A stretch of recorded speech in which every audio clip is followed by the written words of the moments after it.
didn't see last night, I saw my pillow, and it was with another pillow. I had to punish the other pillow by ripping his heart out and getting the stuffing out. Oh! That nigga pumping that pillow.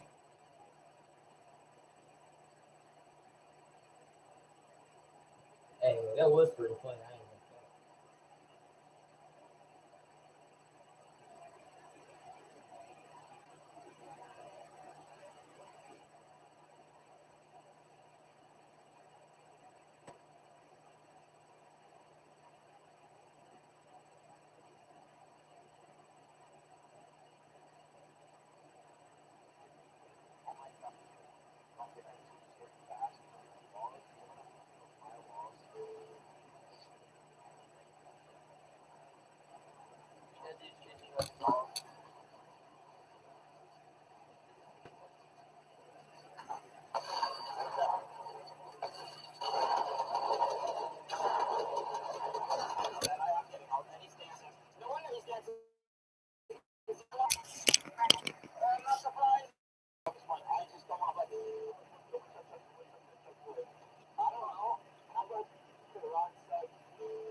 I'm lagging, man. Why? Like, why would you go for me? Like, you're trolling. What the hell, guys? Oh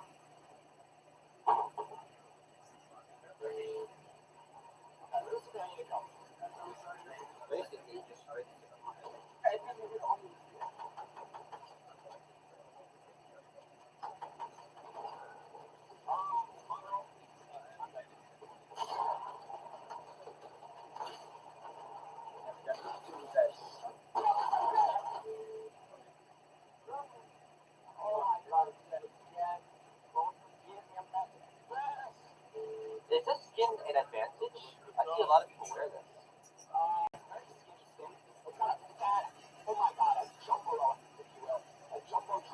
I feel like you would.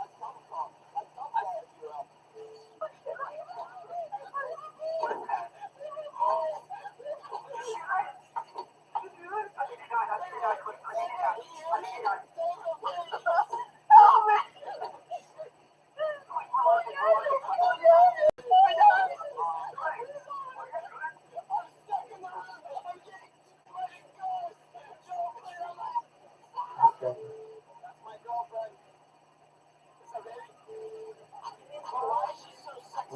You cracking open this soda.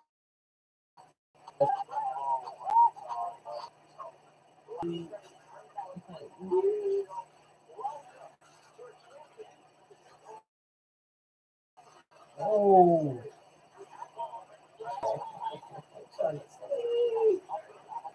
black nigga tired.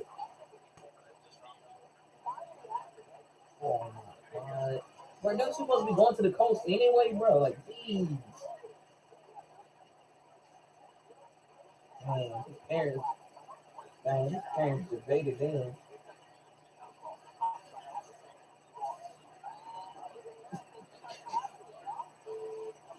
Hey, at least I get to go to the coast with him.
Why you keeping them down?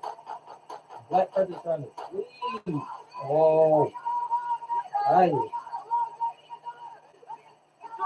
gonna feel me. Why don't you wanna be?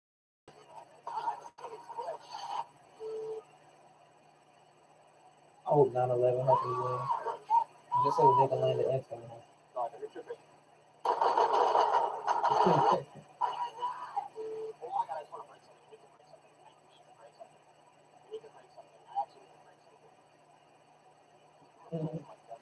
Nah, I'm kidding, bro. I hope this don't happen. I hope it hit my school head when I be out of school. On King birthday too. I ain't gonna cap, dude. I hope something just strikes my school. I hope my school just gets flooded or caught on fire. I hope something bad happens in that school. I just don't really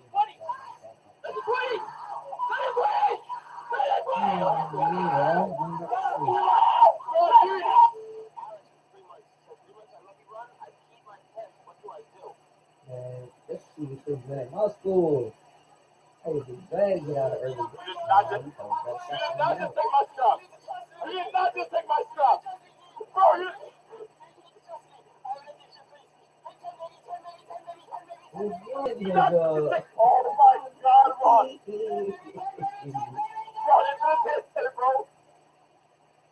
Bob Green and a what?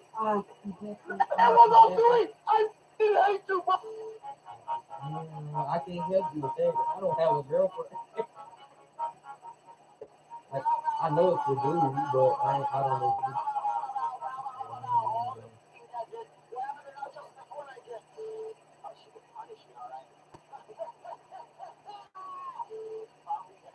They must be nice, man. They must be real nice.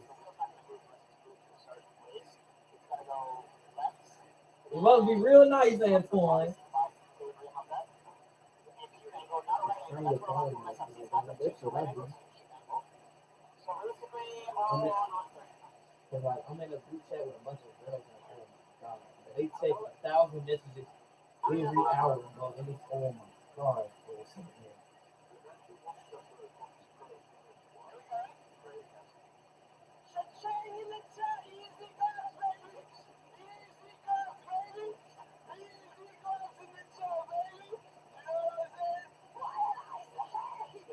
You don't be able to get it.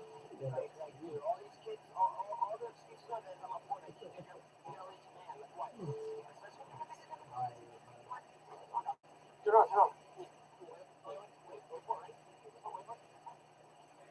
oh,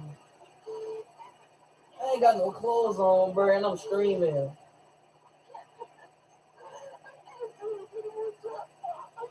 Alright, dang. Let me put some shorts on, dang. Oh, man, I can't even sleep. I had my clothes on and everything. Hold on, let me find some clothes for. I was naked almost. I was in my drawers. I gotta find my socks. No, I sleep in drawers so my body can get moisturized by the coolness.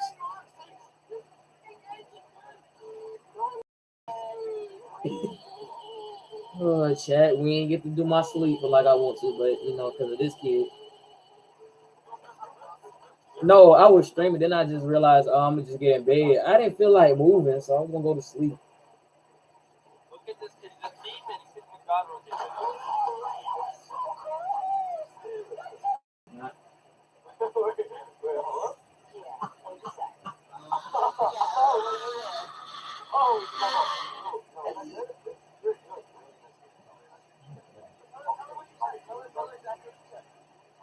I'm telling her. I'm telling her. Bro. Yeah, you want to help me like stuff like that. I'll get help.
God, bro, I just got back in my bed.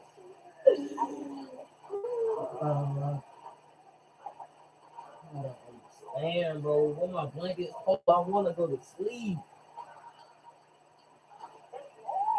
Oh, mercy, bro. I'll let y'all niggas sleep. Like, dang.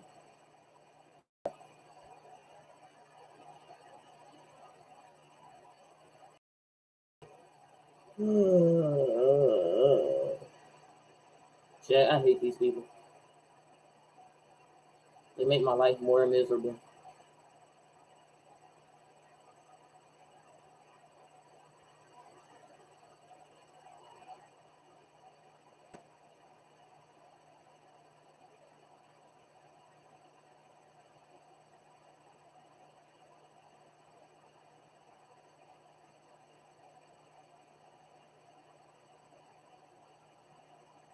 I don't like y'all niggas.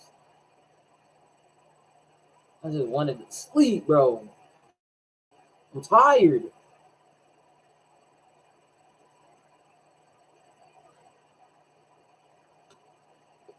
Hey, you took a nap today. I ain't get to take my nap, bro.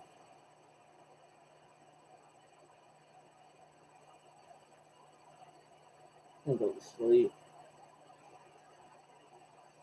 Yes, I am, nigga.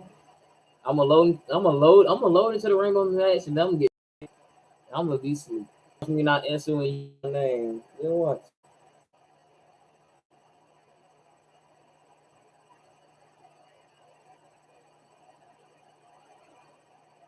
You don't understand, April. I'm actually human, so you wouldn't understand what it's like to be sleepy.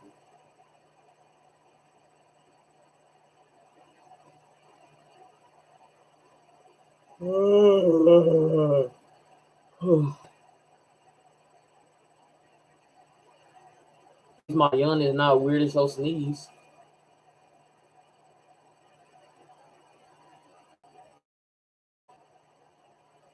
Go to sleep. The moment she called you, I'm going straight to sleep. Like I was doing the first time. I'm tired. Yeah, you watch everything. You're gonna be here by yourself with Antoine.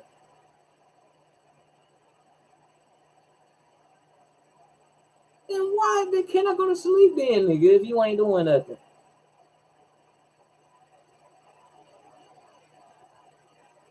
Should have left.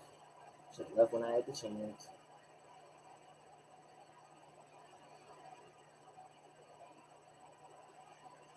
Shut up. Dang, I'm tired. I feel like sleep. Shut up, you stupid road. Like, look at your head.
What's up with me? I want to go to sleep. That's what's up with me.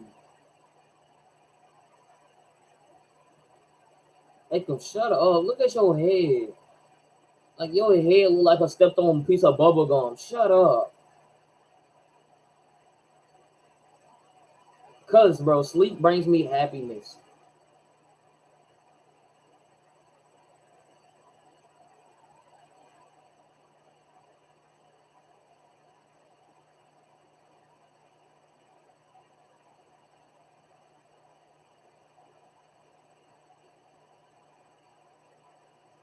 Yep, I did, but I can't get in there.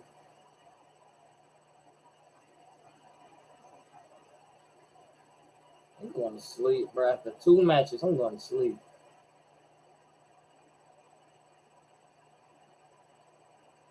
That's what you think. That's exactly what you think.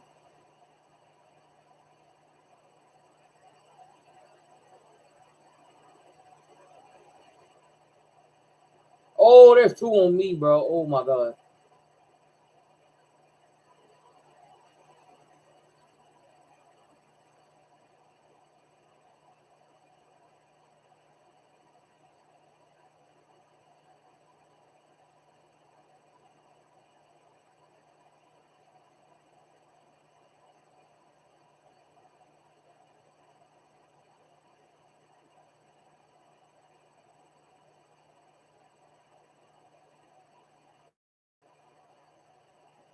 I'm sleepy, dude. Shut up, Aiken.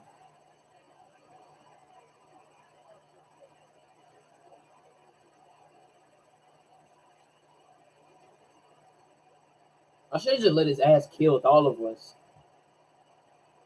That way I can get to sleep faster. Like, man, girlfriend problem don't involve me. I don't have a girlfriend.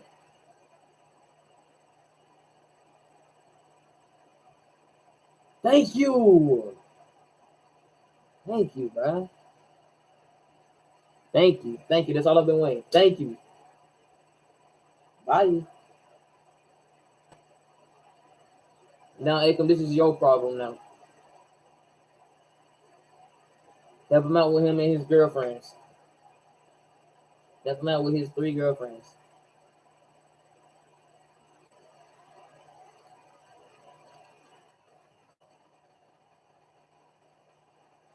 He don't understand, bro. But that dude be tired, bro. Oh, he left. How did he get off? He's so slow. He's so dumb. I've been faking, bro. I ain't tired at all. That's one so easy to pull.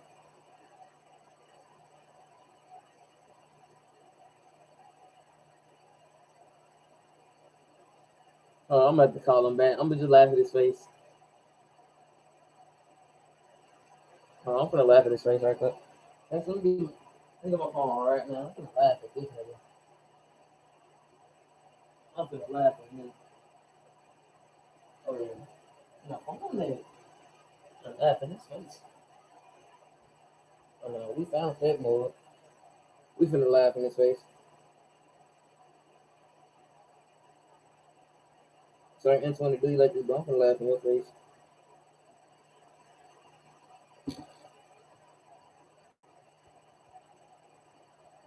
Why am I meant to have an empty swimming pool?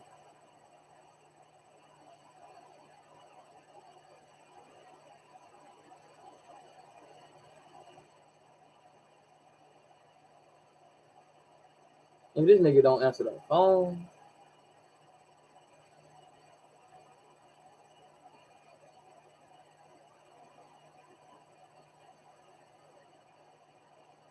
Oh my god.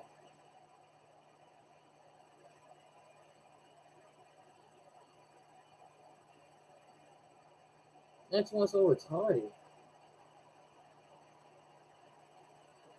What's up, King?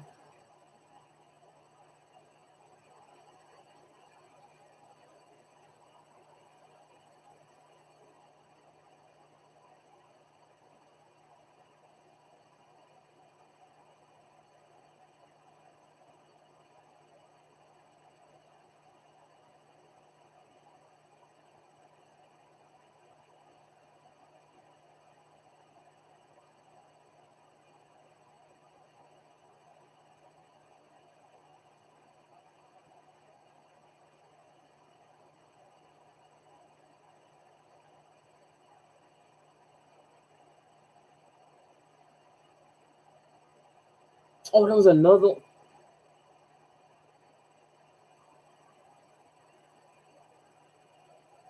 Your birthday tomorrow, King? I don't care about your birthday, boy. Nah, I'm kidding.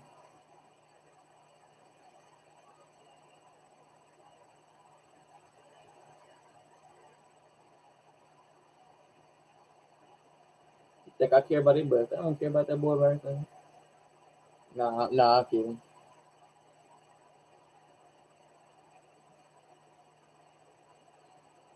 King, tomorrow is Saturday, dude. Well, today is Saturday. You so retarded.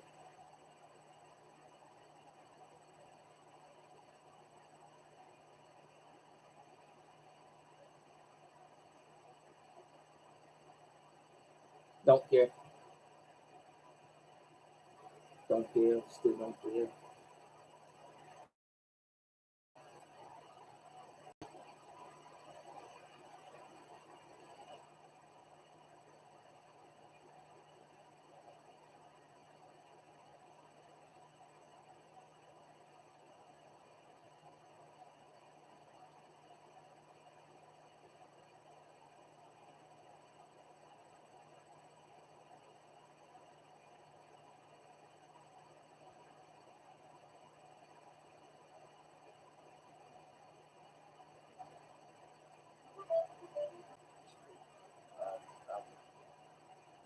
You made me waste my time of faking sleep for no reason. It was all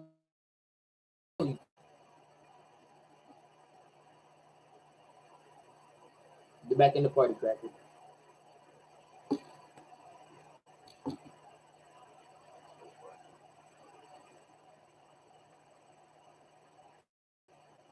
Oh my god.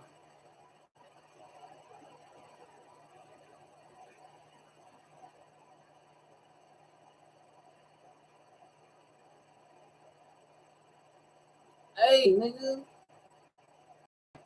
I hit me with a flashbang.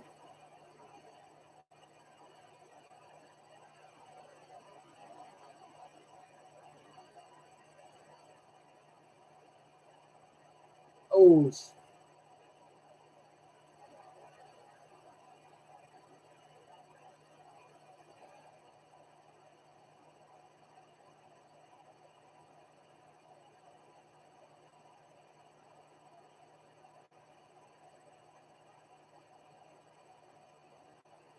no.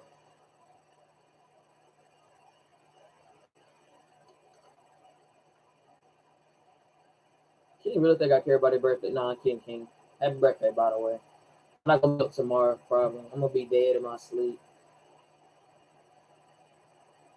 Nah, sheesh. Shut up, King. Ain't that you?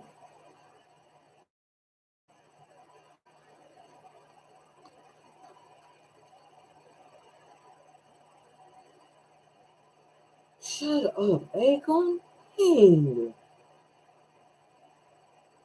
Always talking. Be quiet.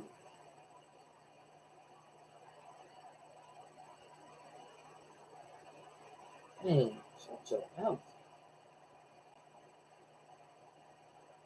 That's what you need to do.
I headshot that dude.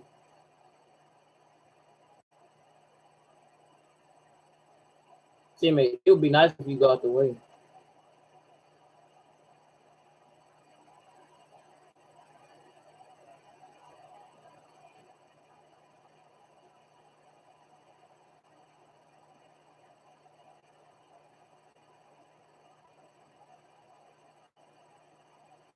Oh shit.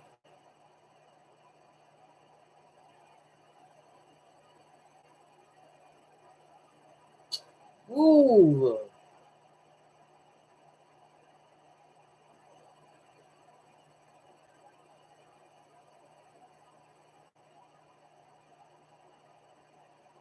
This man said, "You're sus. I'm out, jit." Nigga, I don't know how I'm sus. I'm chilling.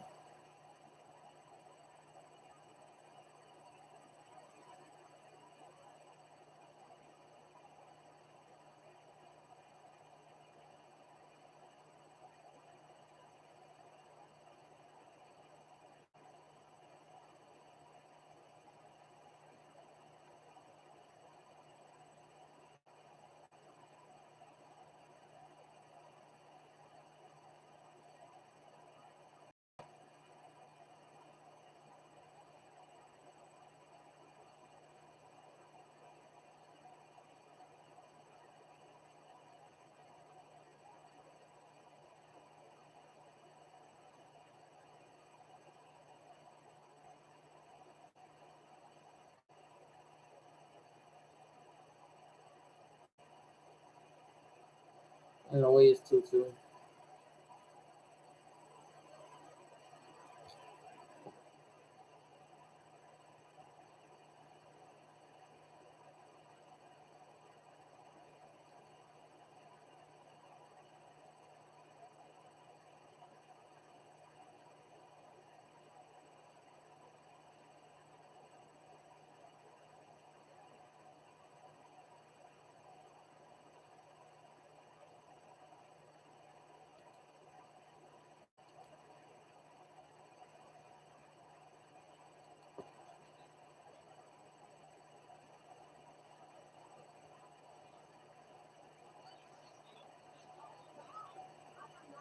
What?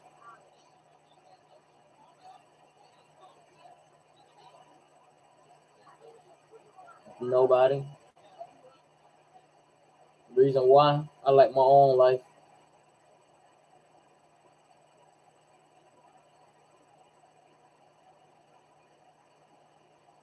Nobody today, really.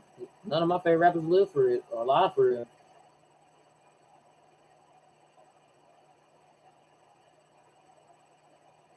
I don't want to be him. I only vibed to a few songs by him. So figure there's only a few songs I like on him. But no, I would not want to be. I would not want to be him. No offense to him. I just none of my favorite rappers are alive for real.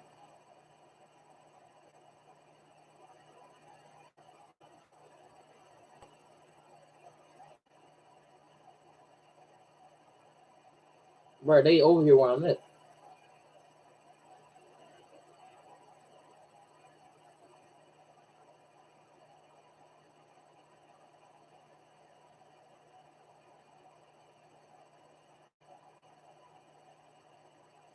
Where that nigga at?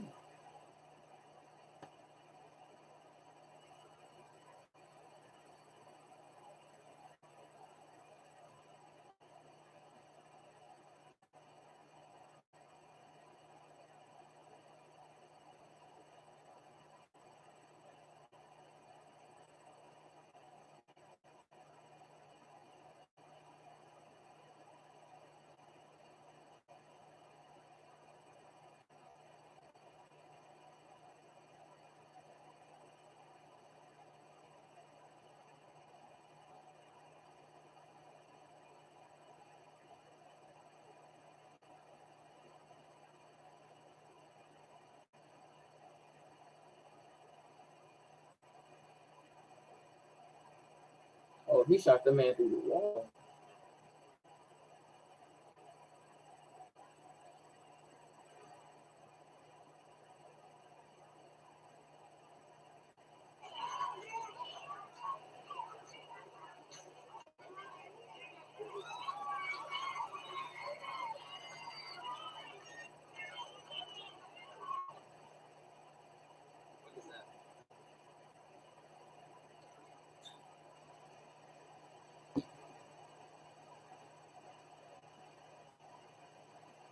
It's up to you. I don't care. The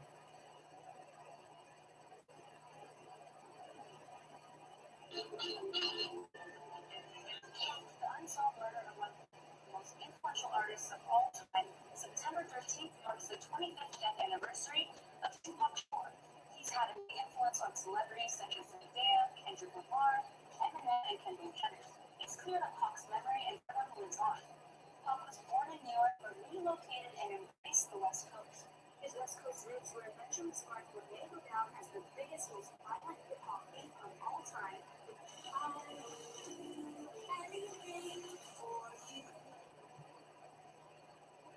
So,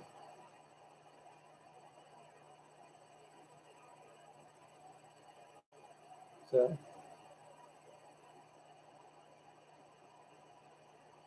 it's crazy.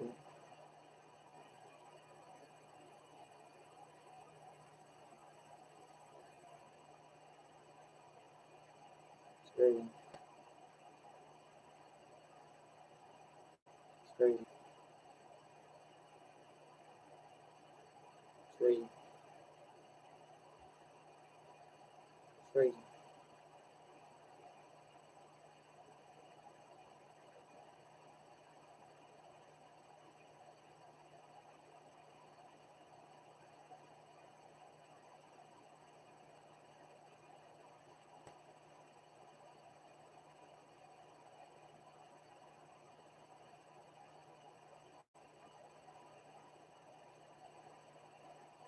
This time I'm not being decent. I don't care.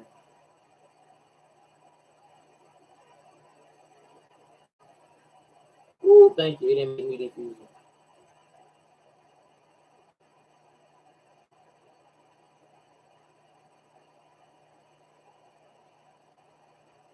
You know he can hear you. He in my check. Man, Aikman talking a bunch of mess about you.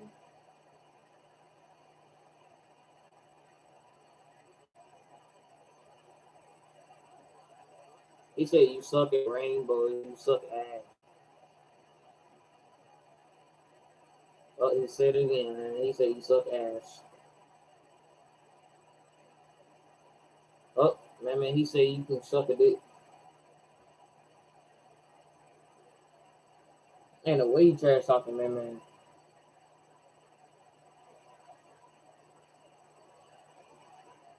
You know what you said. I don't lie.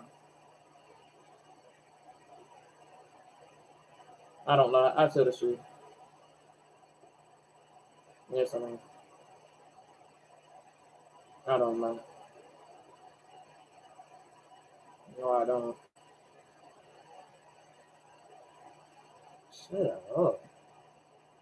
Yo, slow self. Nigga, you're weird. You're in a bathroom right now. Shut up.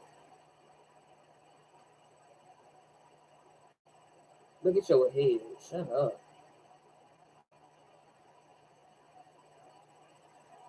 My dreadlocks ain't nappy. Since I got here. Walking that hole. I hope you get smoked.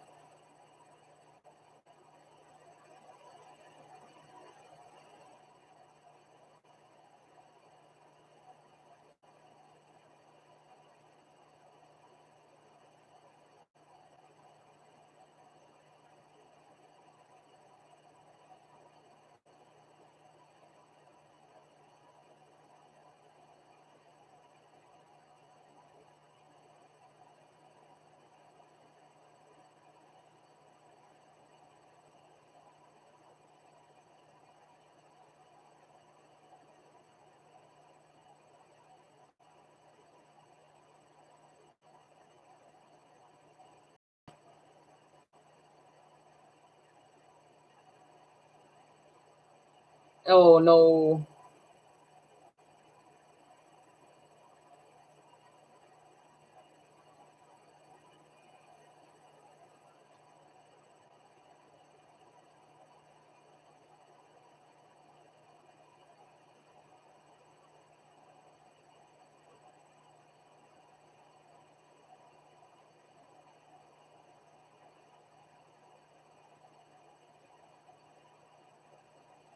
I bet you are, Ethan. I bet you are.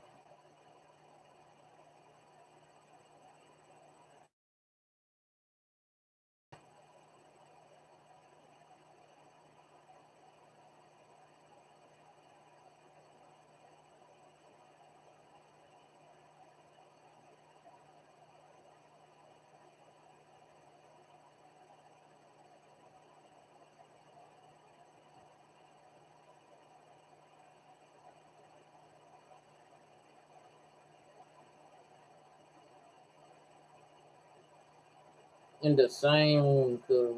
In the same room.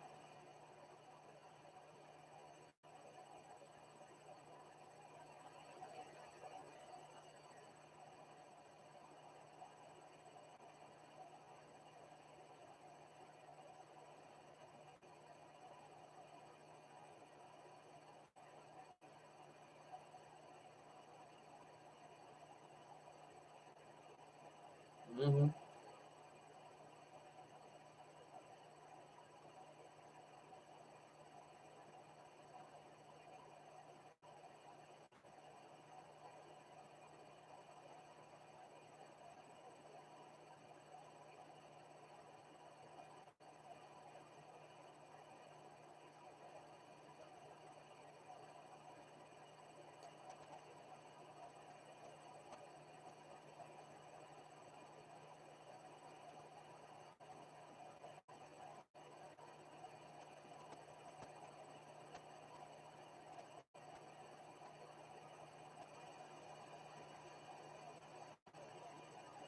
Mm-hmm.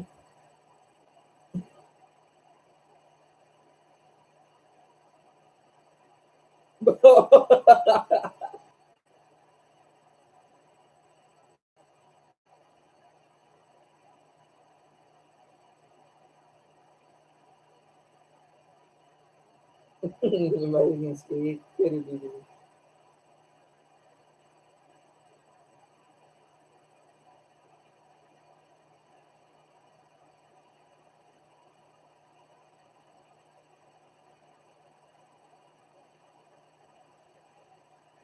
I think so.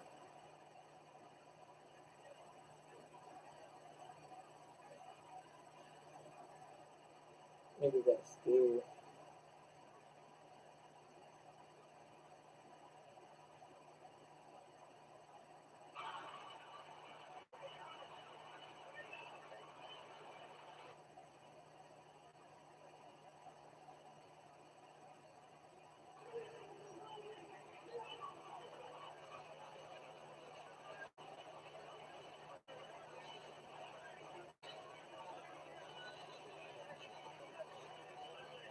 He got Trey Young in the WWE. He attacked Rey Mysterio. Yeah, Trey Young attacked Rey Mysterio.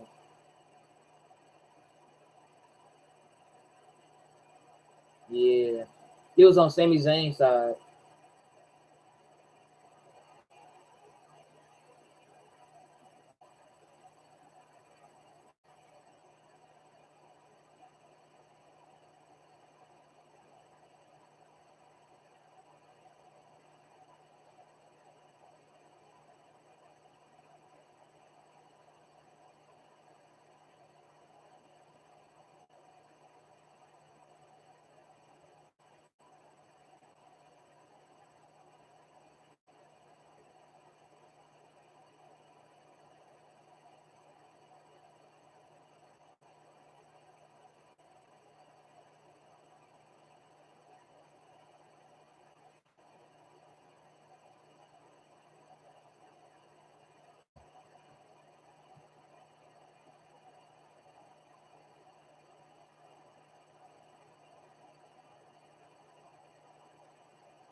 That's why you finna get smoked just like Teammate did.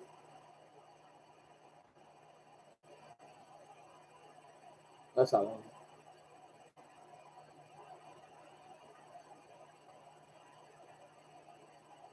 But y'all niggas dropping like flies.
Ooh, niggas scared the hell out of me.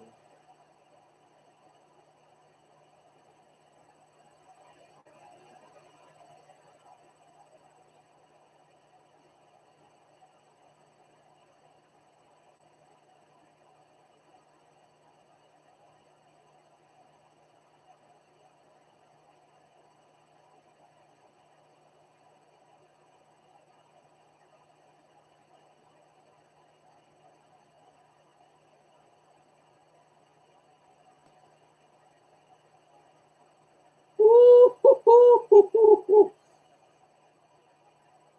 that boy scared the mess out of me.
Boy, these niggas don't shut up.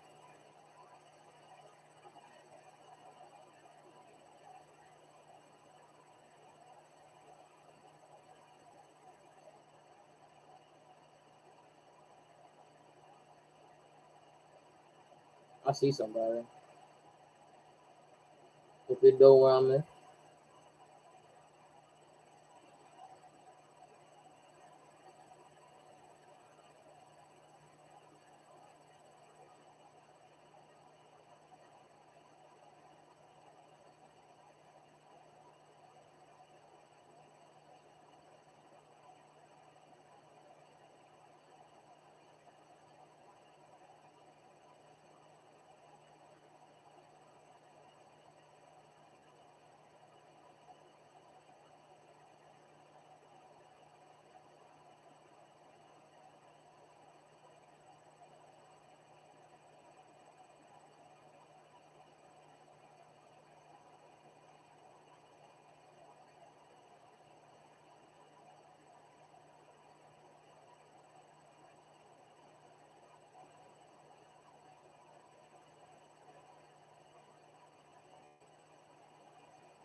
None.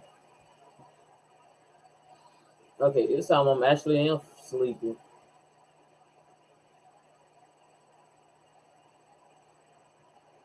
I low key wanna hop on my account and go back to watching YouTube.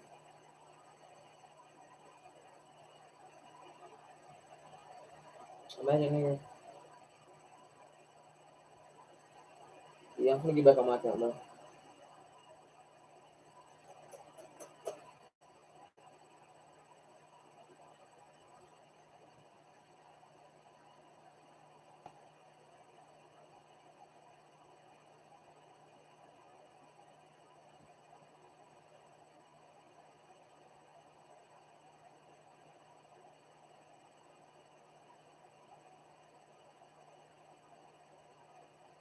Oh.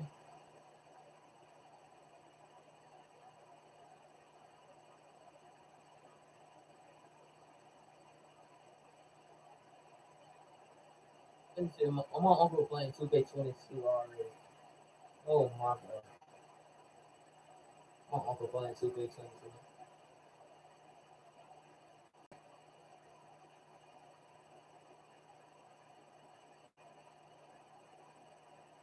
They only did this for next year. They took it out.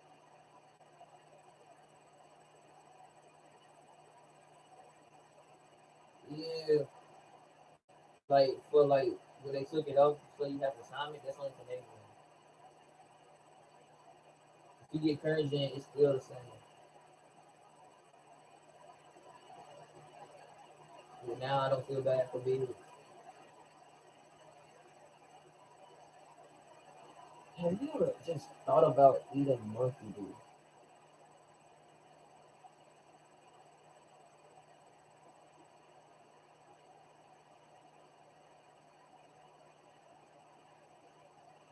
It's gonna be a bunch of playmaking shot creators and that shit.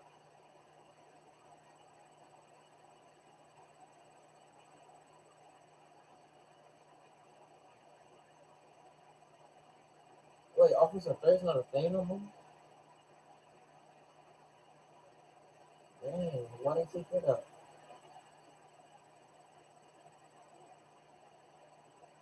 Wait, is he still in 21 or no? A special family, special like my fudge stripes neighbor.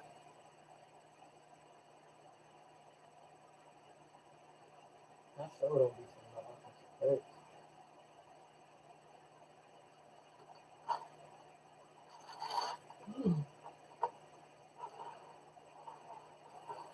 Somebody in my chat wanna watch me sleep. They weird.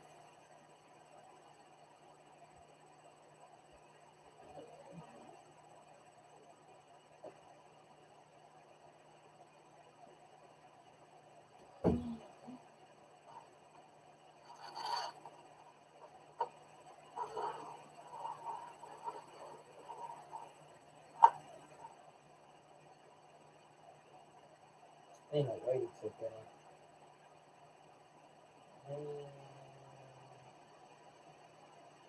He kept on dying, man. He already did. He died when 22 came out.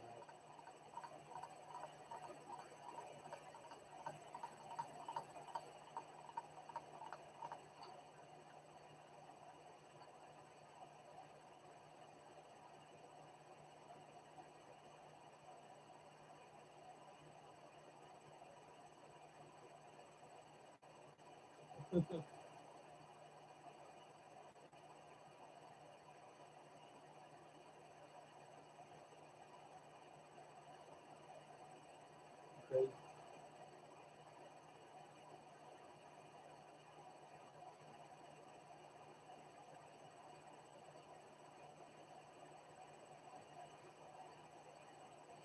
It's crazy, but my uncle said I'm gonna buy you 2K22 for your birthday. Oh my god. Why not just buy me why not just buy me a new keyboard and mouse? I don't want to. Hey.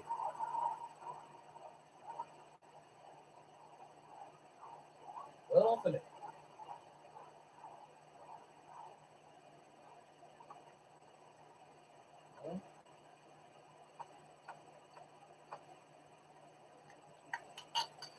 Yeah, he got the money in the third. Well, I'm gonna be a ball. So I'm gonna be a ball, yeah. 2K. Playing 2K.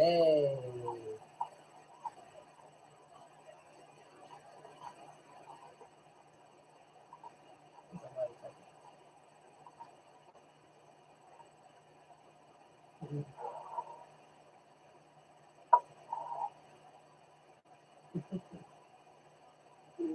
This is Akon sound like I'm on bad right now.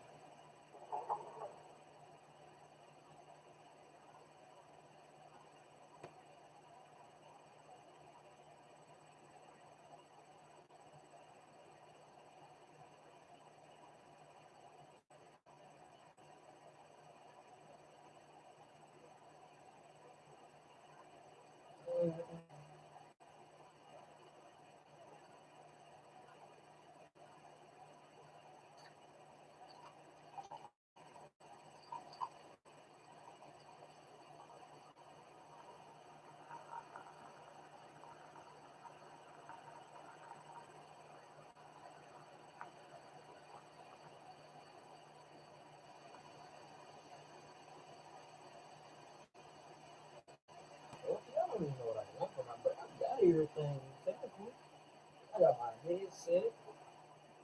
I got my camera. Some LED. What else do we need? Man? I shooters already. I don't need that. Like, that ain't nothing I need for real. Oh, I definitely need the Vivos for next season. Definitely need that. Ooh, the season ends tonight. Oh, it ends tomorrow.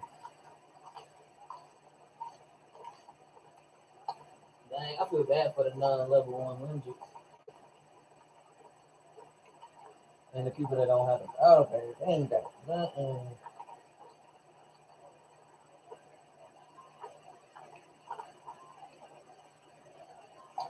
Okay.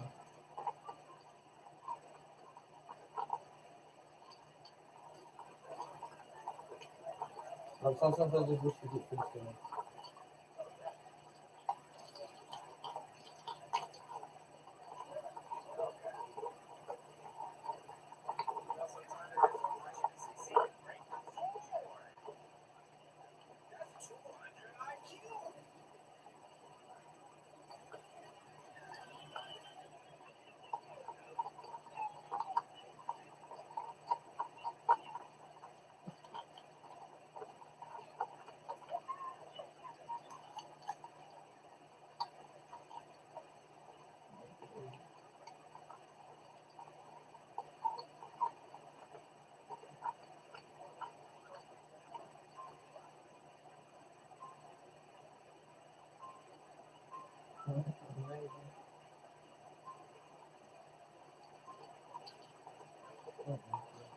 You ain't gonna get the OG skins, so anything come up like when you get ready, you ain't getting them.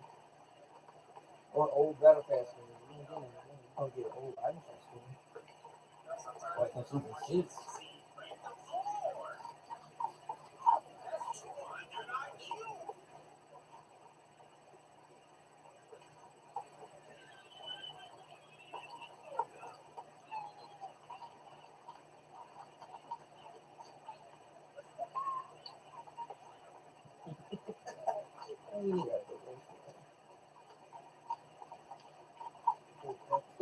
They laughed at him because first he couldn't open the chest. Then he break the flow and the chest still flow. Dang. This nigga LeBron been at the 96 the first 50 he's been in. Bruh, is LeBron James that good?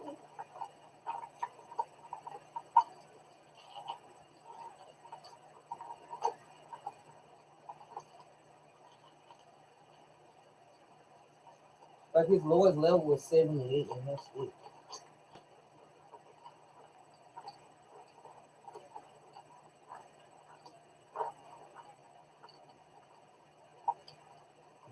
In 97 and 96. and 99 multiple times. And nothing lower than a 97 or 90, nothing than a 96, nothing lower. His lowest two overalls was a 70 and an 88. And that's since 2K4 and 5. And ever since then, that nigga been a 97, 98, 97, 96, 97, 98, 99, 99, 98, 94. That's his lowest. 96.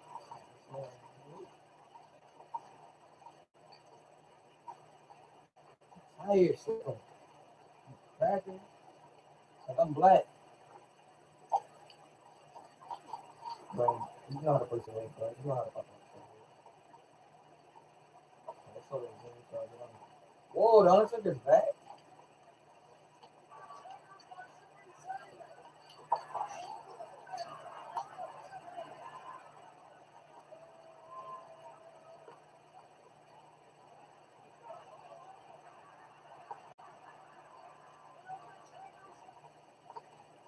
Boy, I'll be scared to get something like that. I ain't fucking.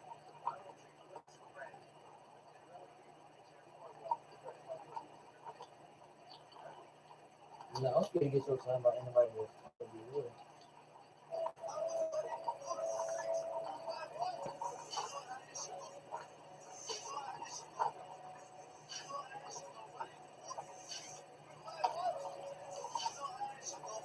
Bro, that look like a lumberjack, but damn, bro.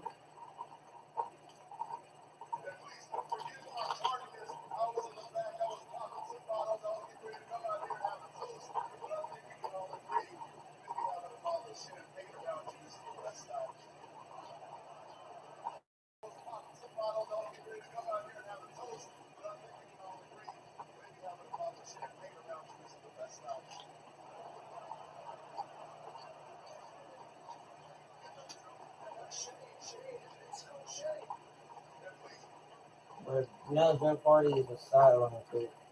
Bro, they got this nigga chasing the 24 championship. Bro, I'm pretty sure. The 24, like, Jeff Hardy doesn't deserve it, bro. Jeff Hardy was a former WWE World Heavyweight, he was a former WWE World Heavyweight Champion, two-time IC champion, United States champion. Like, bro, like, Jeff Hardy did all that, and now they got this nigga chasing the 24/7 champion. Like, Jeff Hardy's not deserving. Nigga was a tag team champion, WWE champion, world champion, world heavyweight champion, intercontinental, and US champion. Now he got to chase the on side characters title, bro.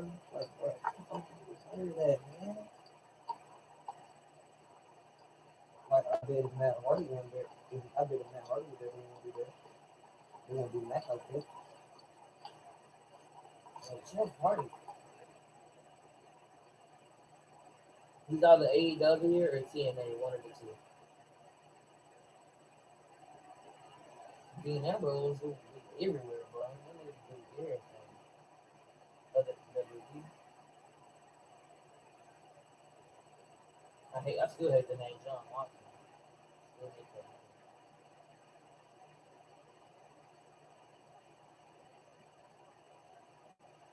I'm not gonna cap, bro. The superstar really missed the most in WWE from WWE is Cody Rhodes. At least he still go by the name though. What happened to the nigga Goldust?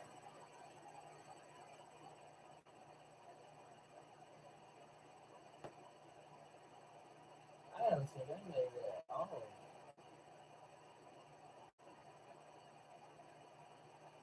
He probably retired. But if not, then I ain't like, what happened to Goldust? Like, I get it, he wasn't the best wrestler, but that nigga was playing. Especially when he got his ass beat by R-Truth.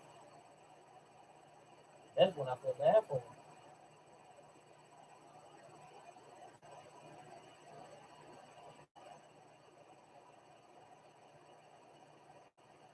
Dang, that's half a year, dude. Dawn Power Wash Dish Spray. Spray, wipe, rinse. Wait, I Dawn just Power Wash. Goldust is with AEW now. I forgot. He's over there with his brother. Yeah, he's over there with his brother Cody. Hey, this is rice from Smith. I could probably take a good with that. Oh, They blood brothers. Their father is Dusty Rhodes. How do you know this? We're going for the sub. Yeah, they just like the Usos. They blood brothers.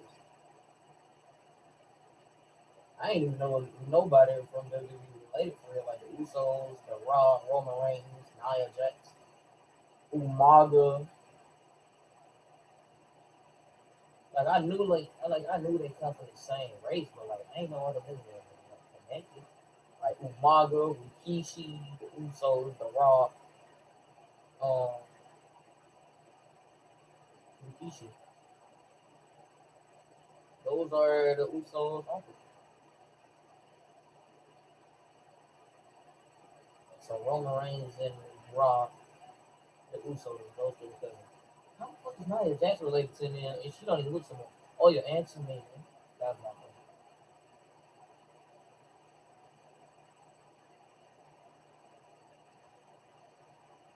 Nia Jax. I don't even like Nia Jax. She don't even look like she related to him.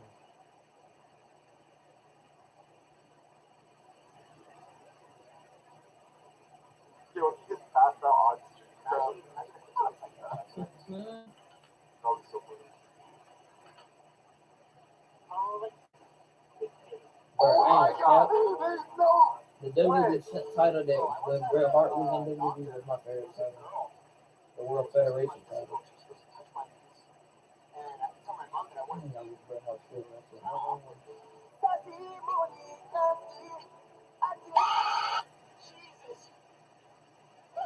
Oh my God! Nah, I'm going to see this. I'm going to see this. I got some of that podcast. Work up, get some of your money. Bro, those are the main of WWE. He was a funny, bro.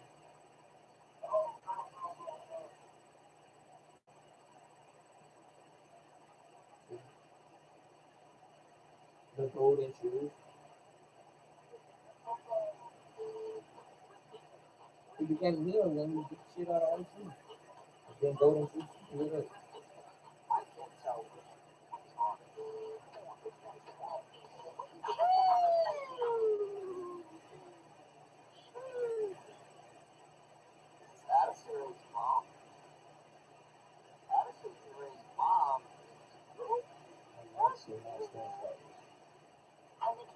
dude, I kind of forgot all that. I started.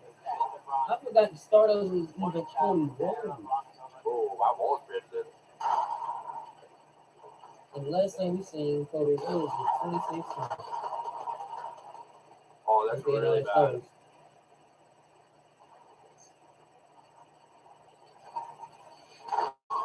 Bro!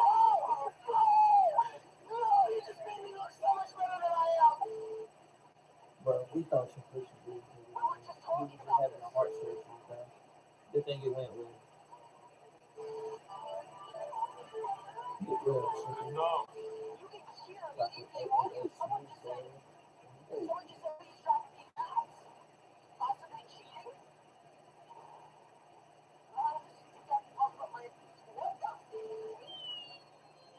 I like the good.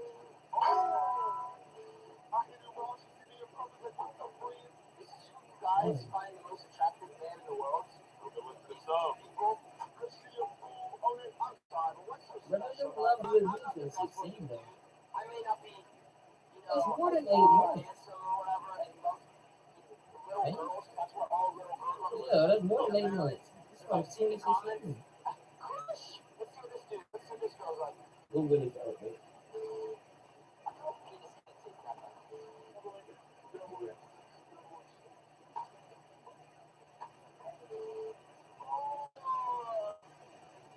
I think we start playing now next season. Boy, I don't be playing none, but I'm just doing some other everything. I feel like I'll do good on the team. I hope I can do good. I ain't saying I can win.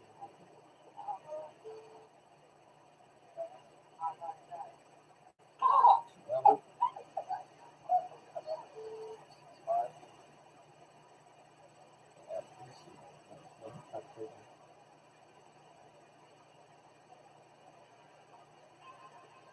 what Albert said, you want him and Vision gotta pop off for DreamHack.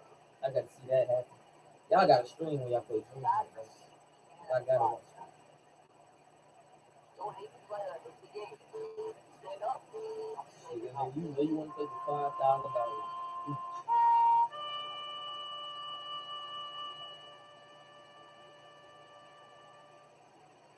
Shoot, if he sells, taking half of it, I'm taking out this half. Then I have 10,000 and the other dude have 5,000.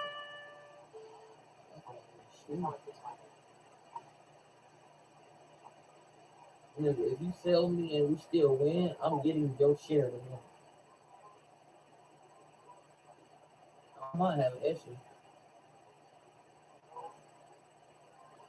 But the person that did sell, he just gonna have to, he just get 5,000, 4,000. Having a six-pack is not personality trait. Tell me not. But that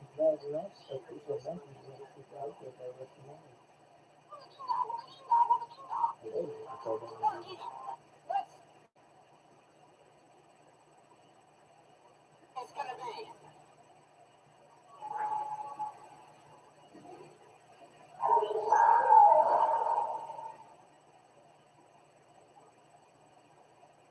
Moving on. I remember when we all was on lockdown for COVID and we had nothing to do. So all I did was grind that whole time and got better at Fortnite.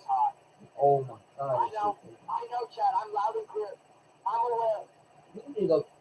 We need to go back in quarantine. So we got a new variety of corona now. There's another one now. Wait, that's the fourth one now. We got 4 different types of coronas. This is why we're all going to die. Dude, we need to go. This is why we are all going to die.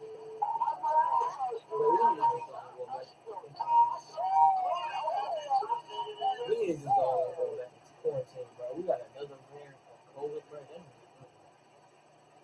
That's good. Like, we already have 3. Now we got extra.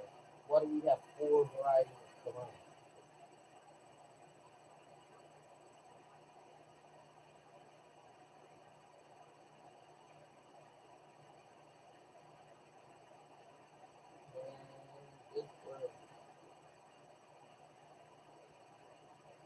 Yep, he and AEW.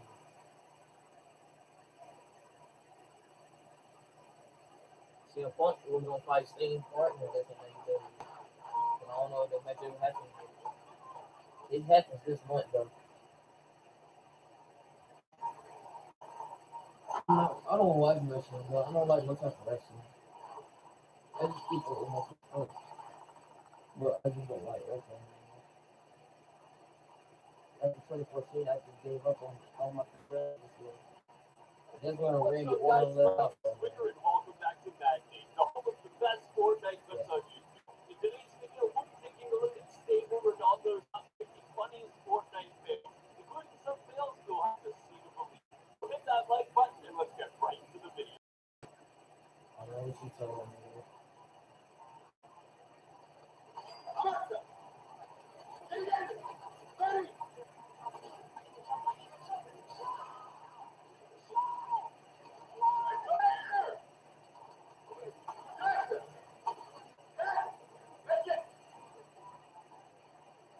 I'm really racing fake games. I was top like and I thought it wasn't fake. And I would never felt like it was. Then a few years after, they were all over things. I remember when Shane was brand new. So when I grabbed it, that was my favorite. I always look for that. I'm like, look at Shane. And I don't know why he left. Even.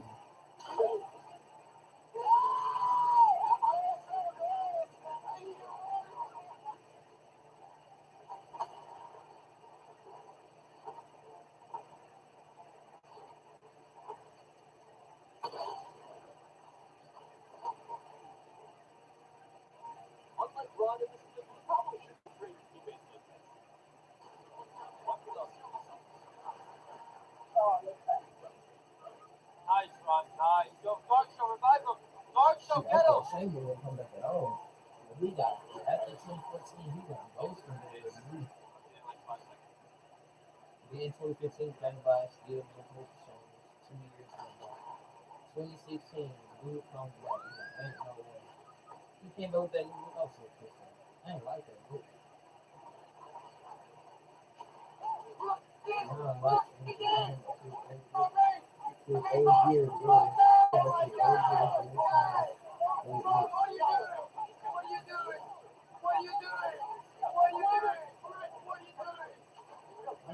I'm just an old order. His point to this one order was like point to order was pretty good.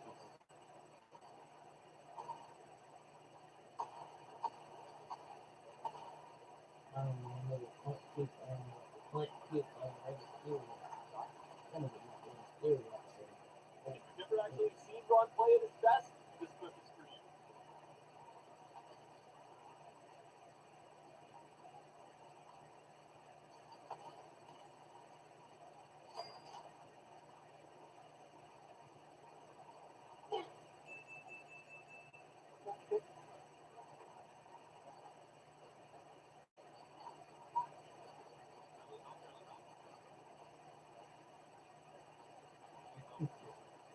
You know, I ain't know Jim Ross loved WWE with He got it AEW. done this time, but unfortunately the game just didn't want him to live. I think Jimmy King Lawler was AEW too.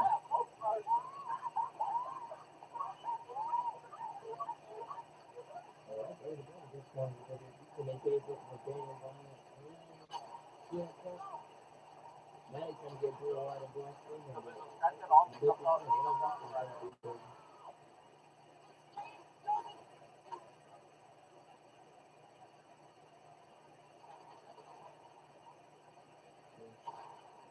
By the way, I ain't know who y'all know if Carl Anderson is contact recently.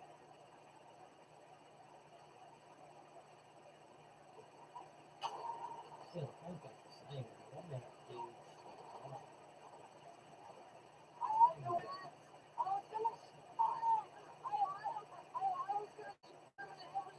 He have a very confused man. I'm still contact everything. I know when he was in 2014, he was sad, man. Blue, black, I think he was.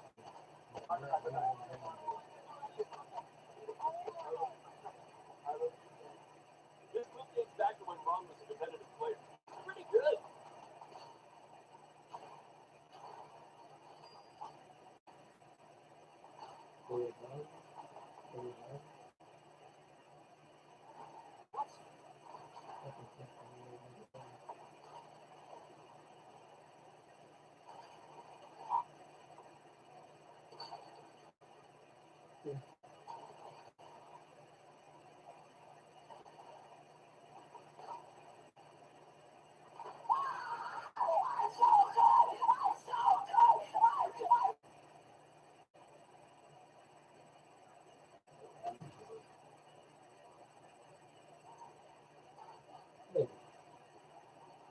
Wait, this is real? This is your AEW?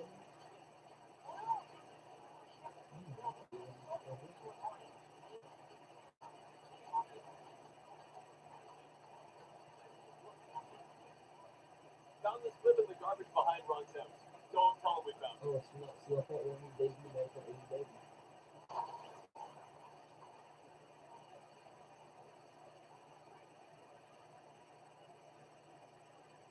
Staying quiet.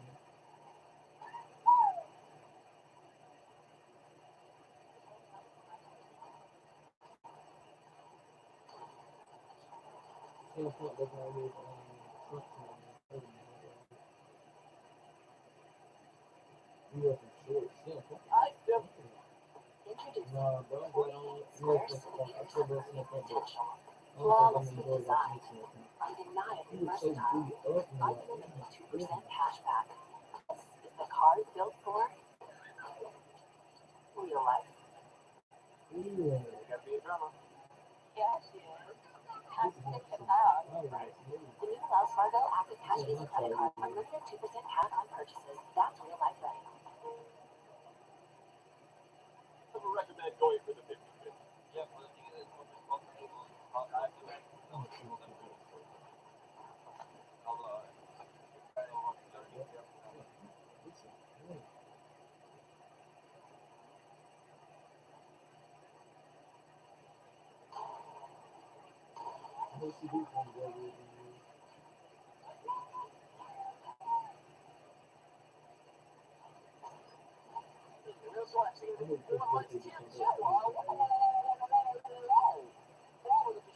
Like, I'm just seeing the walls and like, you just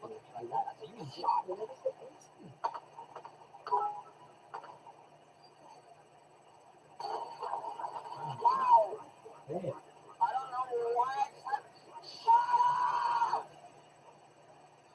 You hit that wall and beautiful.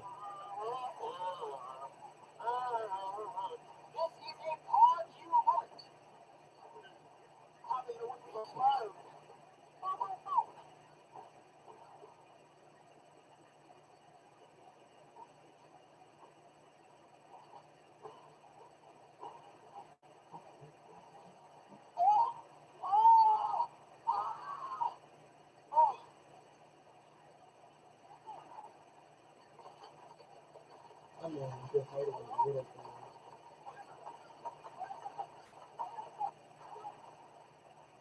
It's I never like it a when feeling it's getting one different. puck.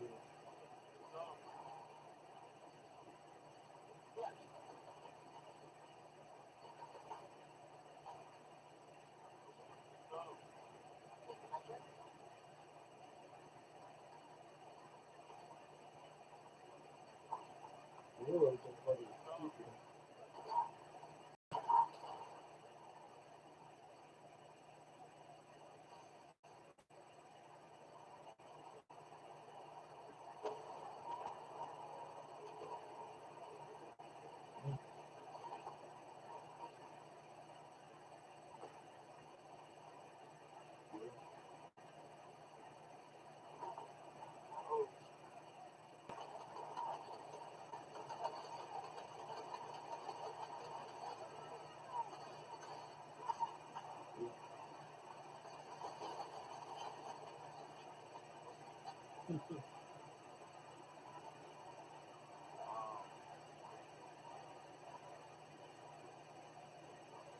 I ain't gonna that boy Willow had all white eyes. He was walking towards me in my seat with that black coat on. And boy, my girl said, "Bitch, you scared." Oh no, what the hell? But you see that nigga intro when it comes to the first week of it, but she so crazy. I know not to mess with that nigga. This is No, my Jeff already club, sees the Willow for me. My son is so good. I'm like wearing the braids from Willow and the on wearing the face mask. But not the mask.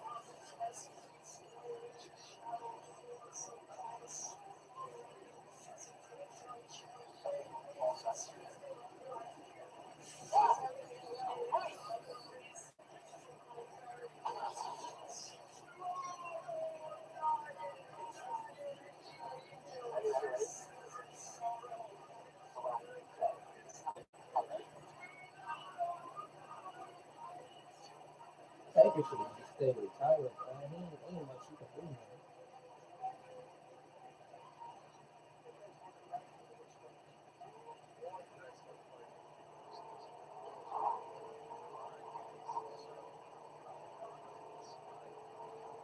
That nigga is married.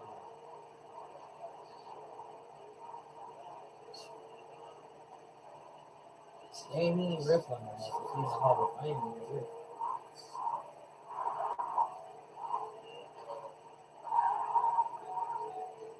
Goldberg is too. That nigga still trying to fight.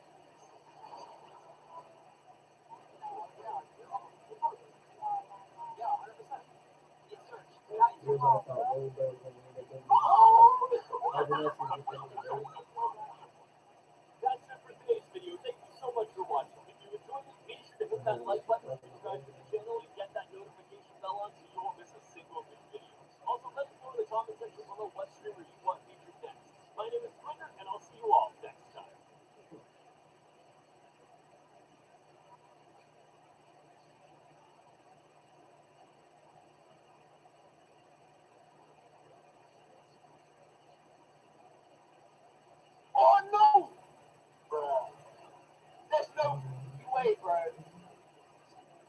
No way! Oh my fucking god! Oh my god! Well, I mean, I got arcade, but I thought Hey, what's up, guys? My name is Squeezer. Welcome back to Mad Day, your one-stop shop for the best Fortnite clips on YouTube. In today's video, we're taking a look at Benji Machine, its top 50 Nigga. greatest clips of all time. Nigga, I got arcade Player rolling, fan, not by memory. I got arcade rolling into a cardboard box, but that started hurt so bad. Oh, I think I should say. They're not just crispy, they're crispy. It's like some crispy chicken strips. The peanut is that chicken good. Go on, get yourself one today. When it comes to Fortnite pros making it big, it's usually due to their raw talent. They dominate tournaments, win big, get famous. Then everybody pays them attention because of how good they are. And if they ever fall off, even slightly, so does popularity. Going against that norm is pretty rare, and yet professional. Loud man Ronaldo is one of very few who's done it. No match, no match. No match, no. Watch this. This is not God play, ready? Watch this. Watch, ready?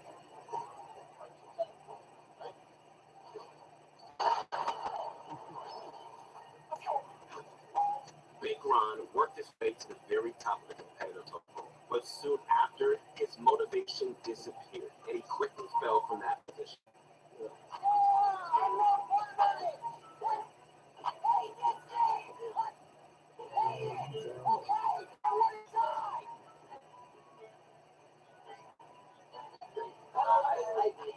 Still, that didn't mean the end of his career. He had other talents to fall back on, such as his angelic singing voice, slick dance moves, and the ability to host tier viewing parties. And ever since that became his focus, he's been blowing up faster than ever, despite not being at the top of his game. So today, we're going to talk about the story of how Stable Ronaldo went from just being another pro player to one of the community's biggest, funniest, and fastest growing entertainers of the year. But before we start, what's going on, guys? This is your motivation guy. That's right, your friend, the one and only Keith Allen. I am so excited for today's video. Be inspired, guys. To be great. And never give up. Never say that you've reached your limit, because there's more. There's more greatness on the inside of you. Make sure to connect me on my Insta at your motivation guy. Bunch of Crunch Army. It's time to sit back, relax, and grab some of my favorite candy. It's that Bunch of Crunch. Let's get this going. So, Ronaldo has been playing Fortnite competitively for a while, but his aspirations to become a pro player first picked up steam around August 2019. Back then, trio FNCS was going on, and by teaming up with two players by the name of Stable Glitch, who's from the same friend group, and Hart, who played for E11 Gaming, Ronaldo had relatively good success throughout the qualifiers.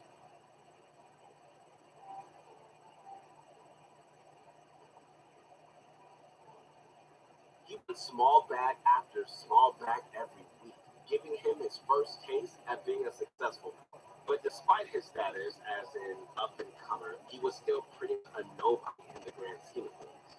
Once Chapter 2 arrived in October, so did the next competitive series, and this time it was squads.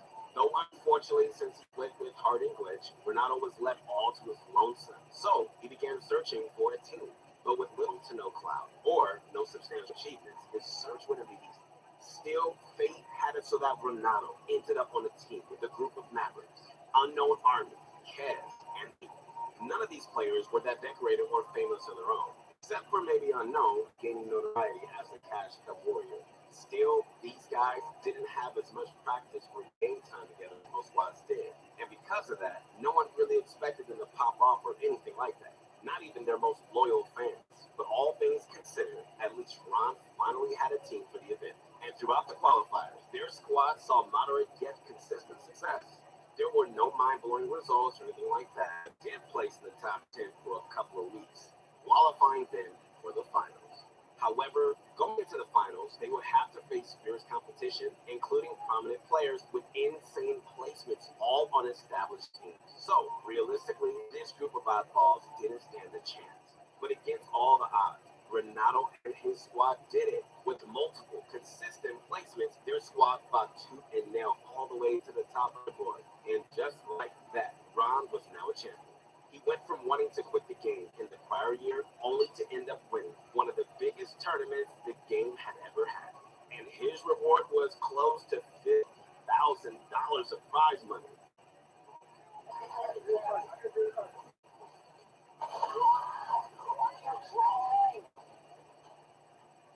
And at that, the clouds started pouring in.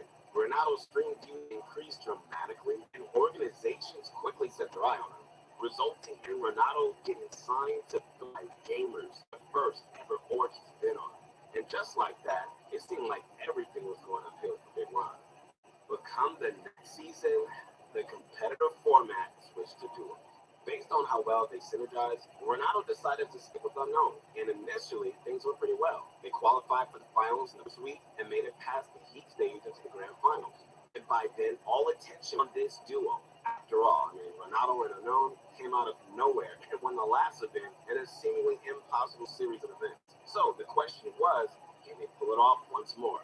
Well, no, they didn't do so hot this time. A lackluster performance throughout the finals placed at 36 out of 48 teams, and sadly, they didn't have Renato feeling too confident anymore. He was devastated by his performance, especially compared to how well he played in sports. And really, this was just the tip of the iceberg, because with all the negative things that were happening in Fortnite, Renato started to lose motivation fast. He needed a motivation guy. He did a tournament for 80 days. Yeah, no tournament. Exactly. No announcement, no tournament, no update, no patch notes, no communication. But guess what, guys? If you didn't know, Team Rumble just got a star patch. So hop in and have some fun. Let's go and let's get straight into it. The new grind is here. Let's go. Like, we didn't get anything. We didn't get anything, man. There was the overpowered PCs that dominated the pro scene for months before it was finally nerfed. Servers were laggier than ever, to the point where they were just ruining entire matches. Fortnite added henchmen, mythic weapons, and other additions that most pros agreed didn't belong in competitive. Epic slowed down communication, vaulted patch notes, and didn't announce anything for months. And to top it all off, when they finally did announce something, it was 2 seasons of solos, a mode Ron never really enjoyed.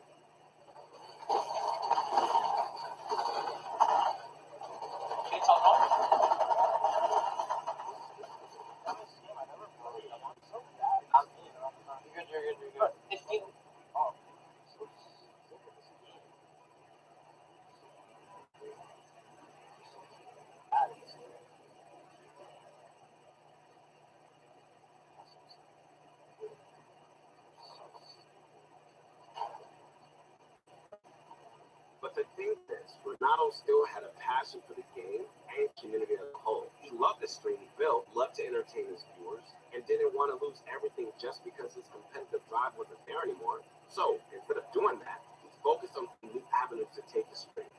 The first of those ended up being Renato's viewing parties. At the time, Epic's official tournament streams were either non-existent or of debatable quality. So community-run viewing parties became so popular, and among them, Renato was one of the few that didn't just spectate gameplay, but also put in the effort needed to host an entertaining event.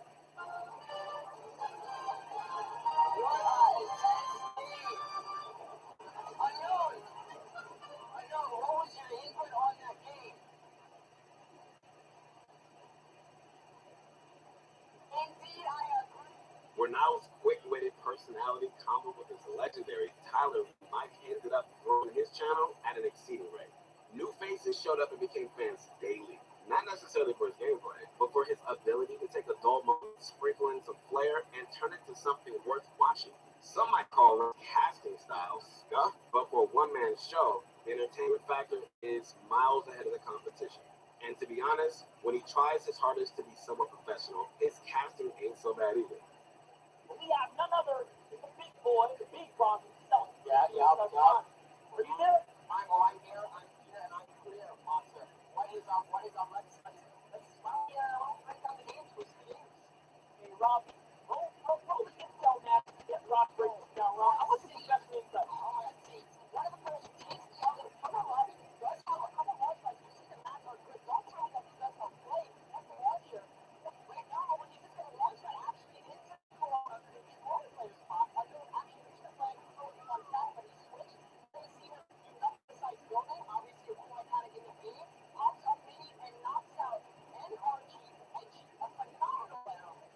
course, Ron's viewing parties wouldn't be complete without the occasional guest. Most of the time, it's a top-tier pro player we get to see interview, but sometimes it'll even be his family. You are live in front of 8,500 people. Do you want to say anything? How do you feel? Do you think Kanata will come back from this and possibly win? Or do you think that Scene TV?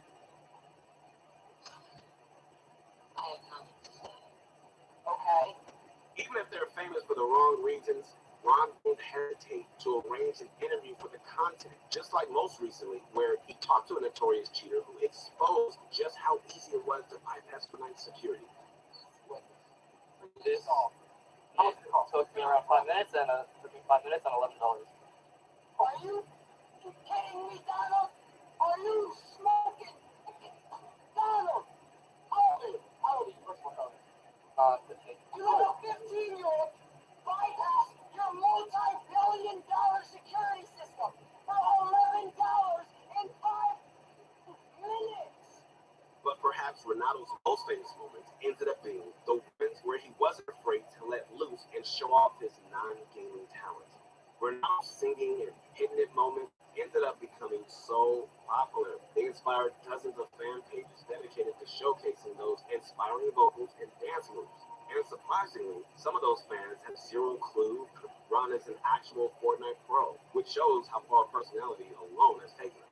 But even with his newfound success, Ron isn't entirely done with the competitive side of Fortnite. You can still occasionally catch him playing in a cash cup or even qualifying for the FNCS. It's not the first place in a multi-million-dollar event or anything like that. Considering he doesn't take it seriously at all, he's not doing half bad.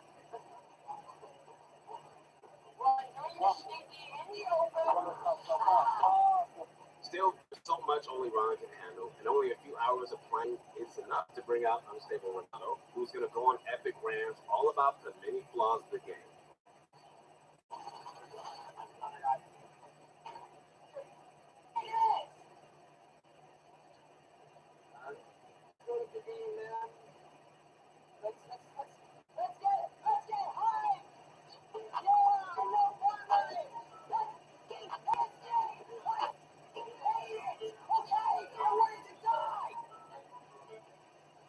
Either way, focusing on providing entertainment or the best gameplay possible has led to nothing but success for the 6'4" muscle-bound streamer.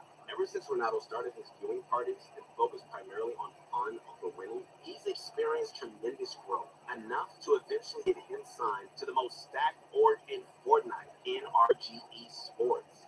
But whether or not Ronaldo's ready to give his all the next season, we just don't know yet. Perhaps his competitive drive will return to full force once again, and he'll begin grinding for that number one spot. But either way, he can still dish it, and actually recently, he popped off in the solo FNCS Heat and qualified for the final. So no matter what though, Ronaldo's killing it. Not only has his Twitch blown up, but his presence on other platforms has too. His TikTok has 0 gameplay highlights on it, yet it's still growing with a whopping 380,000 followers. And once he starts uploading more on his YouTube, you can bet that's going to blow up too. Most of us first became fans of Stable Ronaldo through his meta gameplay. But by now, obnoxious, there's no denying that Ronaldo provides something a lot of pro players seem to forget about: entertainment value. And at the end, that's something we think the competitive Fortnite scene could use a lot more of. All right, guys. Once again, this is your motivation guy. That's right, your friend, one and only Keith Allen. Make sure to connect with me on my Insta, your motivation guy. Thanks so much, guys, for watching. If you enjoyed Ronaldo's story, give the video a thumbs up and make sure you're subscribed with the notification bell on so you don't miss future stories like this. And comment who you want to see next. Also, check out our new vibe review system on ProGuys.com. All right, guys. Yo, that's it for me. And keep eating that butcher crunch. And let's get this going.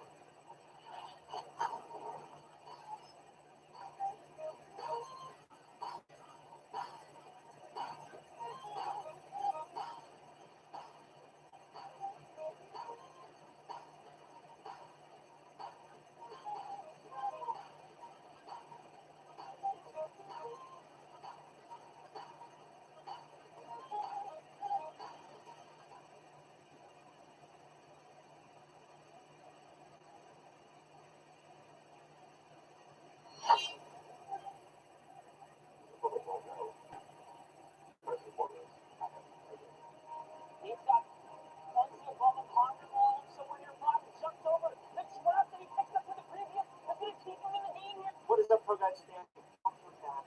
My name is Chris Hopkins, and today we're going to be talking about Big Bill. If I had to describe Big Bill in a couple words, it would be cool and competitive. The man wants to win. In this story, we're going to be telling you guys what Nate Hill did to become such a winner in the game. Although he seems like he just woke up a great player, it wasn't always the case. Nate Hill had the drive and the thirst to improve to become one of the best players in Fortnite. I hope you guys are also inspired by this story of a true competitor, someone who wants to win, wants to improve. Alright guys, let's get into the video.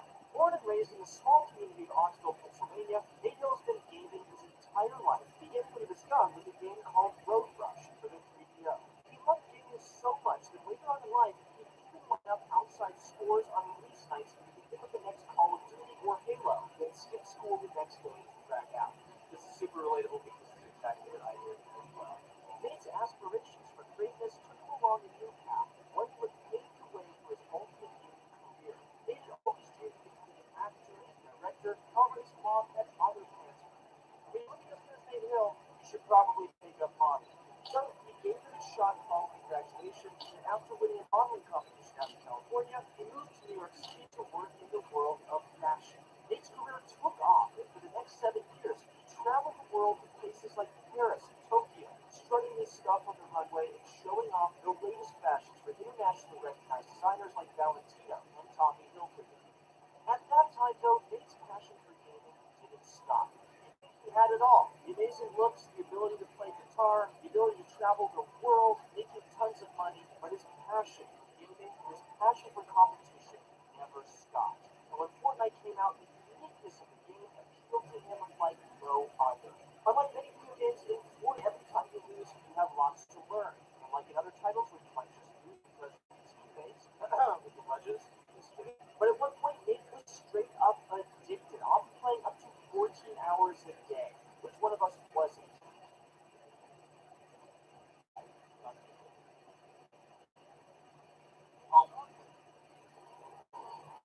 Oh, let's go! He had that grind up for months, not for recognition, views, or anything like that, but because he was so in love with the game. Oh, wait. Oh, it's this man. In just around 7 months of playing, incredibly, Nate had won over 2,000 matches. So at that point, he knew he was skilled enough to go pro. And even though he didn't have a modeling career, becoming a pro gamer had always been his dream. What's that?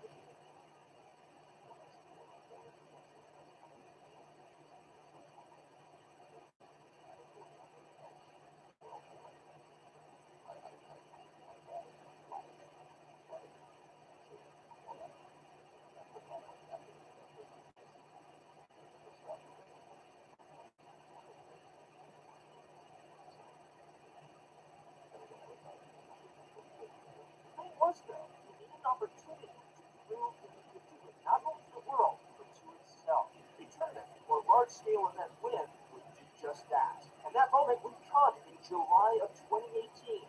World-renowned gamer Ninja was partnering with Red Bull for the Rise Till Dawn tournament in Chicago. This event was a bit of an odd one. They held it from literally dusk till dawn, and whoever could get the most points by the time the sun came up would be crowned winners. But there was only one problem. Nate needed a duo partner. He didn't really know anyone near his skill level. As good as Nate Hill, it isn't easy to get paired up with him. He tried out a few players, but eventually remembered someone from a smaller tournaments that killed him in a match months ago.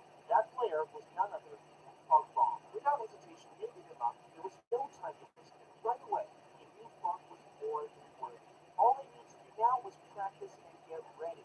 Nate even shifted to sleeping schedule so he wouldn't get tired staying up all night during the tournament. And on the day of the event, all that training and hard work came to fruition. They win here, some consistent play there, and by the end, Nate and Funk clinched the victory, taking home a dope-looking trophy and around $2,000. But more than money and the trophy was the self-validation that he had been searching for with a win. When Nate returned home, he put his head down and got right back to school. Nate had now earned the self-respect needed to take his game to the next level. Epic had their first ever multi-million-dollar series going on, the Summer Skirmish. And through some prior performances, Nate was fortunate enough to receive an invite. And when it came to playing in the skirmish, well, he and Funk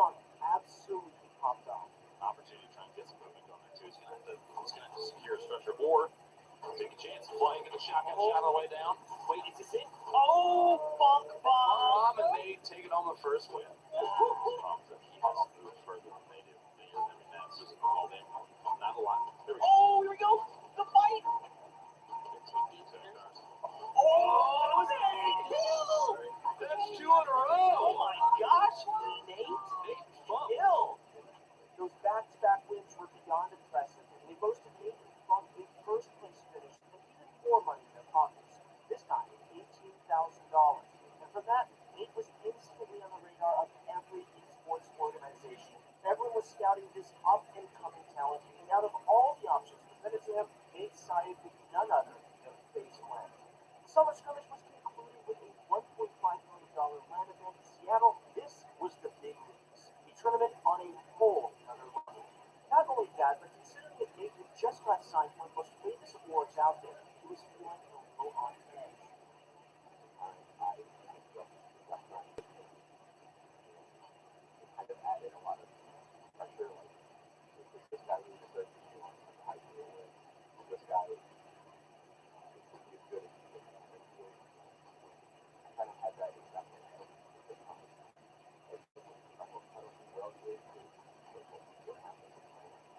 But Nate's past experience would serve as a pedestal for his future success. He'd lived on his own and supported himself for years, so he had a lot of know-how to fall back on and help him get rid of the anxiety that we all face when playing Fortnite.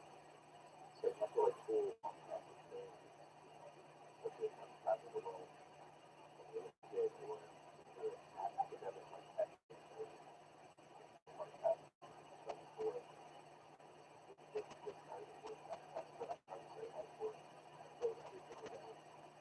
The cause and the time of everything out, like with everyone day. I feel like it's better than I just shut up like that. I just focus on what I know. When it came time to play a match, the hours of practice paid off in spades. Everyone feels expected. Everyone knows that this is the point of the line. There's a lot of things that happen. So it's like one of those things with everyone else. When I get there, I'm not situation.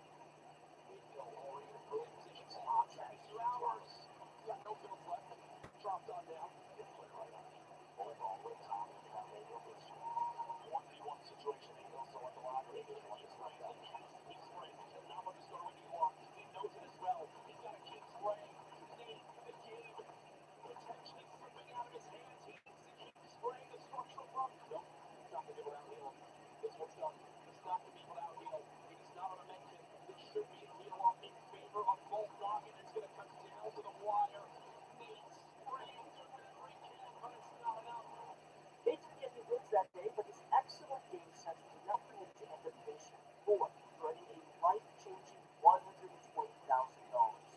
Nate's rapid come-up leading to this win is something straight out of fiction. He got signed by the most prominent sports org on the planet, multiplied his streak views by a factor of 20, and earned over $100,000 from winning tournaments, all in the span of a few weeks. This is enough to get him to anyone's head. Those excellent performances solidified Nate as a top-tier pro. So when Epic later announced their $10 million fall skirmish series, Nate was one of the few to receive the prize. Nate's invited to fall skirmish. Let's go. Hey. Let's go. Overall, his performance in this 6-week event was triumphant. However, there were a ton of problems and hardships, one of which almost stopped his career dead in its tracks. During the first week of duo games, at one point, Nate's partner Funk died. Don't worry, he only died in game, he didn't die in real life.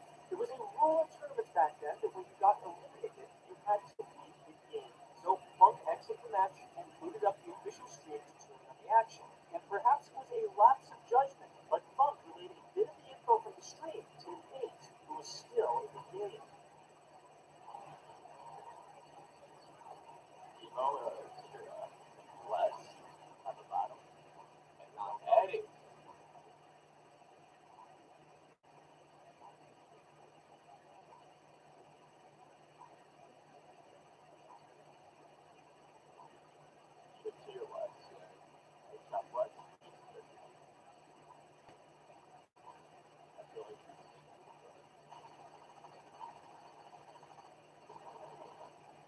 day, Epic got serious. They immediately kicked FunCom out of the series and issued me a 2-week suspension. It's only 2 weeks, but what the? I didn't do anything, bro. I didn't do anything. Bates banned Smart a ton of debate. People argued he did nothing wrong, and punishment was undeserved because it's not like he played any part in the wrong going to the stream and ghosting that player's location. Not only that, but Epic forgot to put a delay on their stream. If they had one, which they were supposed to, none of this would have ever happened. Still, others said the suspension was fair because it shouldn't have acted like a hero by shooting at his opponent's wills. Either way, the 2-week ban and allegations of international cheating led to a ton of hate towards Bates. But this wasn't the first time it happened to him before. In the past, Nate had gotten disqualified from a potentially life-changing high school golf tournament because of a forgetful mishap in a ball run. So for something similar to happen again, well, it was absolutely devastating. You guys don't know how much work I put into this. It's like,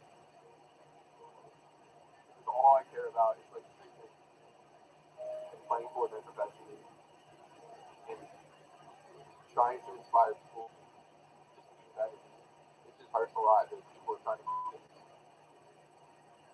like pile on me for something that I didn't even do. Like just trying to ruin a career before it's even started. Even though Nate was almost deprived of his stream, once the suspension ended, he was ready to bounce back. To wrap up the fall skirmish, Epic hosted a massive LAN event at TwitchCon with almost $2 million up for grabs. By this time, Funk was allowed to play again, though many members of the community still call the cheaters R-Duo at a rock stream. Blank 87 million ammo, a handful of times. Oh my gosh! 39 meters from Mayville. Out of 6 matches, they didn't manage to get any dubs. Still, they picked up a ton of momentum with Nate's excellent leadership, except in Game 3, where he experienced something quite unfortunate. Down below, we're at 175, but teams got finally the highest in the middle. Not that middle, like, not the middle, it's like coming out of everything else is in frustration. We'll have to receive word on what exactly that was. It's definitely didn't look ideal. Epic added that glider viewpoint feature to gain less AOP for this event, and so for it to bug out when the stakes were so high, it must have felt heartbreaking. And honestly, if Nate was able to play the match out with that inventory, it might have entirely changed the outcome of the tournament. But even with that misfortune, out of hundreds of participants, he managed to finish in second place, splitting $255,000. The money was nice, but for Nate, his redemption was everything. FunCom, Mayville, that means you guys to come in second place, but still, you are still number 2. How are you guys feeling after that? Like, we had a lot of people coming to the door and, like, during the phone, and they're going to come back and show that we're still top of the top. I'll feel good. Several months later, the World Cup got announced, and with how well Mayville had done in the past, it was a favorite of the guys. In week 4 of the qualifiers, Nate and Funk were going into their last match of the day with 16 points, and they needed around 85 to qualify for the finals. That meant at least 7 wins and the victory royale. It seemed an impossible task considering they only had one shot at it. But against all odds, The RPG up court. Suddenly found the RPG right there. Players are falling down. Someone's coming down gliding. Can he get disconnected? Oh, there was a redeploy right there. It doesn't matter. Funk goes down. Can he get shot? They killed next in the very last moments there. Even with Funk coming down, he landed a crucial shot there, and maybe he'll manage to follow up right afterwards. remarkably, that clutch barely got them the points they needed to qualify for the biggest Fortnite event of all time. When it came to qualifying for solos, Nate was the easiest one. Nate Hellis climbed his way up the leaderboard, and we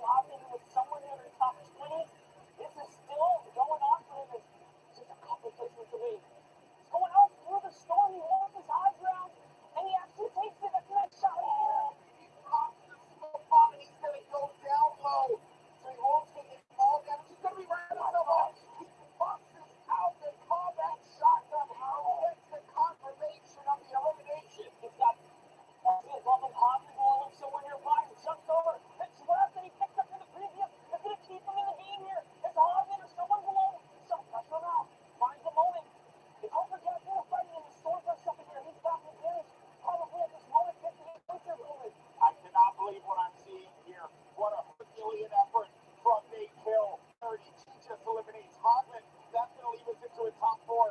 And Nate Hill, he's just going to try and glide this one down and just ride the safe zone of the storm as long as he possibly can.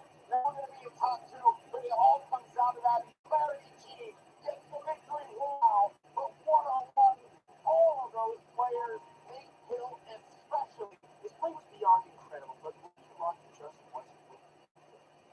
Nate Hill, one spot away, and you got to pick. Win that game. One more game. One more game. This is the tiebreaker is coming. All he needed was one more elimination across any of the two matches he played, and he would have qualified. Unfortunately, he missed out by just a hair. At least he was qualified for duos, though, and now that he and Funk were going to New York to play against the best of the best, the big topic that got brought up was their age. World Cup participants ranged from 13 to 24 years old. Nate was that 24. Funk was that 22. Isn't old or anything, but in pro Fortnite, they're pretty much fossils. So, they keep up with this fierce competition. Although we all wish that this story could end by saying it should be impossible, our duo gave it their all and ended up finishing 31st out of 50. However, this is no small feat. They went up against the best players in the world. So many pros didn't even qualify for the World Cup. All things considered, this was a massive victory. It proved that even the older guys, like myself, can compete. If you were to spot Nate Hill walking down the street, you didn't know who he was, a pro gamer is the last thing to know. But that's what he is, a gamer and a natural born competitor. And in the past, since the World Cup's concluded, he's been out there absolutely killing it. In the first week of Duo FNCS, he and Funk finished just outside of the qualifying control. They have a couple more weeks, and if there's any who have been qualifying, it's these two guys. His journey as a pro Fortnite player has been filled with nothing but success, and we wish Nate the best of luck on his incredible career forward. If you aren't already subscribed to Nate on Twitch, go ahead and subscribe. Alright guys, that's it for the video. Thank you guys so much for watching. I hope you were inspired just like I was on Nate Hill's story and what it's like to be a true competitor in the game. He's not always the most entertaining, but when you watch his stream, you know you are watching someone who is great.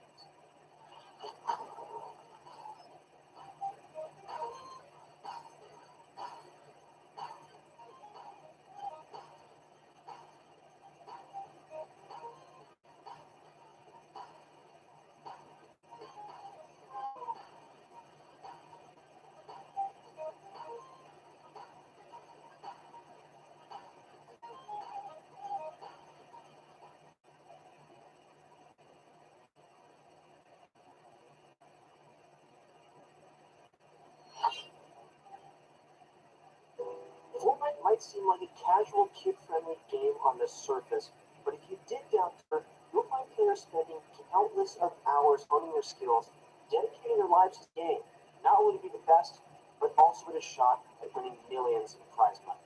What up, guys? My name is Christoph, and in this video, we'll be discussing the full competitive history of Fortnite. From its earliest points back in 2017, in the first few seasons, leading up to the insane prize competition we see today. But before we get into it, if you guys want to start winning more in Fortnite and flex with your friends, you can go to ProGuides.com and find yourself a pro level coach right now. Before TFU, before Mongrel, before all the competitive Fortnite superstars, there was just a game, and it wasn't also popular. Our story begins all the way back September 27th, 2017, with the beginning of Fortnite. Fortnite Battle Royale is one of the many Battle Royale games that saw success around 2017. A few other popular titles at the time included H1Z1 Battle Royale, which was a fighting ground for some of the top streamers we know and love today, including Tfue and Ninja. Another big game at that time was PlayerUnknown's Battleground, or PUBG for short. The success of these games largely influenced Epic Games, who at the time was a relatively small game company, to dive into the Battle Royale genre, use existing game, to the world as the foundation for Fortnite Battle Royale. This proved to be a great idea because of Save the World's core gameplay mechanic, build. Building gave Fortnite a unique twist that no other Battle Royale had, and is what makes Fortnite so special to this very day. Fortnite Battle Royale launched in September and saw success that was nothing short of incredible, with 1 million players in the first 24 hours, quickly shooting up to 10 million. In the first few weeks, it's safe to say that Battle Royale was a massive hit. However, no matter how popular Fortnite became, the entire esports community never believed it could be more than just a kid's game. But then Season 2 came and introduced us to the first generation of competitive Fortnite superstars. Starting the earliest parts of Fortnite history all the way back in early December of 2017, saw the first ever competitive Fortnite event take place, an invitational event with all the top content creators. This was when most of us probably even heard the name Fortnite. This was just at the start of Season 2, since the new crazy updates were showing so much potential for the game, and Fortnite Battle Royale was blowing up at a ridiculous rate.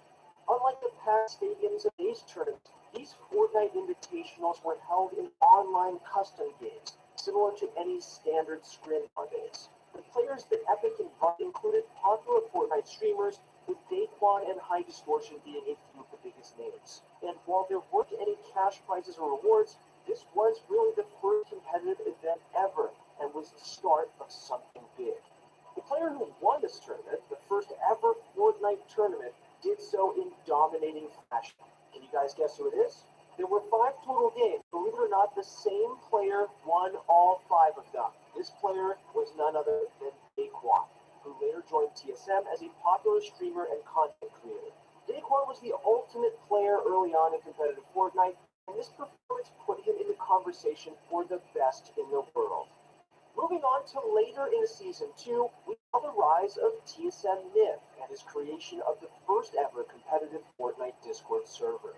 Since there were no custom games and no major competitive bootleg scrim, where they'd all get into the same Discord call, start a countdown, and ready up at the same time to get into the same game. Countdown scrims, as they were called, were the first ever form of the pro scrims we see today. This was the point where a few new names like Hamlins and Daquan were popping up, and all of these guys were somewhat pro players who dominated the scene.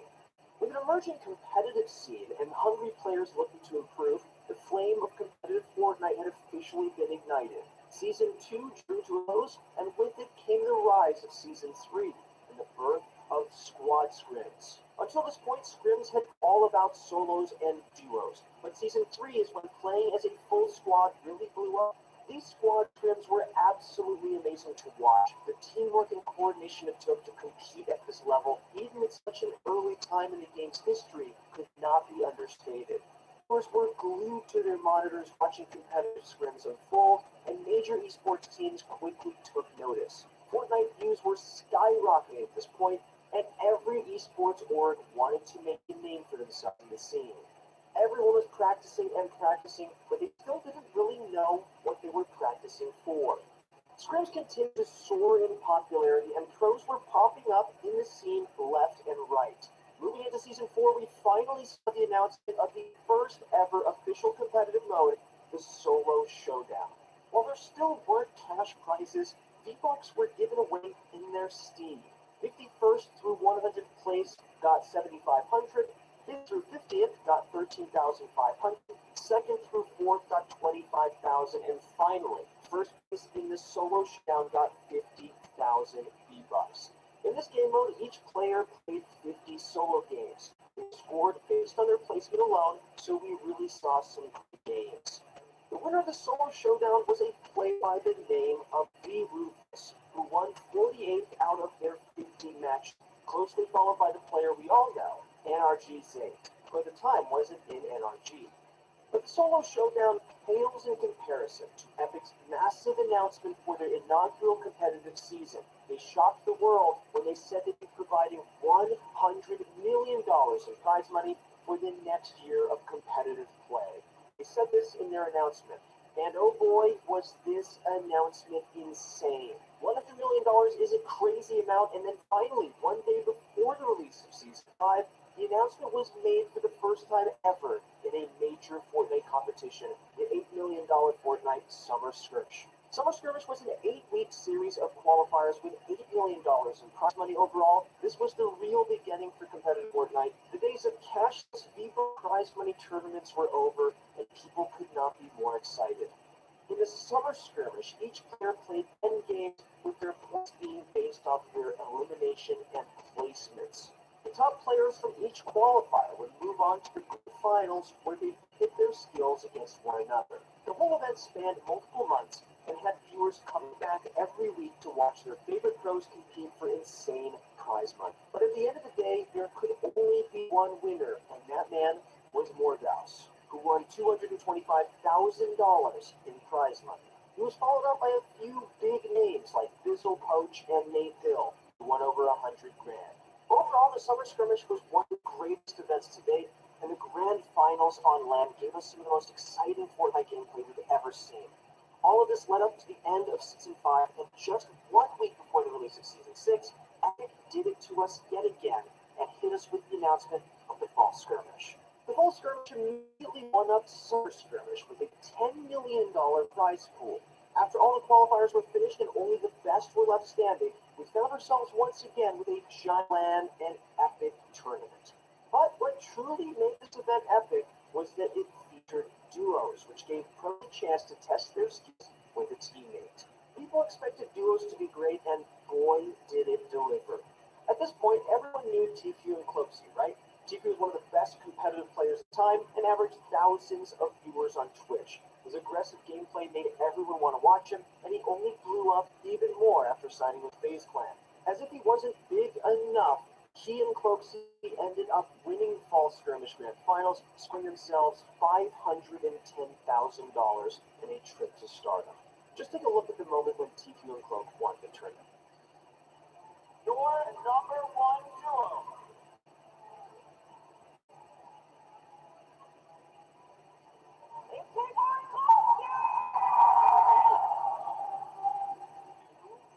We're 6 weeks. We come here and in front of all your fans, you are the number one duo. How are you guys feeling right now? Dude, I don't have words. Down to all the fans. Down to my partner, Tfue. Good stuff, man. Alright, Tfue, what about you? Closing with the carry, dude.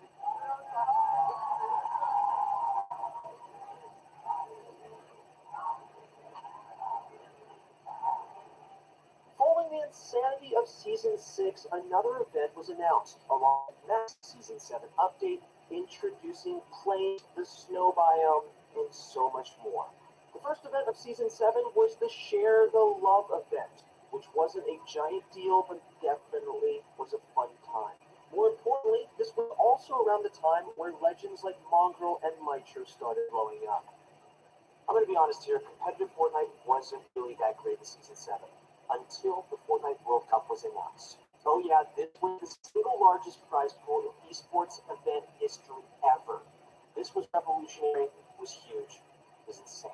This announcement put Fortnite Battle Royale on the map as potentially the largest esports game in the world.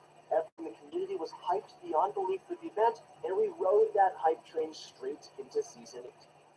Season 8 kicked off with the World Cup qualifiers, and boy, did it not disappoint. The World Cup qualifiers ran from April 13th to June 16th of 2019, running between Seasons 8 and 9. Both are considered World Cup seasons, and the hype for the event practically put these seasons together in everyone's mind. The World Cup was absolutely nuts, and the qualifiers were where we saw a ton of insane new pros popping up, the names we all know today. People like Bugha, Clix, Benji Fishy, Mr. Savage, and just a total of $8 million being handed out. The level of play we saw in the qualifiers was immaculate, and was what many would consider to be the most entertaining period in competitive history. There were honestly too many great moments to even discuss. Let's fast forward a bit to the World Cup finals. Obviously, the dude we all know by now, the man, the myth, the legend, Bugha, came out on top in solos with a ridiculous 59-point finish, literally stomping all the competition. As for duos, Aqua and Nyrox popped off in their final games to secure first place, but nothing could compare to Bugha's dominating performance. Bugha's results at the World Cup really did shock the world and showed everyone that there was so much more room for players to grow. A few honorable mentions from the solo finals include Som, Epic Whale, and Creo, who all made over $1 million, Rojo and Wolfbeast from the duo finals, who each made over $1 million as well, and Elevate and Sace, a few OG competitive players who secured third in duos with nearly $1 million each. A few of the popular names from the finals include Mongraal and Mitro, who got sixth in duos for $450,000, Mongo getting 13th in solos for 150,000 as well, and Dubs getting 150,000 in 15th place. Clicks getting 18th for 112,000, and Benji and Mr. Savage each got 30 in solos. As a whole, the World Cup was absolutely amazing and shattered a ton of esports records with 40 million viewers, over 2 million concurrent viewers, the highest total prize pool of any esport event ever. And finally, the largest payout for a single player in any esports tournament ever, which went to the man himself, Bruga. The World Cup was a phenomenal event, and we really hope to see something similar in the near future. Moving into Season 10, or Season X as you might call it, there was a ton of controversy surrounding the Brute vehicle. It's not even debatable that thing was ridiculous. This vehicle would wipe a squad in mere seconds without the driver even risking a tick advantage. A giant robot with unlimited rockets shooting 10 at a time, moving faster than any player can, and stopping anything in its path, that was literally the Brute.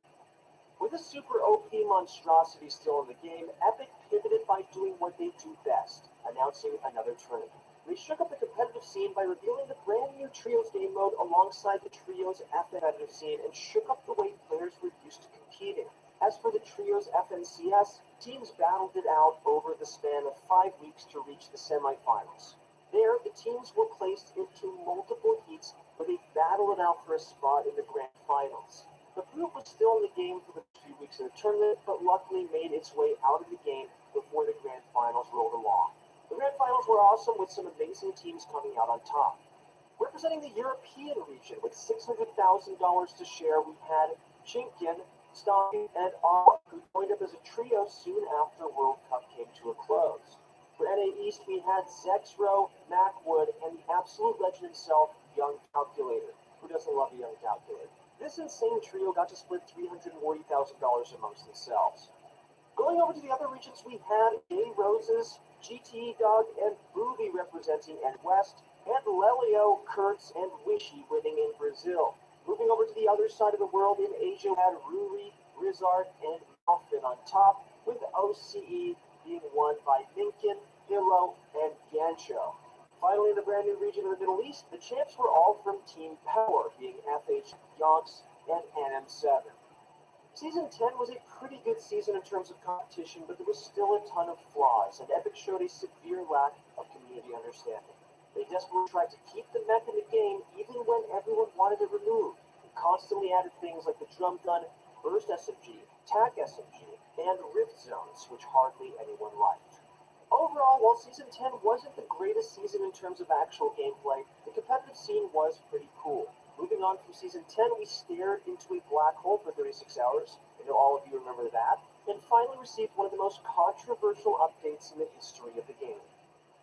Chapter 2 finally came, and with it came some unexpected changes. Most notably, the brand new map and the brand new loot pool, with almost every silly item removed. But this came at a cost. Throughout the season, we almost saw no communication with Epic, and they continue to show that they really don't care. Squads FNCS was the main event of the season, with Cash Cup tournaments scattered around, and Winter Royale duos also making an appearance. Competitive was actually pretty good this season, despite the game being relatively boring with little content and no word from Epic about anything. Our first major event of the season was Squads FNCS with 4 weeks of qualifiers, each week with an open session, semifinals, and then the finals, where it be determined which teams play in the heats to have a shot at the grand finals. We won't name every single team who won the season, but a few of the big names were Unknown Squad of Avery, Ronaldo, Vanguard, Kez, and himself on NA East, Wacky's Squad on Europe, and the X2 Twin Squad on OCE. But there were still a ton of great squads that didn't quite win the whole thing.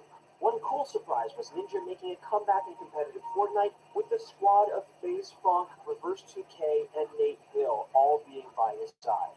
They managed to pull off a 7th finish in the grand finals, shocking a lot of people and begging the question, is Ninja back in competitive? I will have to see how he performs in the future, but he's definitely looking good. Moving on to Winter Royale duos, we had a $15 million prize pool with a ton of players placing in the money. However, we also had the cheating controversy, where teams were able to get into 0-point lobbies the whole time and basically just pub stomp, putting them high up in the leaderboards. This basically ruined Winter Victor Royale in the eyes of most of us, and really just messed up the tournament as a whole. Most of the top pros performed here due to the cheating issues, and the whole tournament was a bit of a mess. Regardless, stuff happens, but I'm sure we'll see Epic making some changes to avoid this in the future. Finally, we had some cash cups throughout the season, which really weren't anything crazy, but we did see some big names, including Clix, Kanata, Uga, and most notably Benji Fishy, arguably the best solo player of the season, performed extremely well in these cups. Overall, Chapter 2 thus far has been very good in terms of competitive play. If Epic can fix the cheating issues and continue to push out high-quality tournaments that people enjoy, we can definitely expect competitive Fortnite to continue rising and make a name for itself as one of the best esports in the world. Competitive Fortnite has been a long, fun journey. From a cartoony kids game to one of the most mechanically demanding esports out there, Fortnite is taking the esports world by storm, and it isn't going anywhere anytime soon. I hope you guys enjoyed going down memory lane with me and looking back on the fun times we had throughout the years. Competitive Fortnite is just awesome, and I really hope we're able to see more of it in the future. That's it for the video, guys. Thank you so much for watching, and good luck in your next few games.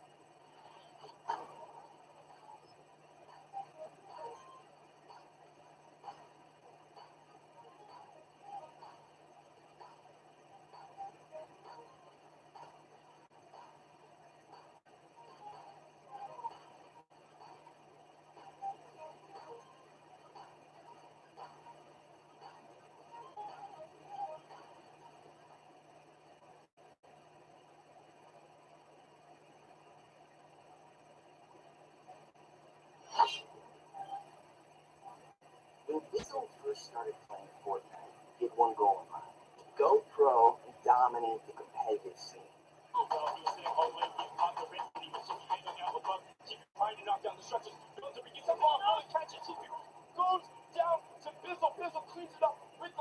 He made the risky decision to drop nearly everything in pursuit of stream, but hey, paid off in spades. Shot comes in, a limb, Bizzle turns on the play. That's it! He dingled the floor! He hand-cannon the floor! And the wire dropped! Bizzle with the victory! And while Bizzle may not be the flashiest player, his keen games, outstanding aim, and incredible consistency make him one of the most accomplished Fortnite pros on the planet. And this is his story. Tim Miller, or Bizzle as we all know him, grew up in Long Island, New York, and for as long as he can remember, he's been a natural competitor. I always had a competitive nature to myself. Playing soccer through high school, I played badminton too. I think that's what drives me to always try to be the best I can. Although he loved competing out on the quarter field, it would be in the comfort of his house where he would eventually discover his real passion, gaming. One of the first titles Bizzle got heavily involved in was 2009's acclaimed Call of Duty Modern Warfare 2. At the time, emerging organizations such as FaZe Clan and Optic Gaming were proving that game culture was much more than just some hobby for nerds, and seeing them in action sparked a flame in Bizzle. A bunch of my friends made a trick shot plan back in FW2. Just trying to trick shot with the FaZe guy, taking 50 shots and temper shots, we were trying to be like that. Once Bizzle reached high school, he stepped away from the dank MLG trick shots and began focusing more on the competitive side of it. First, by ditching his experts and moving on to PC gaming. Primarily for that one game every pro seems to touch at some point or another, Counter-Strike. CS hooked Bizzle in with no other game. The 5-on-5 team-based shooter required so much aim, game sense, and effort to improve that it was the perfect vehicle for Bizzle to channel his competitive drive. He invested his time, joined teams, played up to intermediate leagues, and he was on path to becoming a pro. But Bizzle's CS journey would soon be stopped in its tracks. Fortnite got released, and the hype revolving around it was unreal. So, Bizzle gave it a try. He queued up for a few matches, and his first impressions, well, they weren't too positive. The bright, cartoony graphics felt kind of unsavory to him, and he just couldn't see the appeal. Despite all that, thoughts about Fortnite continued to linger in Bizzle's mind, and several weeks later, he reinstalled the game and gave it another shot. This time, though, it was the opposite. Things went better, and he ended up falling in love with the game. To Bizzle, Fortnite's allure was too much to ignore. That's when he made the choice to drop Counter-Strike and pursue Fortnite. And while he didn't know at the time, that decision would end up changing his life in so many unimaginable ways. Bizzle decided to treat Fortnite as a competitive game for the decade. After quickly proving himself in scrims matches, he found his way into the Elite Pro Discord, and there, he co-formed a team with some new friends. They called that team Fable, and together, they were a powerhouse feared by every other spot out there.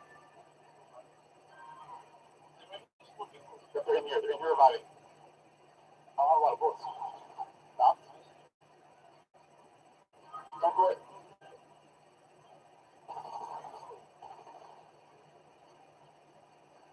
Got 10 votes, bro.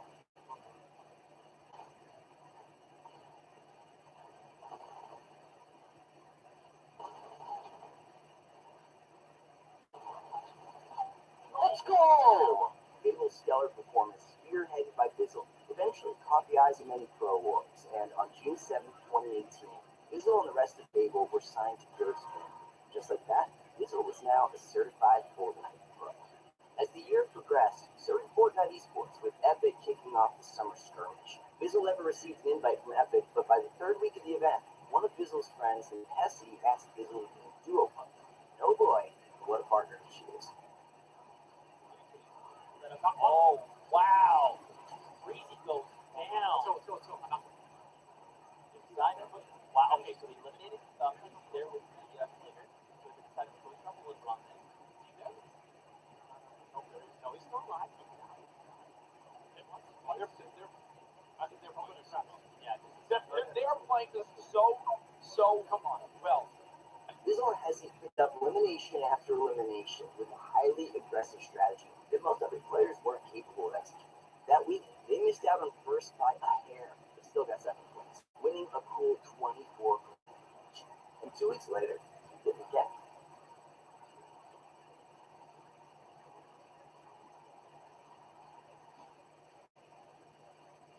Oh my God, there's three. Two teams are three. There's one below. There's two up top. They got one down. They got two down. There's another below. Spraying, and they get three.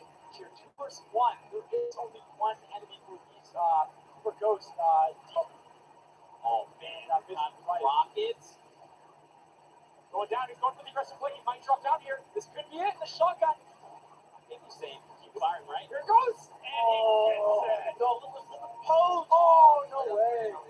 Wow, so the second half of the Ghost Squad find themselves a victory. That's a win generally for Ghost. Yeah, congrats to them. That's awesome. That week with his teammate Demo, Bizzle took home $30,000. With back-to-back triumphs, Bizzle quickly began solidifying himself as one of North America's top competitors. Soon after, though, Epic closed out Summer Skirmish by hosting a solo tournament at PAX West in Seattle. The grand finals of the Summer Skirmish. $1.5 million on the line today. Dr. Lupo, joining me up here. I'm so incredibly excited. This might be one of the most competitive hobbies we've ever seen. Okay. First place takes $225,000 home. Not only were the top prizes life-changing amounts of cash, the event was also the most competitive lobby to date. With so much on the line, Bizzle really needed to pop off. Olympics now at 3. Let's earn him another point. Could Poach be making a sticky move? Oh! Goes to the doors. He closes it. Marksman sneaks on it. That's another point. He's down to just 12 HP. Holding gets a quick little tag there. Top 8 now. Coop trade. Triz and Ghost Bizzle. This is it. Remember, Victory Royale was a $25,000 prize. Coop trade. The final zone is closing. Who will win the $25,000? Here he goes. He's got one layer on him. Will it be look? No, he gets it in space. Oh my God! Ghost Bizzle! $25,000, Richard. You thought he had it. But here it is from Ghost Bizzle. How weak was he? Oh no, this is heartbreaking. Heartbreaking. 1-6 held. That was 5 limbs and a Victory Royale. That will put him with a nice 5.8 right there. And $25,000. I'll tell you right now, Ghost Bizzle just made himself a hell of a lot richer. After a jaw-dropping performance in the last match, Bizzle once again finished in second place. And with the Victory Royale bonus, he went home over $200,000 richer. But when he got there, he had to make a difficult choice. Because during this time, Bizzle was actually enrolled as a cybersecurity major in college. With classes starting soon, he could either continue his education or work step away and focus on being a full-time Fortnite pro. Luckily, the timing of that win at PAX couldn't be any better, so the decision was pretty obvious. But Bizzle's mother still wasn't entirely convinced. She insisted on Bizzle earning a degree, and he couldn't convince her otherwise. Fortunately, his sister stepped in, and after enough reasoning, Bizzle's mom felt assured. And now that Bizzle had his family supporting him, he would set out on a true rampage. He dropped low safety, got rid of the steal that he had. Bizzle for the flank. Nice shots from Bizzle. The fact that Bizzle's still alive, given his positioning on Warforged is going to be placed here. Look at this, he's stuck. He's trying to chop his way out of it. He's going to do exactly that. Goes Bizzle. Somehow manages to survive. But it's going to be so hard for him to get through. He does. He didn't get through elimination. Goes Bizzle. Does it again. Matt here. He's going to go out. He's going to go out. He actually uses the bounce pad. He finds Cypher. And he's going to get a high ground. Goes Bizzle. Takes the high ground. Can he get the elim? No, not just yet. Goes Bizzle. Some way, somehow. Only has mini though. I think about Goes Bizzle. I got to put it down. I got to play for this. He knows that he's going to end it. He drops. Not enough time. He's going to get out here. Goes Bizzle. A valiant effort. Oh, he almost was able. He's done it. He got the fourth and the fifth of the league. The Alpha finding all opportunities. That's another one. I think it's unbelievable. They got another one. It is heating up. Ronaldo's out, but it's okay. Six still left. 1v1, 1v1. Oh, Bizzle! Bizzle comes out with the back-to-backs. Absolutely cooking there. in just 3 months, Bizzle won big. $130,000 across 6 events, including 2 second-place finishes during the fall skirmish and 4th place at TwitchCon with Demo. But with no first-place wins yet, it seemed as if Bizzle was cursed to always be a runner-up. Come the new year, Epic would commence their latest $500,000 tournament, the Secret Skirmish. With Bizzle attending, all anyone could think about was that this would be the one where he breaks the second-place curse. Some other resources grows on that logo. Luchi trying to pick up the elim from the siphon. Bizzle ends up living in the storm. Tfue on the logo with Gross. Gross ends up going down to the storm. Bizzle ultimate high. 1v1. Bizzle versus Tfue here. Tfue's just looking for the peak. He has no one. Tfue didn't even The know ultimate high. Bizzle is now getting dropped on the cue, the trap. Not going to be able to find it yet. Still 3 players remaining. Tfue's ultimate low. It's only 1 player, but it's not. Now he was sitting all the way. He caught the rim and he was just hanging out above. Tfue trying to knock down the structures. Builder begins to fall. Really catches Tfue. Goes down to Bizzle. Bizzle cleans it up with the pump into the SMG. And that is it.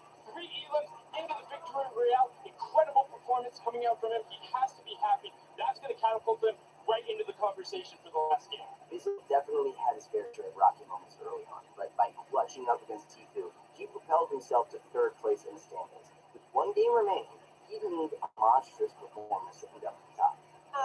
No surprise here. Bizzle in a wonderful position to potentially take this game. Not many materials left. 3 elims so far. A quick little tap of the player above. No materials. He's got to drop on down. He's looking for the way to take as little fall damage as possible. He's made it to the low ground. He's skating around. Shot comes in. A limb for Bizzle. Turns on the player above.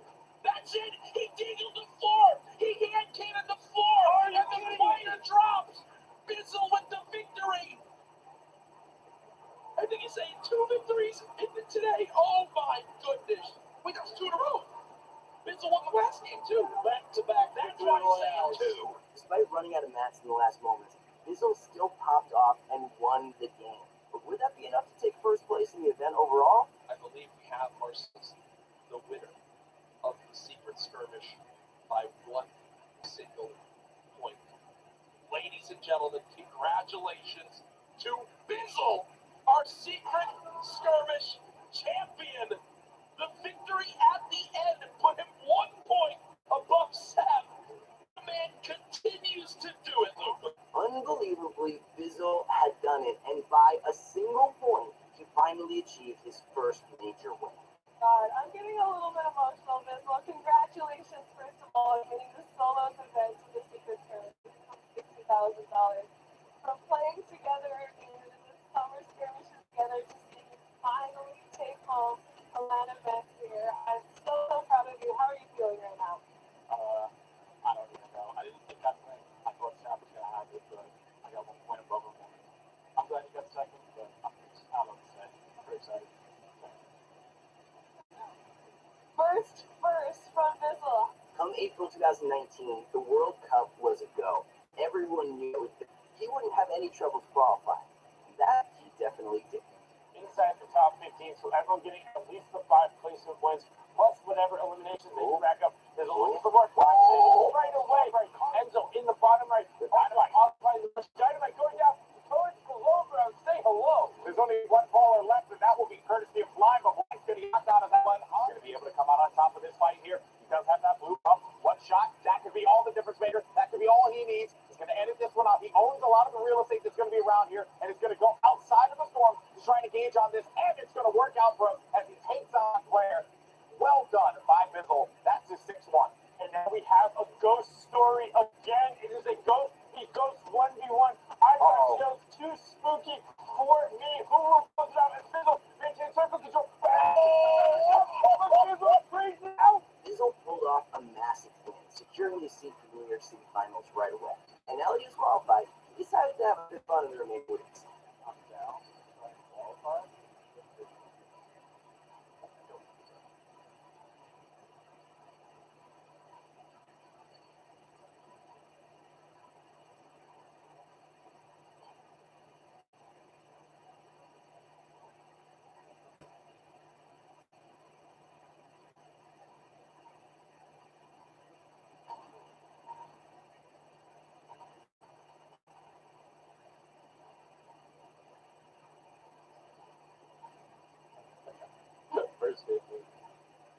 Going into the World Cup, the time for games was over. Bizzle held the #1 spot for most earnings, and being the most decorated veteran at the event, all eyes were pointing right at him. I won't say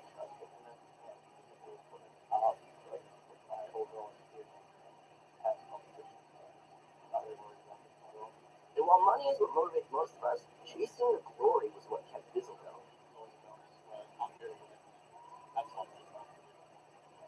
Money's crazy. No matter how much, no matter what place I can stuff in, so we're not worried about that as much as placing well and not doing that anyway. Although he definitely had his moments during the finals, the event still might have just been the toughest 6 games of Fortnite Bizzle had ever played. And in the end, he finished a very respectable 23rd place.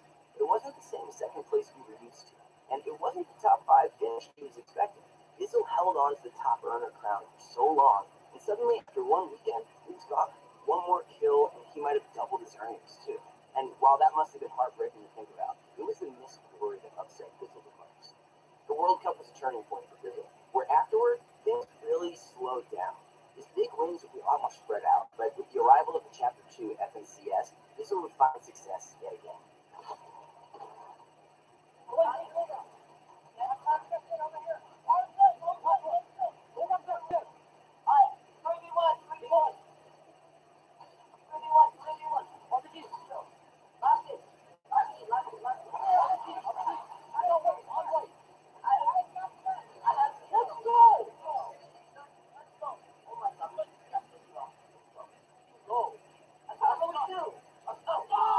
Bizzle's squad was excellent, and with his expert leadership, carried them into the game of 3 match in the finals. And in the end, they earned enough points to take 3rd place overall, earning the team 60 grand. During this time, Bizzle was creating more LAN events, and while he would have to wait for a while for another one, it would eventually come. DreamHack's $250,000 solo event in Anaheim would once again be Bizzle's chance to prove himself as the king of LAN events. And now Bizzle still maintains that second height layer. Teacher goes way down. Still nobody. I think finally top goes down. I think Bizzle, Diego's still up. This game is going way farther than I expected. But all 5 were up. Steven's now pressuring on Diego. All of a sudden, someone comes behind us. Bizzle, he's making a high play. Pass possibly some poppers. Steves goes back. Poppers, 1 grand plus smart placement too. But someone sees it low ground. Big ball damage. 13 HP left. 75 shield. I think it's Bizzle versus Steves in a 1v1 and Bizzle drops it. The shot away, but Bizzle's there at the door and gets the stoppage. A huge stop. Bizzle held the #1 spot heading into the last match, with a slight lead over Mr. Sack. The question in everyone's mind was, will he pull it off? The confidence with Bizzle now going to be going in towards the higher ground there, but look at the whole server in front of him. It's going to be a hard task, and only he is one of the people that can get it done. Bizzle playing so slow. Bizzle comes right on. 1 build remaining. Bizzle needs it. If he does not get this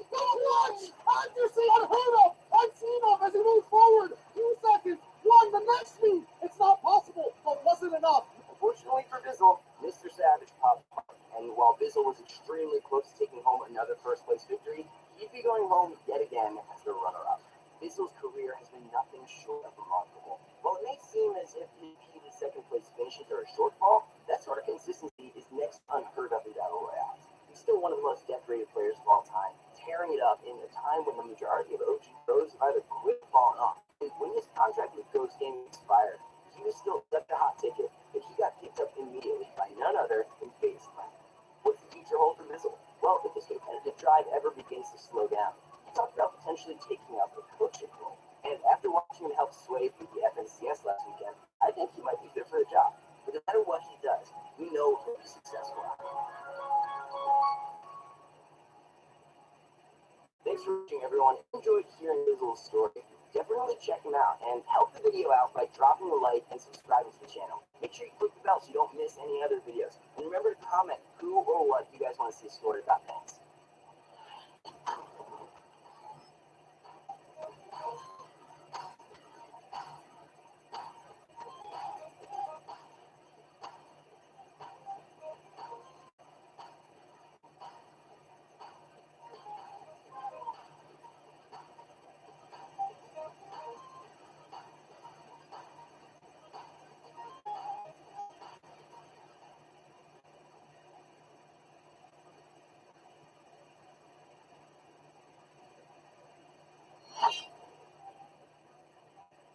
Parents and members often have a hard time supporting or understanding their kids' obsession with video games. It's easy to look at their habit of just sitting in front of a screen for hours on end as a waste of time, but this usually comes from a misunderstanding of the hobby. Some parents try to understand their kids' passion for gaming and to support them to a reasonable extent. No one should be playing video games all day and night, but sometimes they are perfecting their skills and actually working towards a goal of making a living.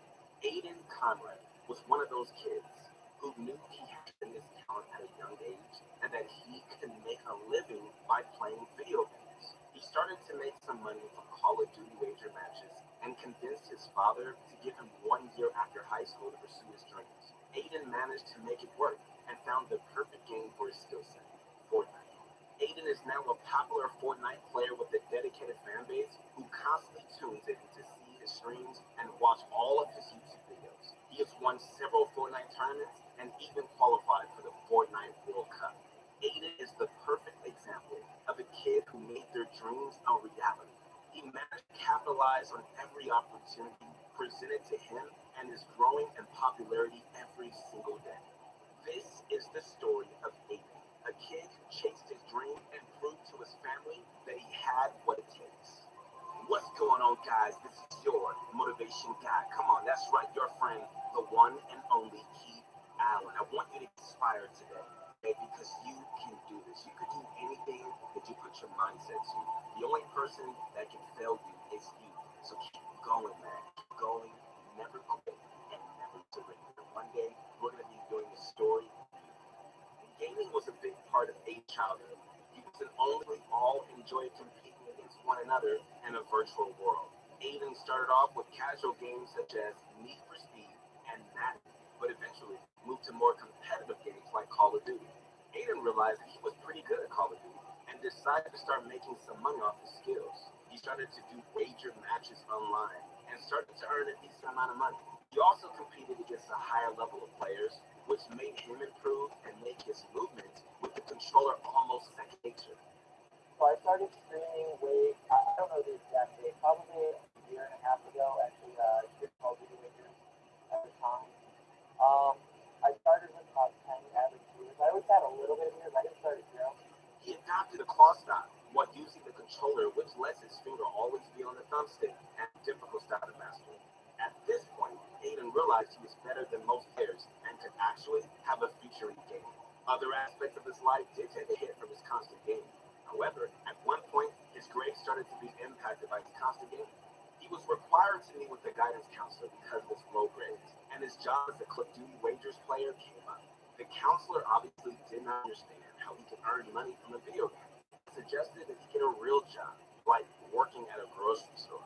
Aiden luckily had support from his family, who approved of his gaming and gave him the time to perfect his craft. After graduating high school, Aiden's father gave him a year to make a career out of gaming, which was just enough time for Aiden to make his dreams a reality.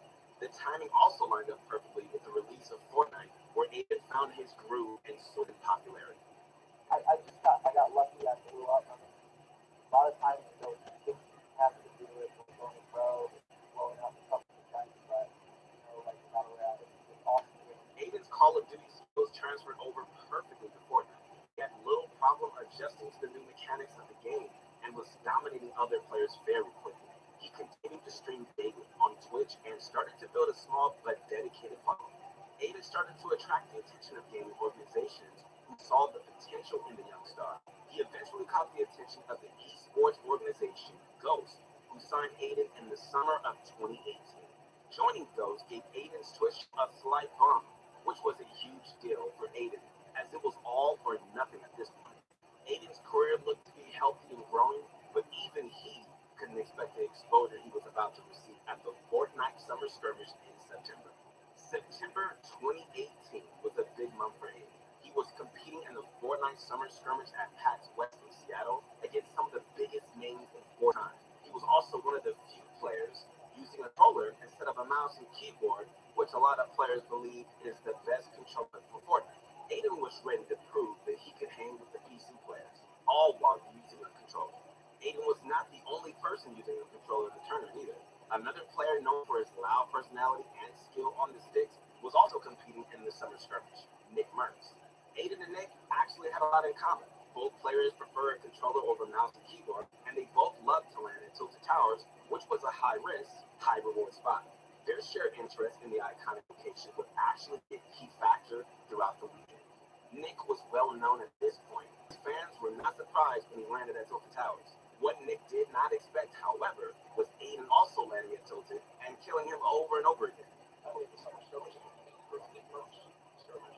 As image went out at F-26 so have a run, very easy. Yeah, he's going back and forth trading shots. He even commented that he felt like he's one against the PC player with the mouse and keyboard and different accuracy these two control players. He wanted to see it and inside the staircase at the floor of his church building. That was what I thought they was going to happen on it. But he come up with this small and then he just went flat. God, I love it so much. That was just awesome. You're going to get to from later on. Aiden doing that near mid stage and no shield, but you see the front light in the double down. Aiden has any less health. Okay, that's 150. Aiden managed to kill the popular streamer 4 times in a row in separate matches. Nick Merckx had a couple of tough breaks by not finding shield portions or solid weapons, and even switched to the wrong weapon at one point, which made him an easy kill target for Aiden. Aiden had little trouble countering the popular controller user and proved to the world that there was a new king of Tilted Towers. Aiden stunned the world with his performance and immediately started to get a huge amount of followers on social media. Aiden checked his phone throughout the tournament and could not believe the amount of people who were following him. He started off with roughly 2,500 followers on Twitter at the beginning of the tournament, but by the next morning, he had accumulated 4,000 followers. Blew up. Like I blew up thinking of that. 40,000 followers. It was nuts. Aiden ended up placing 11th in the Fortnite Summer Skirmish, but his increase in popularity made it seem like he took home first prize. He also gained a new friend and mentor in Nick Merckx, who exchanged information with Aiden after the tournament. This led the duo to playing together competitively and casually after the tournament, and the two players remain on good terms today.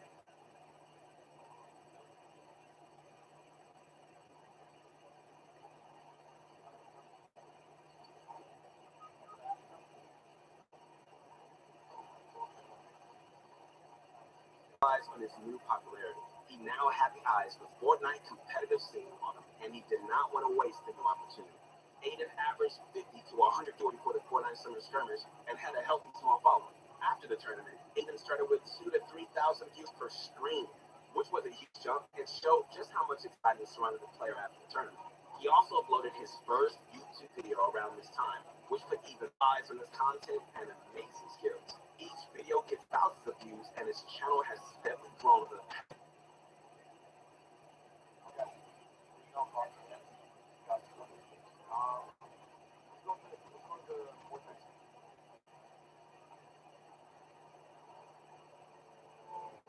Aiden continued to participate in various Fortnite competitive tournaments and even placed first in the UMG Legion Sunday Showdown. Over Over the next few months in late 2018 and early 2019, Aiden competed in several tournaments with various dual partners and by himself.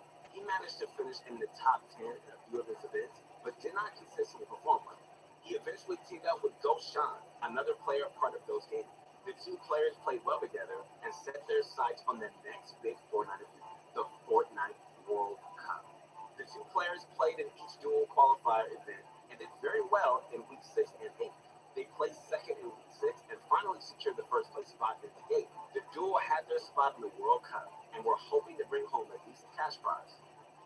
Oh my God, stop!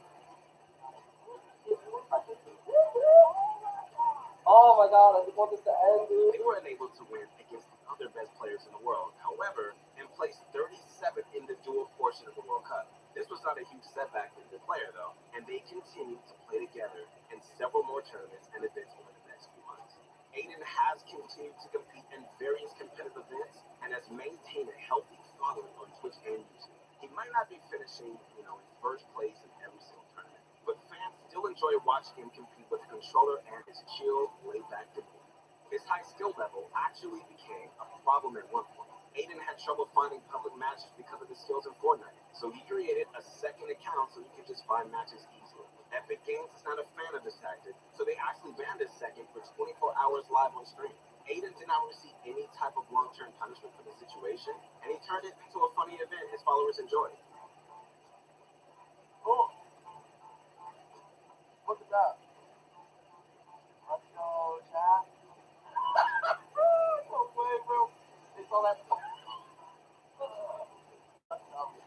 Aiden has maintained his spot as one of the best Fortnite players with a controller and has continued to grow throughout the past 2 years. He has made some recent changes, however, and his future might be uncertain. Aiden recently left Ghost Gaming and is currently an independent content creator and player. The Twitter was their first officially partly no longer he's not doing anything. Just Aiden, I know it's hard for you guys to say. Remember, I don't want to see any more Ghost Aiden in the comments. He explained how those signed him when he was just a small creator and that the organization took a gamble by signing him at that time. He explained that after he blew up, after the Nick Merc situation at the Fortnite Summer Skirmish, he felt that he was growing the organization more than they were growing him as a player.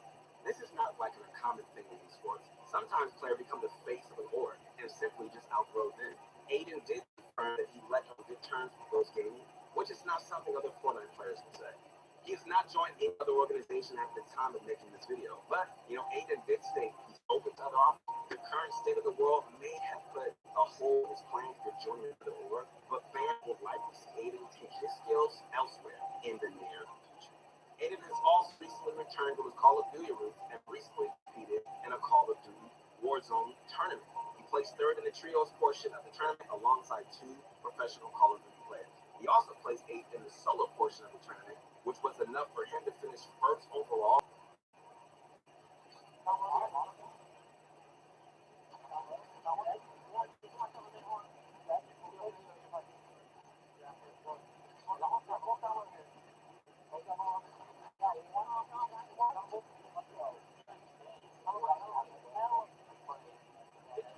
He also uploaded a few videos of him playing the new Battle Royale and seems to be enjoying his time playing the game.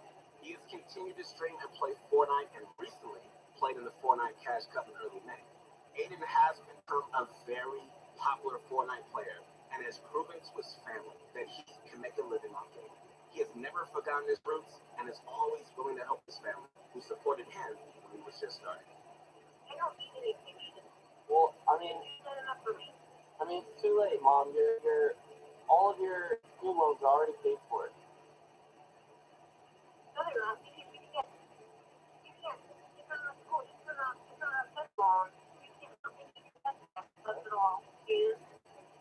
I already talked to Lena. It's already done.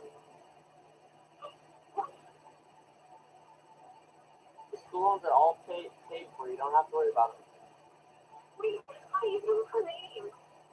Good. Because I do.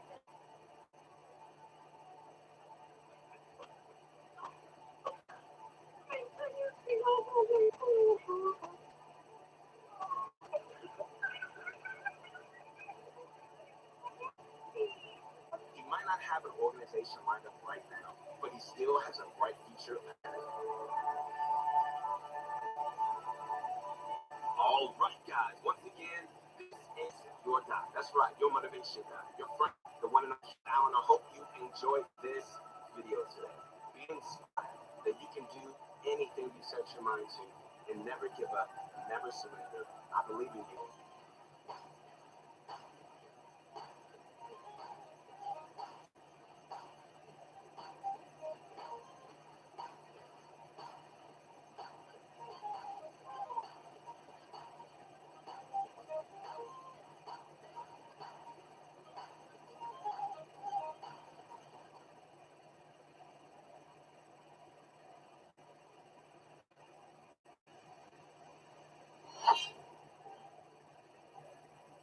In competitive Fortnite, NA West has always been a slept-on region.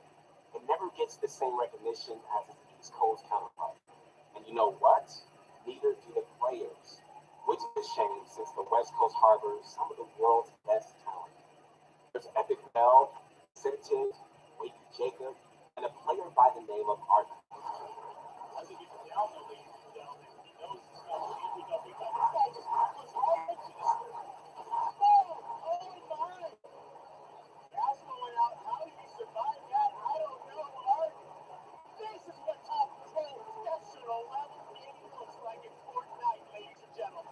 Throughout his career, Diego Palma, aka Arco, has earned over $500,000 from Fortnite tournaments.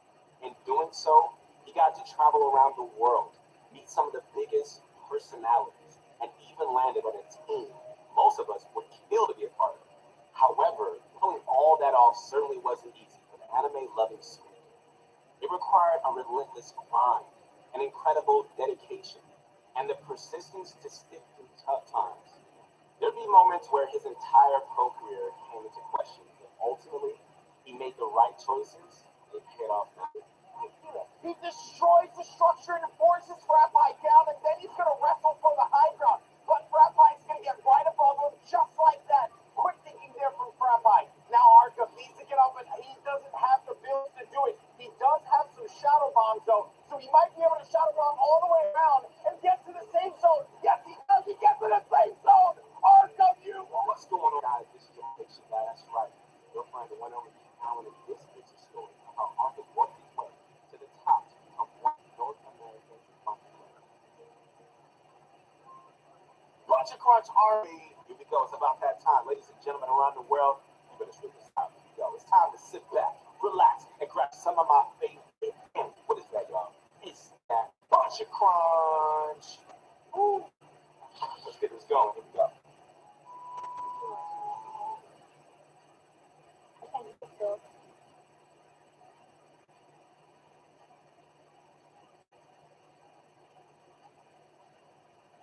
I know.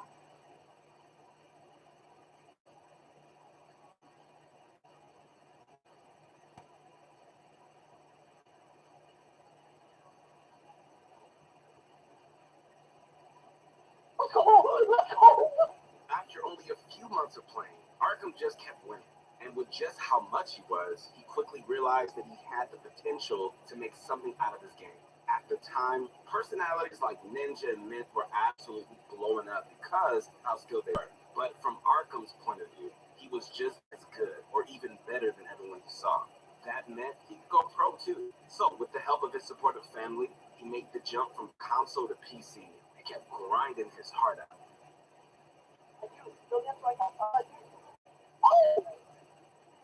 Oh my God.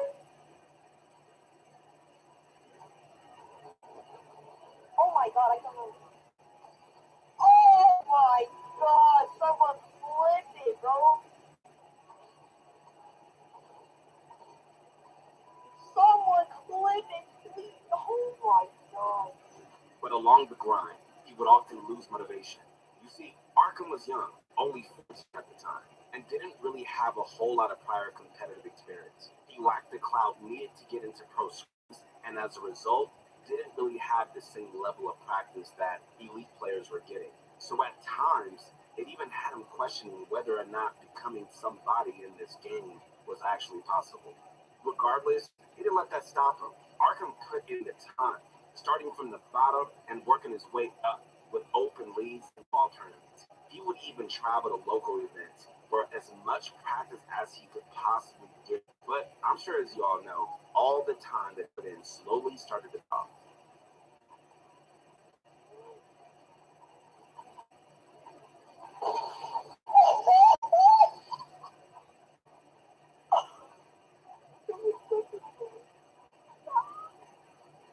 The remainder of Arkham's year sort of came and went.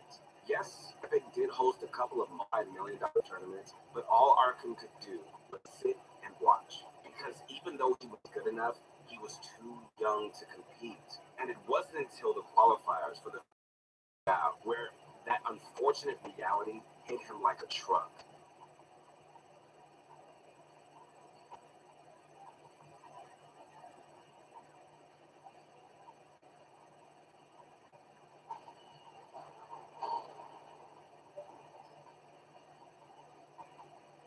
Arkham popped off in qualifiers, getting 40 points and finishing in second place for all of North America.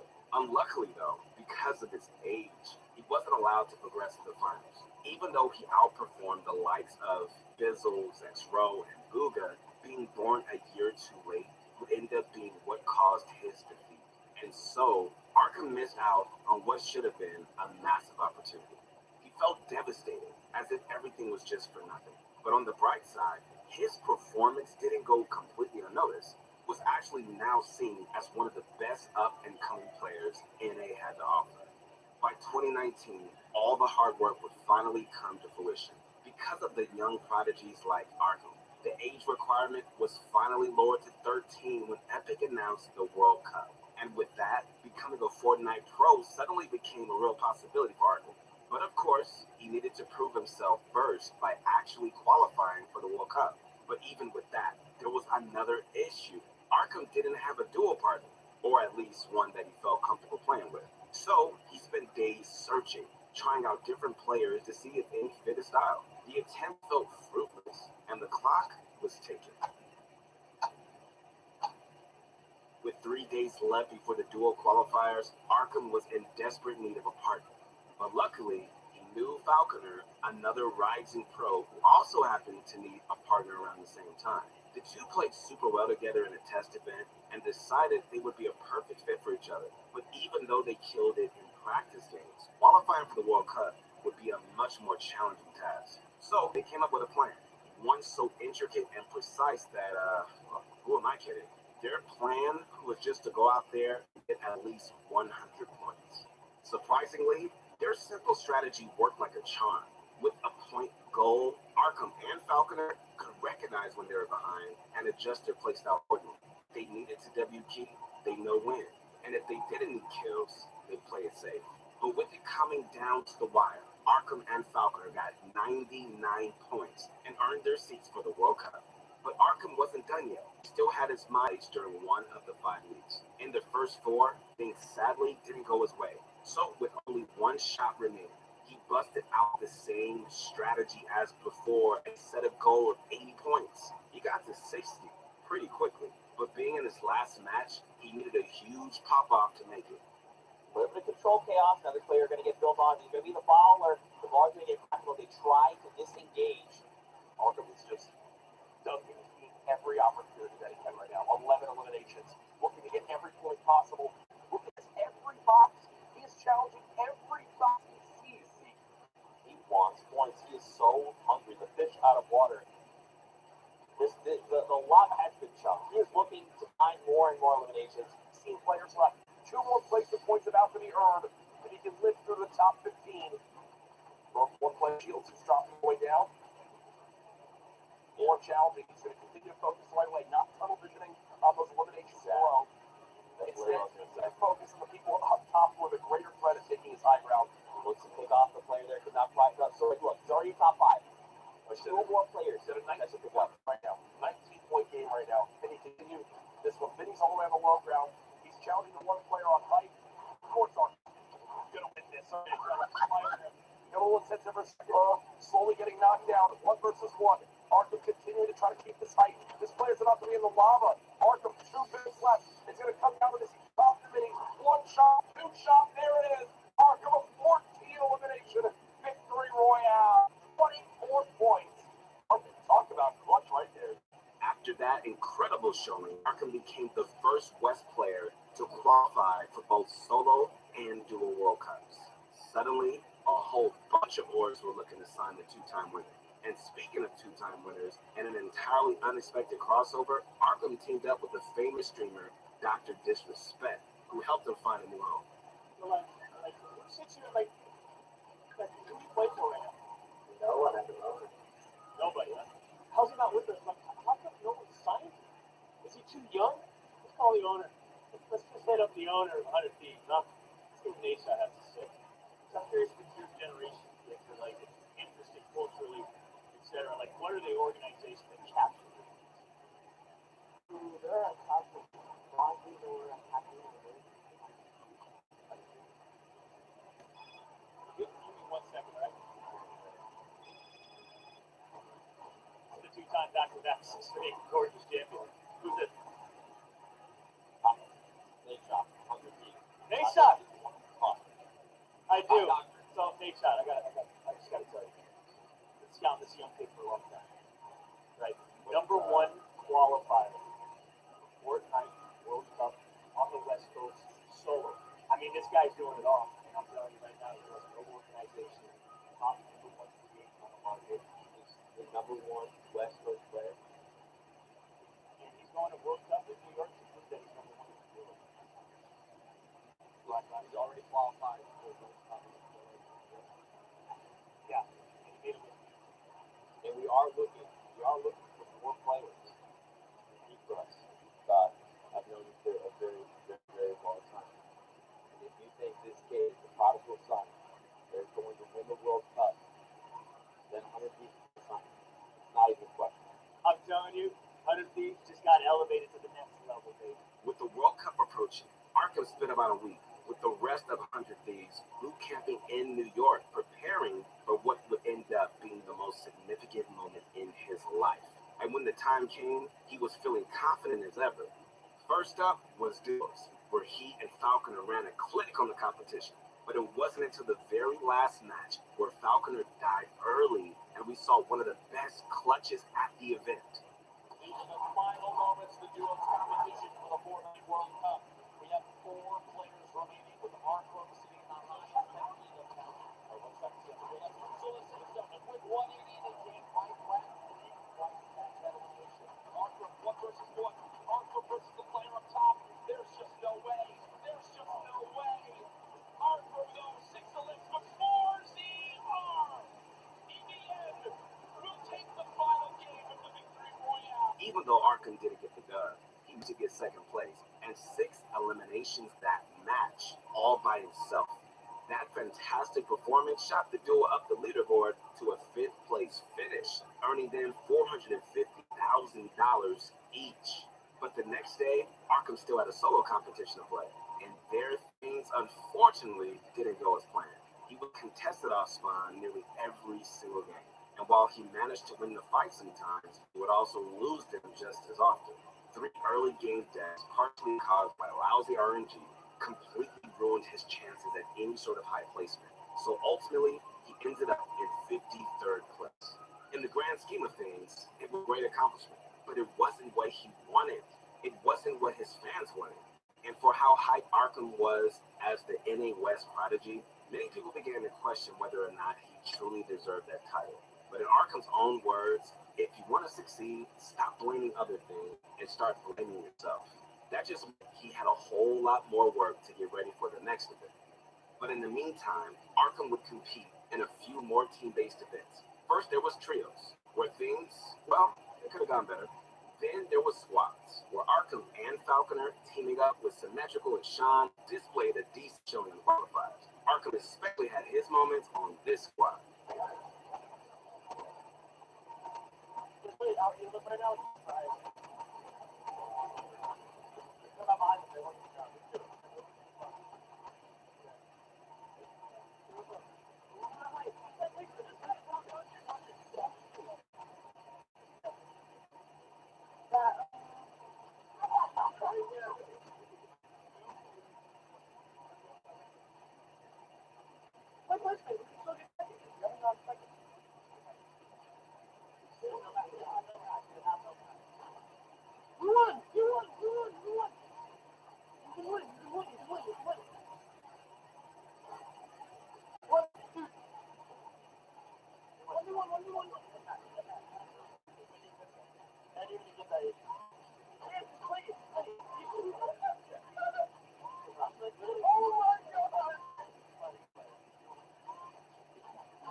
finished around the middle of the pack at 12th place. Finally, there was the dual FNCS, and here, and I mean like right here, things changed. We don't exactly know why, but after almost a year playing together, Arkham and Falcon split. Perhaps they were unhappy with their performances, or maybe they just wanted to try new things. Either way, Arkham was now playing with Andrew, another keyboard and mouse player. Together, they crushed it. Arkham and Andrew placed top 5 in almost every qualifying week. First in their heat for the finals, and they closed out the competition with 3rd place overall. Even though Arkham took a huge risk dueling with someone new, their partnership ended up being a huge success. But as for success on the solo end, Arkham was starting to dominate more and more cash cups. He actually ended up becoming the NA West player with the most cash cup wins that season. But those wins weren't significant to Arkham. He had his eyes focused on the solo FNCS invitation, with hundreds of the best competing for tens of thousands of dollars. Would be Arkham's moment to show who he was. In fact, the top solo player in his region.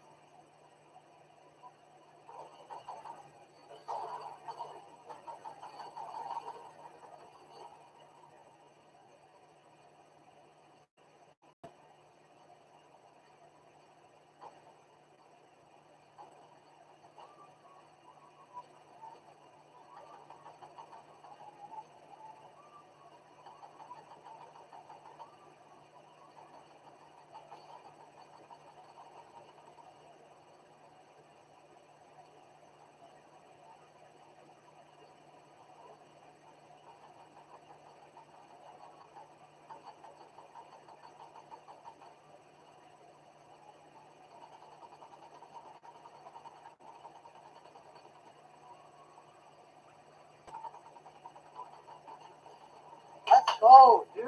Even though Arkham had some unlucky moments, like getting bullied by henchmen, his performance was out of this world. Every match he played so confidently, controlling every single outcome to his favor. In the end games, his commanding presence of height wanted the placement points he needed. And when he had to fight, he fought hard, landing shots like it was nothing. In the end, Arkham blew his competition out of the water, snagging the 1st place spot and adding a massive $40,000 to his earnings. To Arkham, the money was a welcome reward, but proving that he was indeed the best player in his region meant even more. So, where does that leave Arkham today? Well, he's still on the rise and doesn't seem to be slowing down at all. He's still on 100 games. His social following is booming, and he's still out there placing highly every single event. And if he keeps this up, there's just no knowing like how big he's really going to end up. All right, guys. Once again, this is your motivation guy. That's right, your friend, running over Keith Allen. I hope you guys enjoyed this video, man. I hope you guys are inspired by Arkham's story to never quit, never surrender, to be the best that you can be.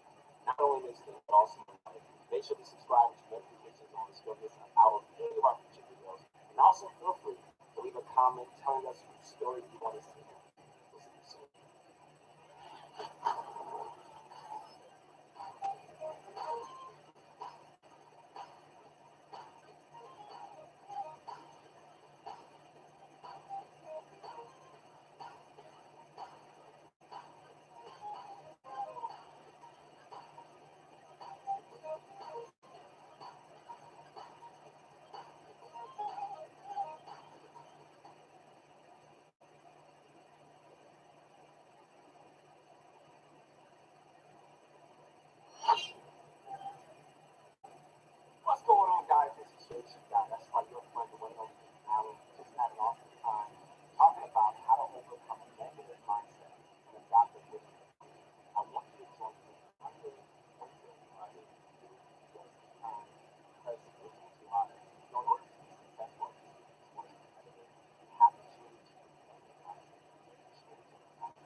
the little things.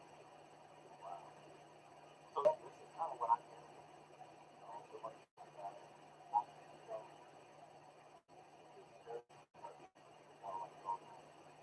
Yeah, it's a lot of disappointment. And now I feel like it's hard to be like guarding on stuff, like good guarding. And I just guarding is hard. I feel like not you're not able to do all of it. You're not able to do that. So worried about so worried about so I'm gonna go say that down to God. You say, you know what? I'm just gonna go all in. I'm gonna do my best. I'm not gonna think about the outcome. Sometimes I feel like that feeling is a lot of times it's much about the outcome. It's so much about, oh, am I gonna win? Am I gonna lose? Am I gonna play here? Am I gonna, look good? Much about the outcome. I want to win. I want to stop thinking about the outcome so much. And I want to win. That's what I'm gonna do. All right?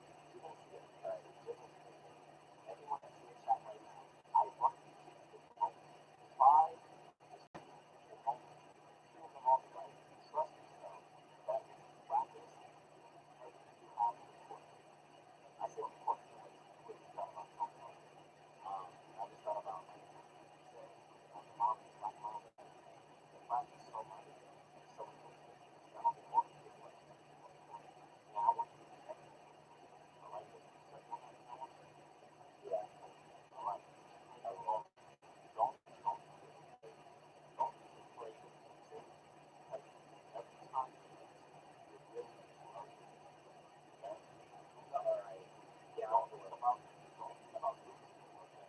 Every time you're losing, you're learning. God is really happy. Learn from your mistakes. You're going to continue to learn. You're going to stop it. Everybody in the chat, one of them stop it. Look at every loss as an opportunity to learn. Look at every loss as an opportunity to learn. What did I do wrong today? What mistakes did I make?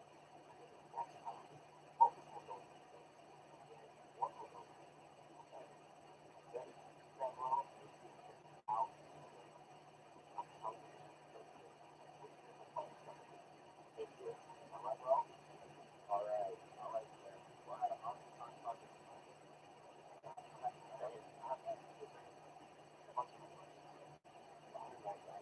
You know how much I wanted it. All right, so before I go to the next conversation, I know you're watching this.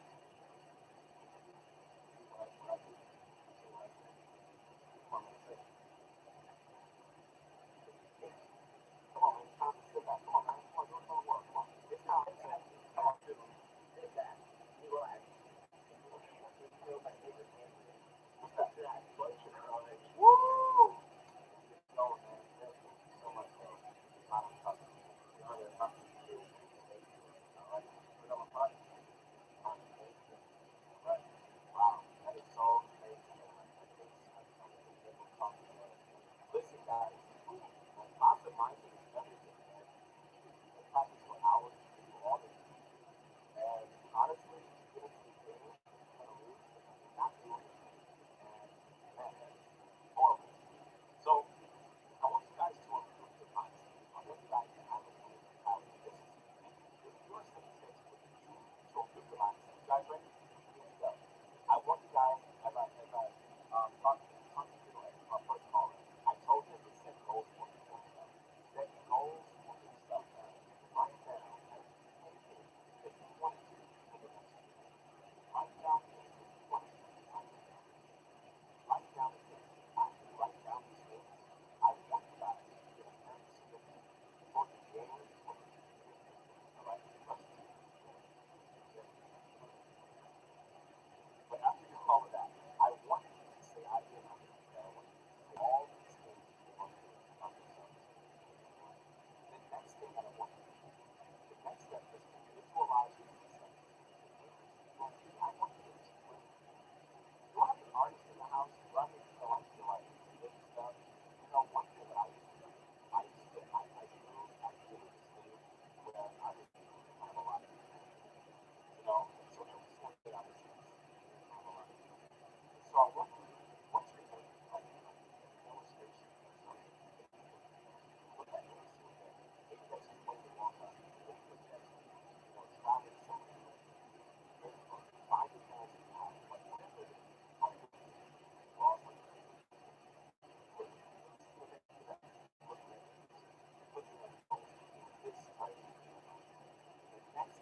time that I failed, I took a step back. I evaluated myself. Every time I put Fortnite, I get too long and I was always talking to them. Instead of being freaking out, break my ego, break the board. Like what I do is that I take a step back and I evaluate what how can I learn? How can I grow? How can I start doing it? Step back. Start growing. What how can I grow? Okay? That's the plan. All right. Everybody else. We got. So it's quick. How do I control my teammates? Good. Why is this thing? Can you do this? Kill and makes me mad. How do you get through that? This is another talk.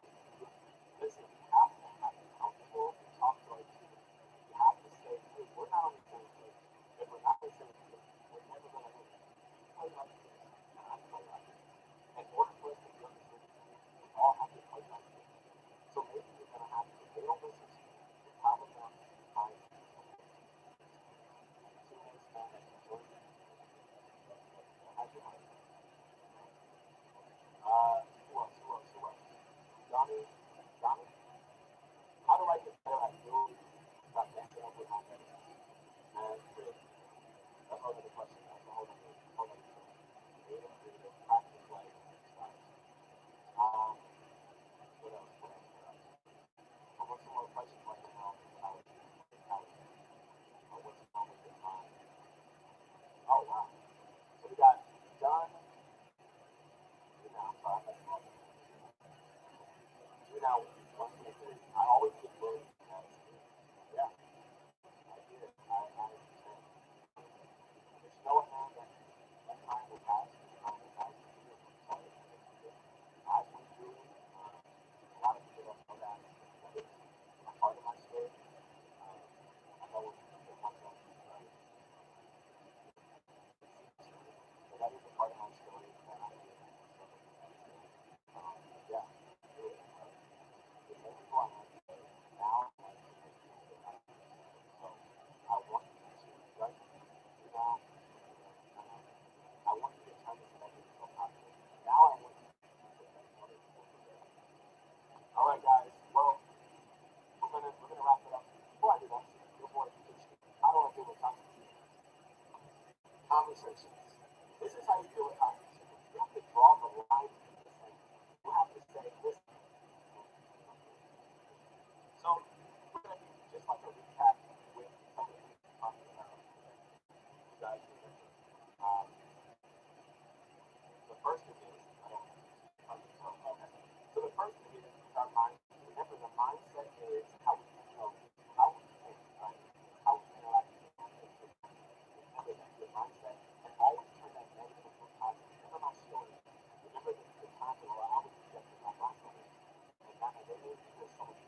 having a medical condition growing up. I was treated as a freak and a monster. And it was just the deepest purpose, like in my gut feeling of, wow, there's literally no one. Basically, it's a rumor in my group. At this rate, the maximum I would live is 3 years.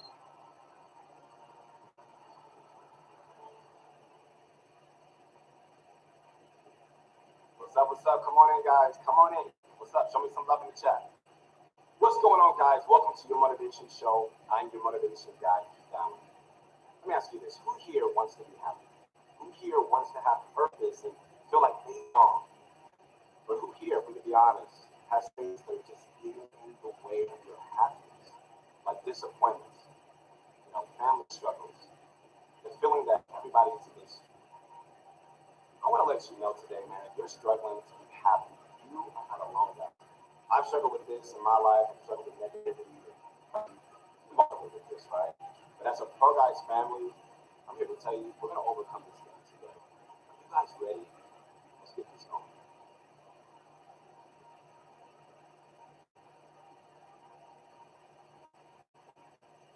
All right, guys, welcome back to your motivation show. If you're just joining us, what's up? What's up? Man, I'm so excited today. We're talking about how to achieve happiness. Happiness, that's a funny one, right? Like, happiness is something that I know us are struggling to really experience. But happiness is really an emotion, emotion. It moves you. It depends on your situation, right? A lot of us are happy when we're winning games, but we're not happy when we're losing games. A lot of us are happy when the right relationships are in our lives, and a lot of us are not happy when the relationships are going bad. Years ago, I was in a relationship with a girl who broke my heart. And I was like depressed. Like, there was just a heaviness that I always had on me. I couldn't smile anymore. I couldn't laugh out loud anymore. And I was so grateful just to have some time with my mentor. And he said, "You know what, man? You have to fight for your happiness." He said, "I want you to fight for your happiness." And he actually gave me like a homework assignment. And I said, "Okay, well, how do I get this? Like, how do I get out of this funk that I've just really been in because of this relationship?" And he said, "I want you to replace all your negative thoughts with positive thoughts." And he said, "I want you to write them down. And every single time you're flooded with all this negativity, fear of failure I was struggling with, fear with just hanging out with people. I was just afraid of getting hurt again. All these things I struggled with. I started writing positive stuff down. I started writing things like, I will be successful. I am loved. I am special. I will be great. My best days are ahead." And I started just saying it every single day. I'm talking about sometimes I would say like 3 times a day. I was obsessed with this. But what happened was the next couple of months, man, my mind started just kind of transforming into a more of a positive mindset. And all this sadness that's on me started breaking off. I started to be able to laugh again, have fun with my friends again. And so I want to see in the chat if this is you. If you've been struggling with sadness or depression, maybe there's been a relationship that did not go your way, or maybe you're just feeling negative about yourself. I want you to write things down, because that's what brings us to our first point. Replace negativity with positivity. Can you do that? Can all the thoughts that that disqualify us, us feeling our flaws, can we start just speaking positivity over us? I want you guys also to build a healthy routine. Have a routine every single day where you're able to feed yourself positivity. Whether you listen to some positive songs, or you watch a positive movie, or you have some other motivational speakers or whatever. But definitely do that podcast. Have some stuff where you build a positive, healthy routine. And also, it's hard for us. I want to see gratitude. We can be thankful. Sometimes it does help to write the things down that you are thankful about, because we focus so much on everything that is going wrong. We ignore the things that are going right. And I want you to start giving more attention to the things that are going right, and do the things that you love. Okay? So I'm excited. We're going to get to our first caller. I want to hear their story, because I know they've been struggling with depression and negativity. So coming on our line, coming on our show, we have Little. What's up, man? Well, I'm having this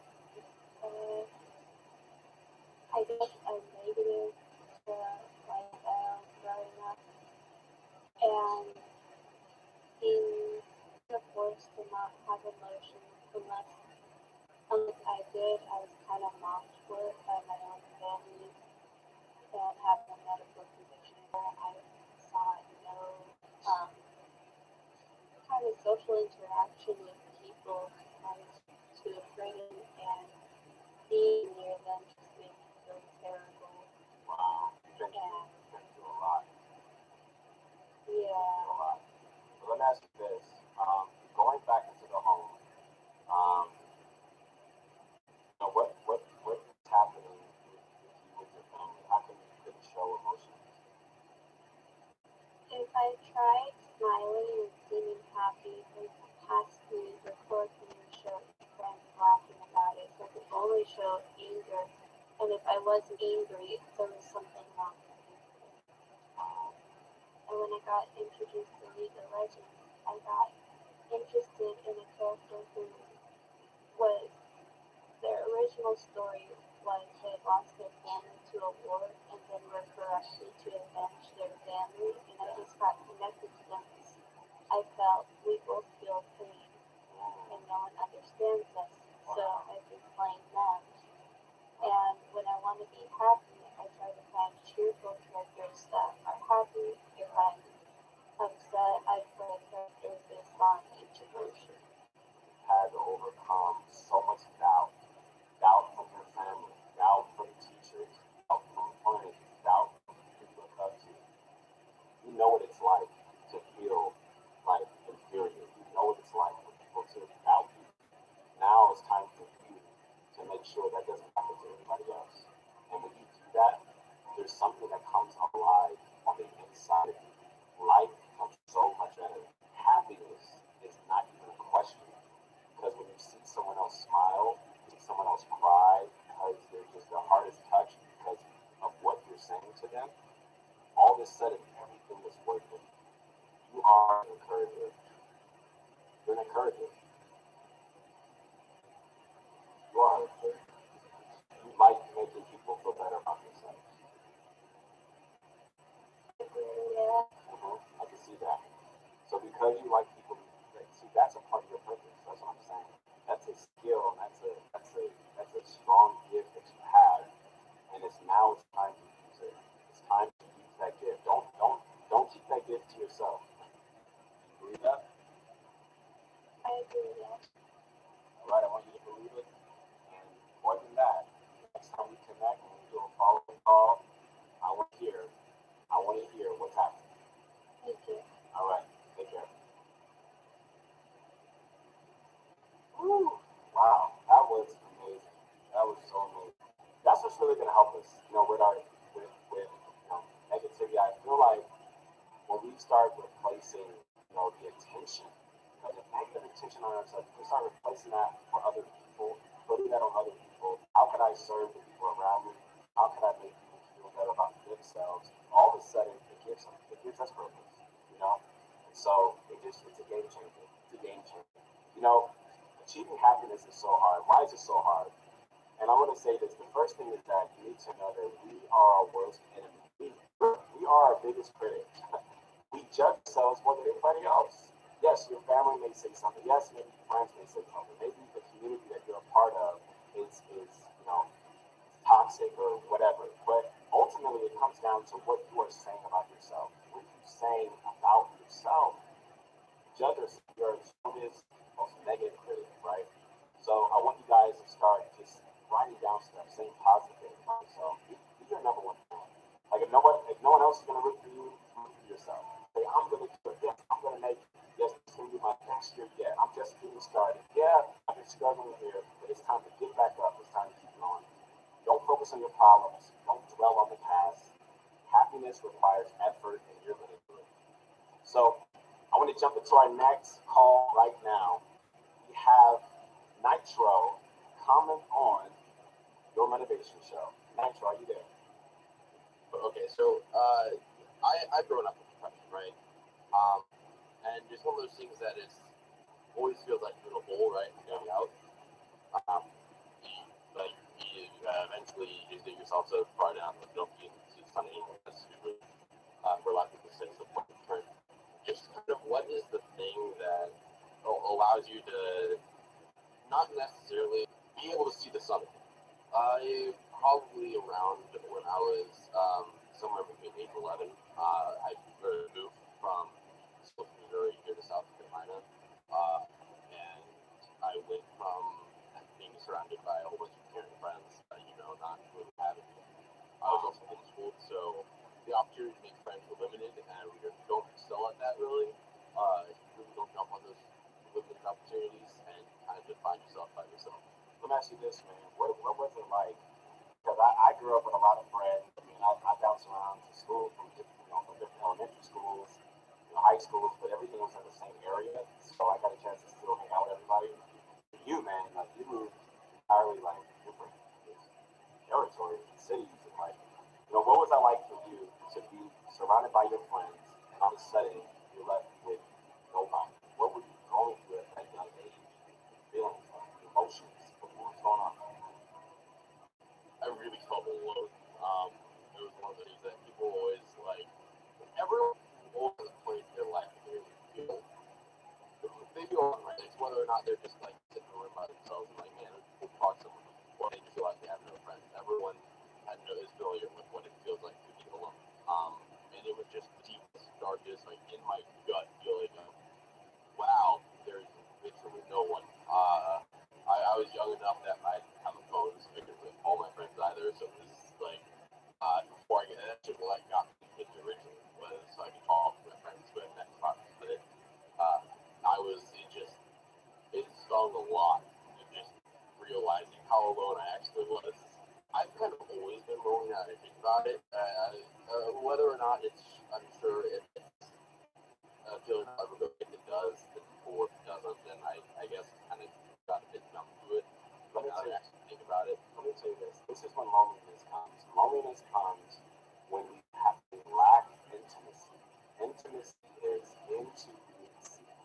It's having people. It's having someone, a friend, a loved one that can see what's happening on the inside of you. They can see you.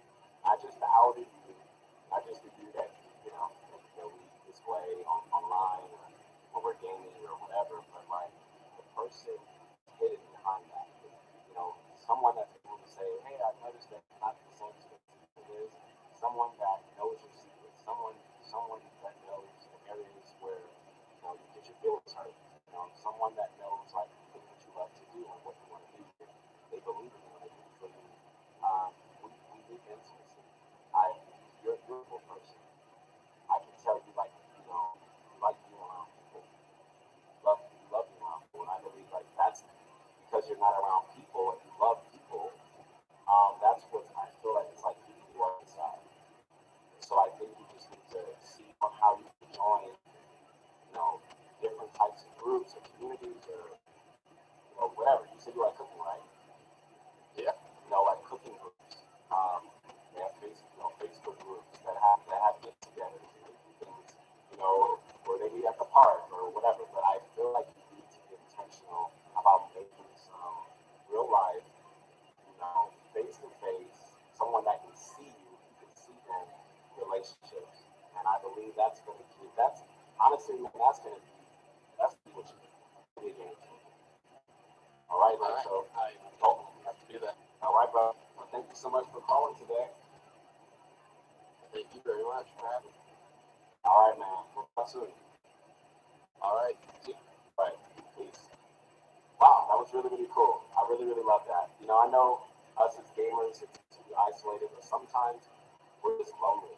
We just have lack of connection. We have lack of community.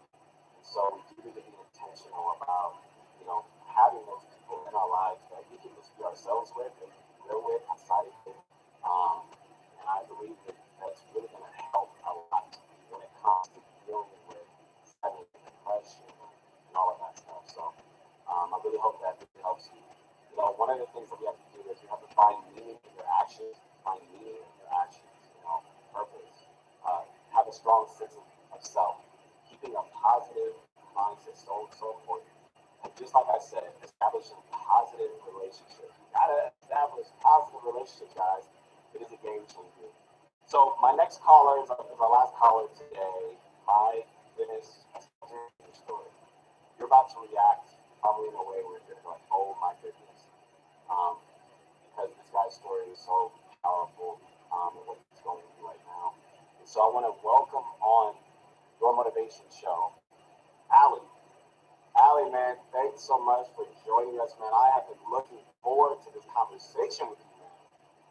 Wow. So tell us a little bit about yourself before we get into the deep stuff. You know, Hi, my life is I live on myself. I am 20 years old. I live in the Netherlands.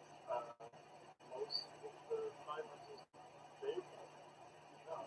so what's Figure live streaming, that kind of stuff. nice, man? What's your go-to game right now? I go to days. Today I did like all nice pickup, so I did that with all days with people joining in. Oh wow, yeah, Well, also I play Love League and like Osu. Honestly, I play a book of Love League. nice, man. When did your passion for gaming start? Sorry. When did your passion for gaming? When did that Well, begin? literally when I was 4, I had a DS in my hands, and after that it was a game. That's cool, man. So tell me about your journey. You've been struggling with a lot of stuff, but I know mainly it's been depression, negativity. When did that start? For me, when I was around 16, I was told by doctors that I had a tumor. After that, everything went downhill. Wow. Can you explain a little bit more, man, about the tumor? Basically, it's a tumor in my throat, and it's going to continue to grow until I cannot breathe anymore. And the doctors had asked me if I wanted to do surgery for it, but I refused that because it was only like an 80%, or there was a 20% chance that it wouldn't work at all, and 80% chance that it would have worked. I would be paralyzed out of my body, and I told them that I'd rather do it a short life with spoilers, a long life. I want an actual life, and I didn't want that. And at this rate, the maximum I would live is about 2 to 3 years. So, really, it's like really scary. Again, so it is. Wow. 2 to 3 years. What is that, man? Kind of share with the life in the world. What does that feel like? Well, there's a lot of restrictions. Like you have to go to school until you're 18, but I knew when I was 16 that I have this. So, like, 2 years I gave all of it up because I knew it wasn't going to matter anyways. In about 5 years from that, 6 years from that, I knew that it didn't matter anyways. So I gave up on all of that and was like full time gaming. Luckily, I got a girlfriend like right after I turned 18. So that kind of motivated me. I had suicide attempts, which left me killed more than I can explode because my motive was the life was fullest was to be successful. So now I live together with her until, yeah, you know, I just try to make that time with her and do the things I enjoy most. So your girlfriend, that's pretty cool, man. That kind of gives you purpose. Well, it gives me a good feeling that I am there for someone until the very end. So for me, that's really motivating. I was 18. I had no motivation at all. There was nothing that I could look up to or live for. I just knew that it didn't matter anymore. And then when my girlfriend came, it really helped me. And that's, and you can't make this stuff up, man. It's like, it's really powerful. Let me ask you this, man. Do you have any other relationships? Do you do anything else besides gaming? No, I gave up literally everything. It's just me gaming. Why did you give up everything? I did not feel like I was good. Going to work, I cannot even work if I stand for too long. I get dizzy, I fall off the ground, and that's what happened. And then you said that you weren't going to school anymore. Yeah, because school you do because you're what? Like a diploma, right? But for me, there was no diploma because I knew when I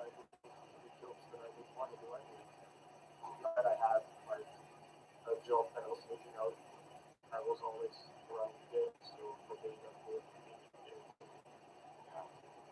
How has this situation affected your family? Knowing that you're really, really young, given the time to live. my parents know that I have something, but they don't know the full picture. Oh wow. So I could tell the entire picture, but I don't want to make them worry now and then like have to worry for the rest of their life. I don't want to see that. Yeah. Yeah, man. Wow, this is a lot. This is like I've in my life had a conversation with someone that has been diagnosed like at a young age. So let me ask you this, man. I have some thoughts in my heart, but I want to ask you how how can I help you today? Like, what do you feel like you need help with? I want to be a goal. I know this takes a lot of it takes a lot for me to say, but I almost want you to look at this negative, crazy time frame that you have. I almost want you to look at it in a positive way because you know how much time comes.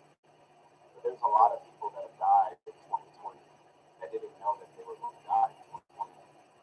There's a lot of famous people that are not here today that was here a year ago. There's a lot of people that have died to COVID. There's a lot of people that have died to different disasters and different things. And they didn't know. They were full. They're not living life to the fullest. They're not telling people that they love them. They're not because you don't know. And you know. So I know this is another. Like I said, I know this is a hard thing to do, but this is the goal that I'm going to do. I want you to look at the next 3 years. I'm believing with you, bro. It's going to be way longer than that. Because there's just something about purpose in it. There's just something about purpose that we move in. So I'm believing longer than that. But let's just say if it is 3 years, for the next 3 years, I want your light to shine so bright. Let me leave you with this. I don't want you to miss out on the gift that you have for other people because you're afraid of hurting them. Some of the family members that I was really close with that are not here today, I reflect back on the times that I had with them. I don't think about the times that I don't have with them. My memories, my happy memories come from the times that I was with them, laughing with them, hugging them, crying. And I take that. I take that with me. When my grandfather passed away, I take that with me. I take that with me. And I think back still those moments. And those moments help me get through certain times. What if there's moments that you're keeping away from people right now? What if there's new memories? What if there's things? And I understand your heart. You're trying to protect people. But I don't believe you need to do that, man. I believe that you're actually keeping something incredible away from you. I don't want you to be isolated anymore. I don't want you to keep people that you were close with, let your guards down. And I want you to be present with them and see how you can make their day better. You start connecting with people again, man. Can you do that again? That's right. It was times like my parents. Alright, so I want you to connect with your parents. I want you to do that.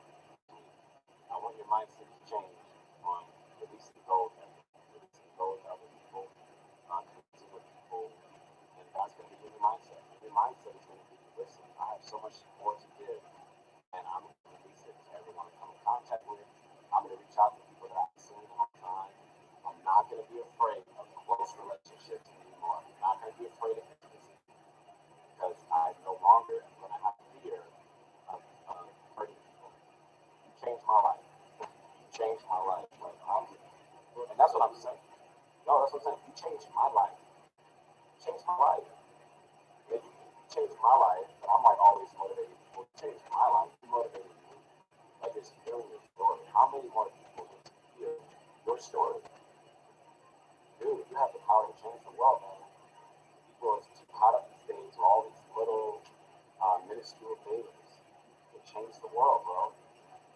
It make us really think about the big picture. Think about how we're living life. So let it out. I hope people get inspired. You're getting inspired right now, man. You're changing lives right now. I believe in so much more. There's so much more. All right? Yeah, I'll pick up the rest. All right, brother. Thank you so much, man. No, thank you. All right. Thank you so much. We'll connect soon. Yes, I'll keep it open. All right.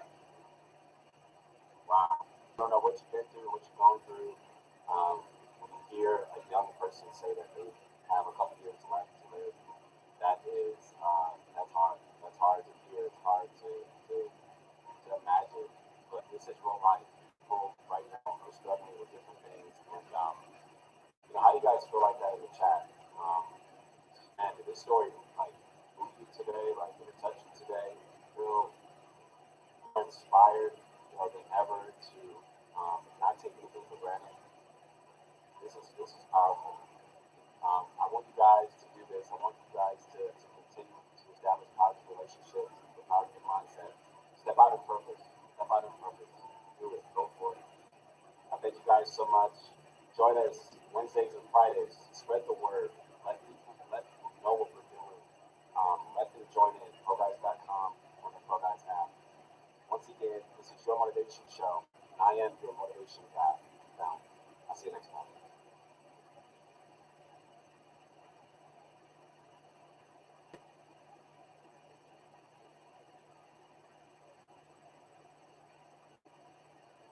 Benji makes the decision to push up and takes control of the fight. Now, from here, and I mean like right here, Benji kind of gets himself into a weird situation, but ultimately ends up grabbing the kill on this guy like, whoo. What's going on, guys? This is your motivation guy. That's right, your friend, the one and only Keith Allen. I want to tell you this, man. You are great. Yeah, I said it. You're great. Stop talking negative about yourself, man. I don't care what you've been through. I don't care what's going on, as you're playing this game and also in your life. I'm here to tell you you're great. There's greatness inside of you, and it's coming out this year, man. So get ready. I believe in you, man. I really, really do. Let's get it.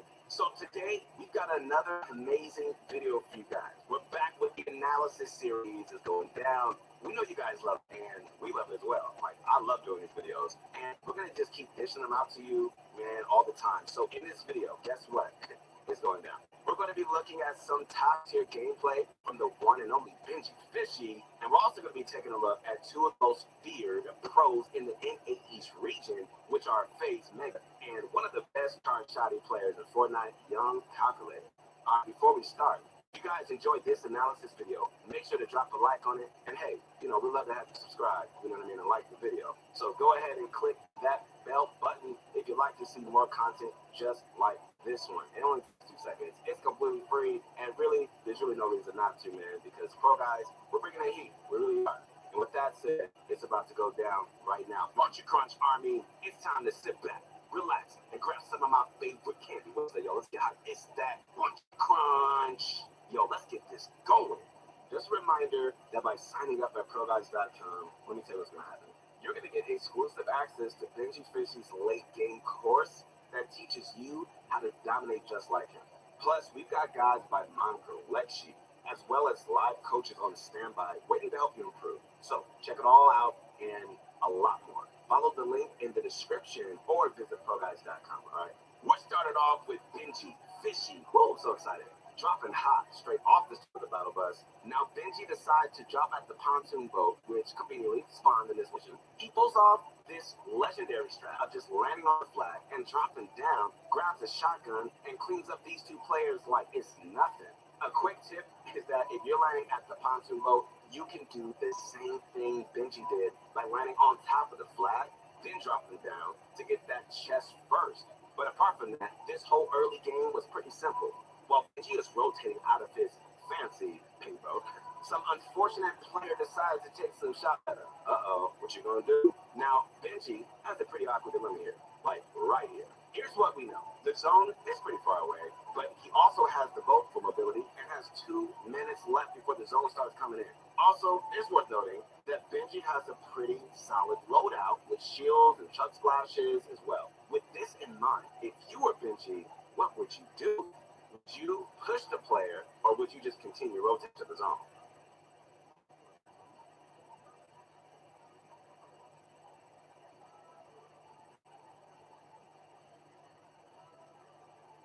so if you chose to push the player, then Benji is on your side, man. He decides to push up, and while he gets tagged a bit, he's ultimately able to pop this player in the face and pack his bags with plenty of time left.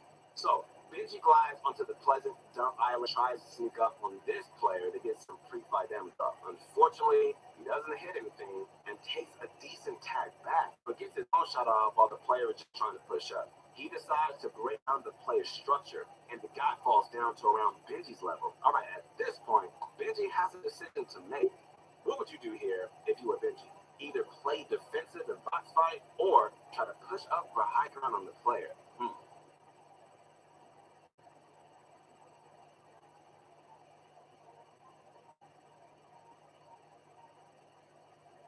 Well, in this situation, he isn't exact materials, and the player seems kind of good. So pushing up might result in some unnecessary damage right here. Instead, Benji plays patient, waits for the player to get hit by us, and he picks up the easy kill.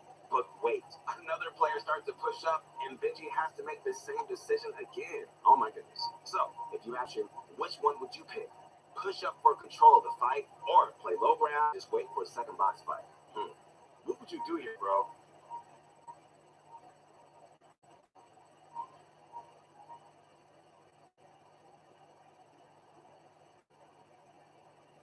This time around, Benji is more comfortable with his materials and also has peppers, which make it even easier to take height fast. So, the fight. Now, from here, and I mean like right here, Benji kind of gets himself into a weird situation, but ultimately ends up grabbing the kill on this, like, woo. Okay, after quite a bit of time, looking for a fight, Benji comes across this massive. Looking at this build battle, it's relatively high up, and if knocked down, these players would probably die to fall damage. If you were Benji right here and wanted to push these players, would you push directly up to fight them, or try to break this build battle down?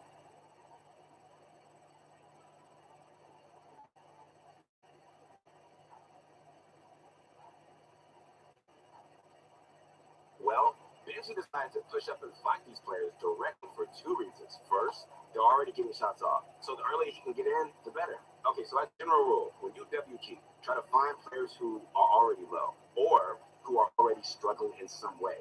This is the perfect example of that. The second reason, and probably the main reason Benji pushed instead of just breaking this fight down, was because it was structurally supported. The bottom of this build fight is pretty thick, meaning he had to break down a lot of builds to get this thing going down. And it's just much easier just to push up right here. So if the bottom of this build fight was only a few ramps, I bet Benji would just be happy to break it down. Next up, ladies and gentlemen, Punch Crunch Army, hope you're still there. Here we go. We're going to be looking at the end game from the Charged Shotgun legend himself, Calculator. Now, this clip is from a game where he dropped like 26 kills and he got a win. Oh my goodness. In 19,000 point champion league arena. That's pretty darn impressive. Yeah, I also just said the word darn. That's my second favorite word if you don't know. Obviously, the Charged Shotgun is a pretty interesting weapon, and a lot of us have been struggling to learn it. So in gameplay, we're going to be specifically looking at how he uses the Charged Shotgun to its potential. Who's ready? Let's go. First up, we're going to be looking at this clip from a mid-game fight. All right, Cal is getting a W key and immediately starts building up to try and get high. After a bit of cranking, he gets up to high ground and gets an easy shot off on his opponent. He ends up pushing the player and ends up in his box. Now, this is a very small decision, but a very important one. Do you think Cal should just charge up a shotgun or shoot instantly?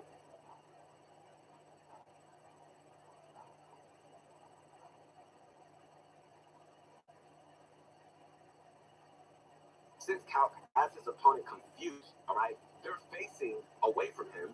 Not charging up his shotgun would be a waste of like 50 extra damage. The thing about the charged shotgun is that it's best when your opponent is confused or just generous and you have the ability to shoot them. As you can see, his opponent was trying to get out of the box, and with his quick thinking and piece control, Cal blocked him off and got an almost fully charged shot off on the player. Finally, Cal is able to just pop one more shot and just finish the kill. Nice and easy. All right, so what we can get away from this is to always try and just go for piece control and get your opponent in an awkward situation to use the charged shotgun most efficiently.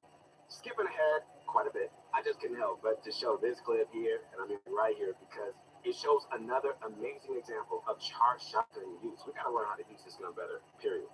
All right, as you can see, Cal goes up to his opponent's wall, and after failing to take it, he has two choices. Should he continue going for the wall or try to pre-fire his opponent's edit? Which one would you do here?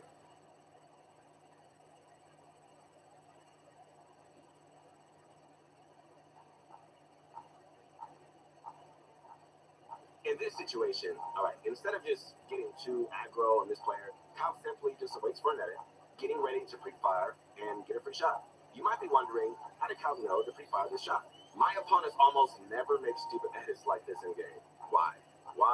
And well, look closely at the player while Cal is getting ready to pre-fire.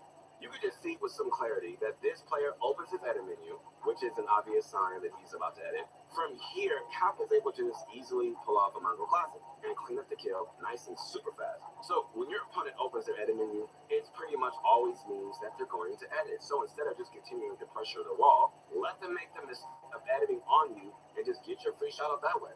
Finally, in our clip from Cap, all right, he's in the top dude and shockwaves with this player. He builds a ramp and cone above this guy and has two options after editing. All right, should he go straight for the shot to get the kill or build walls just to block his opponent off to get piece control? What would you do here?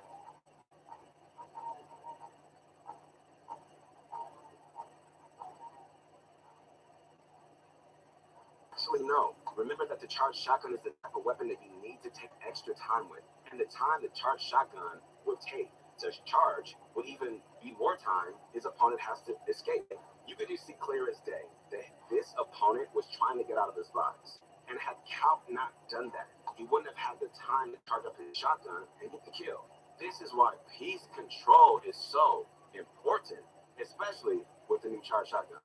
You guys gotta check out ProGuides.com, where we have the best coaches in the entire world, man. Sign up for our membership and get access to master courses and live classes. Link is in the description. And finally, the last player on this list is going to be FaZe Mega in his early game. First off, Mega lands at this little trailer and almost dies to a literal A off spawn. Luckily, he did it, and the consumables he found inside were good to heal him right back up. Then this absolute psycho decides to jump into the trailer and simply gets out-aimed. Moving forward a bit, I like to point out this quick engagement Mega gets into. This player builds a bubble and has two options. Should Mega run up and face the player head on, or make a flank play and just get him from behind?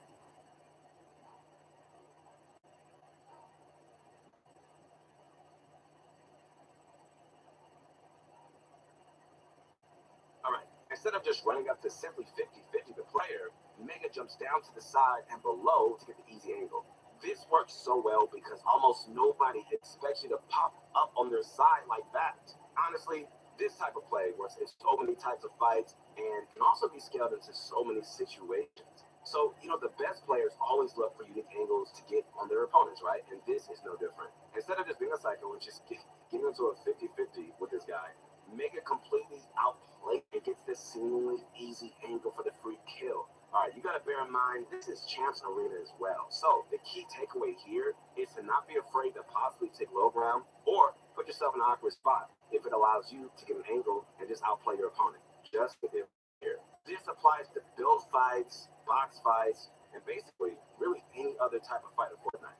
All right, in this next fight, Mega is stomping on some henchmen when another player absolutely beams him down to 7 HP. It does not look good. So at this point, most of us would just be taking an L. I know I would probably right here, like, it's over. But it doesn't. And you're going to be shocked by how he manages to pull this kill off, man. First off, when you're low on HP, you're in a fight, the first thing that you need to do is create distance from your opponent, right? Use your hard materials for cover to make it harder for your opponent to reach you. We see Mega do this to try and heal up, and he ends up going for a surprise shot on his opponent's side, which actually works. You'd be shocked by how helpful the element of surprise is in this situation. Mega continues to slowly go for safe right-hand peek angles and keeps eyes on his opponent the whole time. This is absolutely key in these situations because even a literal tap on the shoulder basically means it's over. Mega continues making his outplays and finally gets on the offensive. Now, the last issue here is choosing which technique to do here in order to stay safe and get the final shot off. So he has multiple options, all right? Mega can make a piece control play with the cone and then peanut butter peek, or maybe do a Mongol Classic, or even a simple window edit to clean the bill. If you were Mega in this same situation, what would you choose to do here?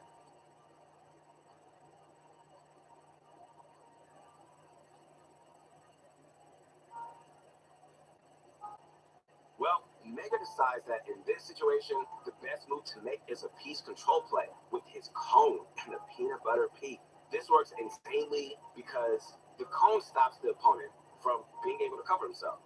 Peanut butter peak, one of the safest peaks that you can do to deal damage. Had Mega used the Mongo Classic, there would have been a chance his opponent could still shoot him, right? And the window edit would give him a right hand peek, but allow him to cover himself with the ramp and escape the box. Through all three of these options, Mega clearly made the best choice. All right, guys, in the last clip from Mega, we've got him in a fight that's pretty much between early and mid game. So he drops on this player and he gets a quick shot off and pushes up. This player is quick to launch away, and Mega has two options. Should he continue pushing this player, or just let him get away because he's trying to disengage?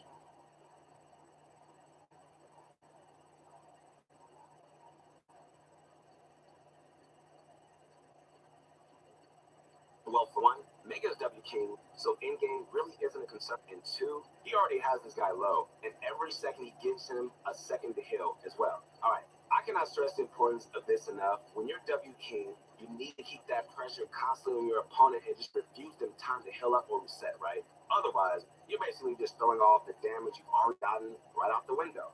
If Mega took any longer to push this player, they probably just heal up to full HP by the time he even got to them, resulting in a much more fair fight. But instead, Mega instantly pushes over, and with the quick piece control play, he's just able to clean up the kill. Guys, with all that being said, let's recap everything that we've discussed and learned in this video. You guys ready? Because I know it's so much stuff. During Benji's segment, all right, we first saw that in an early game situation, with the zone somewhat far away and 2 minutes on the clock, Benji does the W key. This is important, remember, because you have to understand the boundaries of when you should be pushing players. In this situation, Benji had extra healing that could be used for Storm in the form of chug splashes, along with mobility in the form of a bow, and 2 minutes left on the clock before the zone started coming in. The second part of Benji's segment covered when not to push up for hype during the engagement, and this should be decided by your material count and where your opponent is in relation to you. All right. Finally, we covered when to break down build back, specifically when it's not held up by much. And keep in mind that if players are already popping shots on one another, your time is limited, and you should either push them or just break them down ASAP. So during Cal's segment, we talked all about the charged shotgun and the importance of catching your opponents off guard, especially with piece control with the charged shotgun. This shotgun is best used when you can get your opponent stuck with nowhere to go. Also, the charged shotgun is amazing for pre-firing. Be sure to use it whenever your opponent looks like they're going for an edit play. Works on every time. Finally, in the Mega segment, we cover the importance of being mobile and going for unique angles during fights. How you should handle low HP fights, especially by abusing right-hand peeks and taking no risks. And finally, to maintain pressure on low opponents to W King and just get that kill without giving them time to heal up or reset. When you're pushing someone, time is constantly ticking and every second matters. All right, guys, once again, this is your motivation guy. That's right, your friend that's doing this every single day, man. Motivating you guys to be great, not only in this game, but also in life. I hope you're ready to have the best year of your life, man. It's about to happen this year. Keep going. Thank you guys for watching this video. Okay, so if you enjoyed it, be sure to drop a like on it and subscribe to see more amazing analysis and tip videos just like this one. And let us know down in the comments what your thoughts of, these three different players' gameplay and how many choices you actually got right. All right, we'll see you soon. Keep eating that bunch of crunch. We're going to get this going.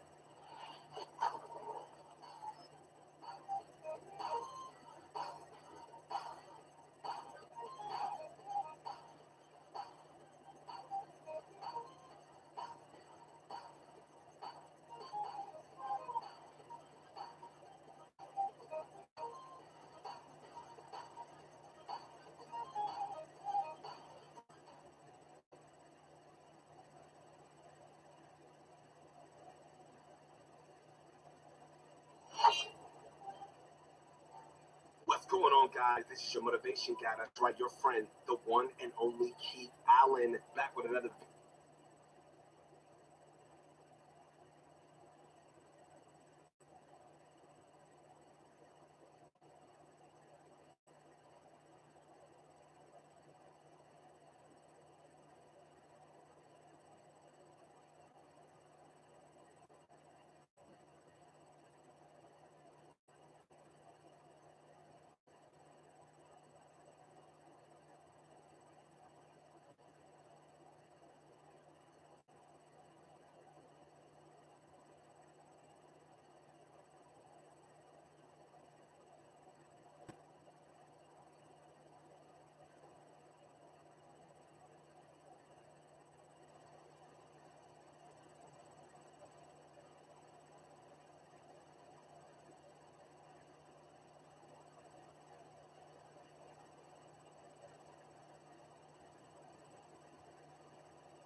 video. So you probably know by now that we do a lot of tips and tricks videos, right? Well, obviously it's in the name of the channel. Right?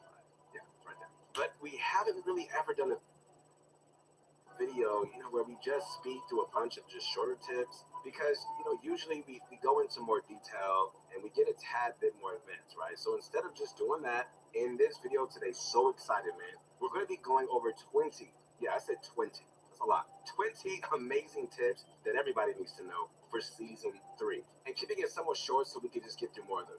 Okay, so many of them may seem minor, but I assume, before we get into this first tip, let me know in the comments which small tip helps you a ton in Fortnite. I'm really, really curious to hear, man, and maybe, if we end up doing a part 2, you'll probably see your tip there. And with that being said, Bunch of Crunch Army, where you at? Come on, it's time to sit back. Come on, relax, and grab some of my favorite candy. Everybody scream this out. Here we go. It's that Bunch of Crunch, and let's get this going. Here we go. All right, guys, so the first tip in this video, break under chest. This super simple tip is going to help you guys a ton in early game, especially if you're the type to just run out of materials quite a bit. I know I go through that. When you come across, a chest on the ground, go ahead and break the floor under it, right? This is going to give you 10 to 15 materials from the floor, along with all the loot from the chest, just for, an extra 2 seconds of time, right? The same goes for furniture as well. Bring it in!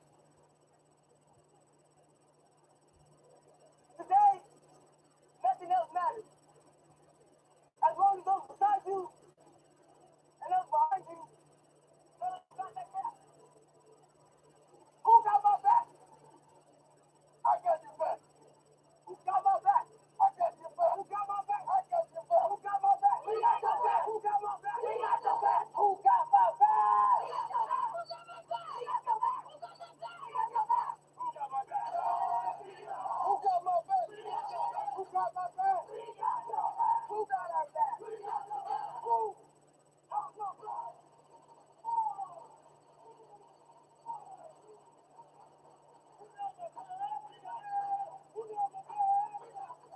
Know this. As long as we got each other, we can't be broken. Who got my back?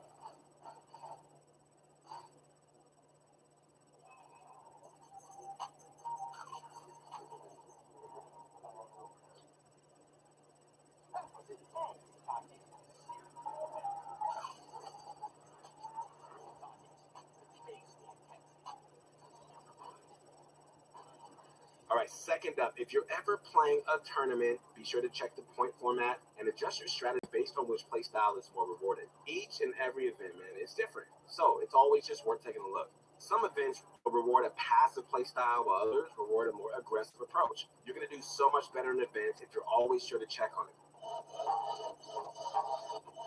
All right, number 3 is the good old RPG shotgun trick. All right, so if you have an RPG and a shotgun in your inventory, shoot the RPG out of box and try to time your shotgun, to hit the opponent. But this is a simple, cheeky way to get some damage off, and it works almost every time. All right, guys, so another similar tip to the last one is the RPG harpoon trick. All right, this technique is similar to the RPG shotgun one, but instead of just timing the shotgun shot, you can actually shoot your RPG and just time a harpoon gun shot to just break your opponent's wall. So before doing this, just note that if you're using a harpoon gun, then this can be, done against a wooden wall or any other under 150 HP. This is just a lot more powerful than the RPG shotgun trick, but does require more specific loadout and often more precise timing. All right, it's also worth noting that you can do this with a heavy sniper as well, or any other weapon that could just one-shot a wall. All right, guys, next up, okay, if you haven't already, definitely consider turning on this setting. All right, confirm edit on release. This setting basically makes it so instead of just having to press the edit button once to start an edit, then select the tiles, then press it again to confirm. Now, you don't have to just press your edit button once. Select the tiles, then the edit is done for you. It saves so much time and can definitely make you faster, and just like a better editor, right? Some people prefer the old way like Google and clicks, I get it. But for newer players or those of you who are just already used to it, confirm edit on release is definitely. Okay, so while we're on the topic of settings, be sure to turn on auto open doors as well. So if you ever accidentally edit a door, you can just get through it anyway. And on top of all of that, if you ever run into a door, it'll open up for you, which is pretty convenient to have that in general, right? Let's work. Okay, so real quick, you guys got to check out our website, ProGuys.com, where we have so much more awesome content from courses on basically any topic in sport. I mean, we got live classes and pro coaches and 24/7 on-demand coaching from our top players that can really help bring your game to the next level. Seriously, man, what are you waiting for? Come on now, greatness is waiting on you. All right, so the next tip is sort of a mentality thing, all right? Performance trick, here we go, is to take frequent breaks while you play. Yeah, you need a timeout, guys. Yeah, get some fresh air. You know what I'm saying? Drink some water. Have some Bun Crunch. Do something. All right, trust me, Fortnite can be seriously draining mentally at times. I get it. Oh my goodness, especially you having one of those days and things are not necessarily going the way you planned it, all right? For your own sake, take breaks while playing. If you sit there for like 12 hours straight, not only is it going to be super bad for your health, but it's also going to make you play worse over time, and it can even result in just long-term issues, all right? Okay, so for you controller players out there, try to learn the claw grip. All right, the claw grip is a special way of holding your controller that allows you to press more buttons at once. Really, to put it simply, I mean, this is going to help you guys mechanically and allow you to do more things at once. Almost every pro player either uses a controller with pedals, the claw grip, or both. So if you're looking to step up your mechanical game, taking the time to learn, it's definitely worth it. If you don't know what claw grip is, check out the other video on our channel named How to Use Claw Grip for Godly Aim and Builds at Fortnite. It's a bit older, but it's still completely good.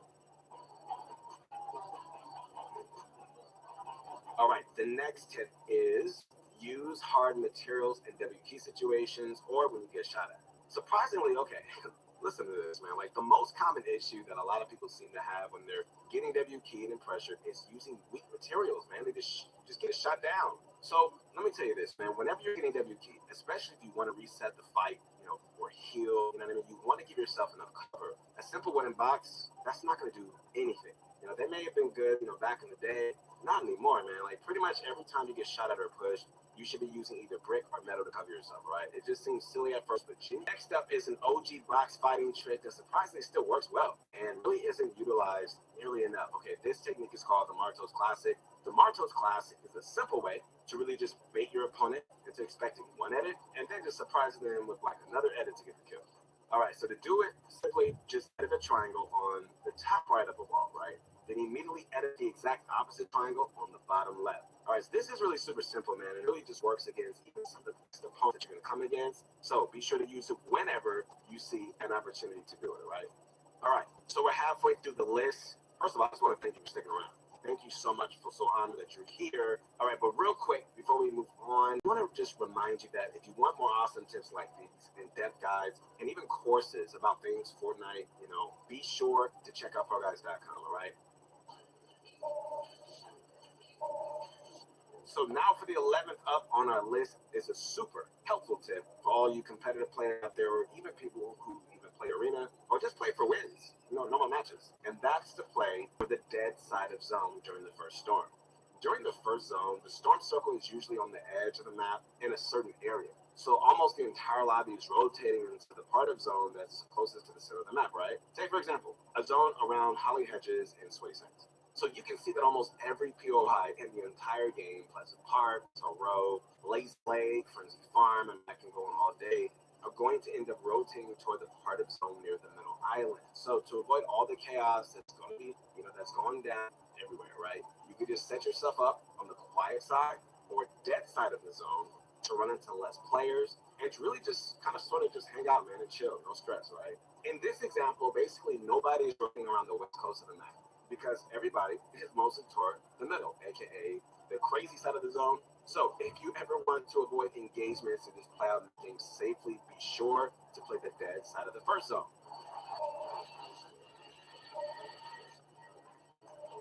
The 12th tip on this list for all you mouse keyboard players out there, that is this: try out optimal keybinds. All right, optimal keybinds are basically the most high quality keybinds available that allow you to control your movement fully while still building and hitting quickly. The set of keybinds most people consider optimal, is the top mouse side button for wall, C or V for floor, which you press with your thumb, the bottom mouse side button for ramp, left shift for cone, pretty much anything for trap, along with E to edit. These basically allow you full movement control and extremely fast mechanics with really no downsides. Okay, so if you ever are looking to improve your keybinds, or you feel like your skill is just kind of starting to like plateau, try out optimal keybinds. That may be a great thing for you. All right, next up, we got one of the most important tips that you're going to ever hear in Fortnite. Got to check this out, especially if you're trying to play competitively, guys, and that is, you need to VOD review. Okay, VOD reviewing is pretty simple. It really just consists of just looking back at your own gameplay, right? And reviewing it to see what you need to improve on. We're not going to go in depth, during this video for time's sake, but if you want to learn more about VOD reviewing, be sure to check out our other video called The Perfect Guide to VOD Reviewing, because that's going to tell you everything that you need to know.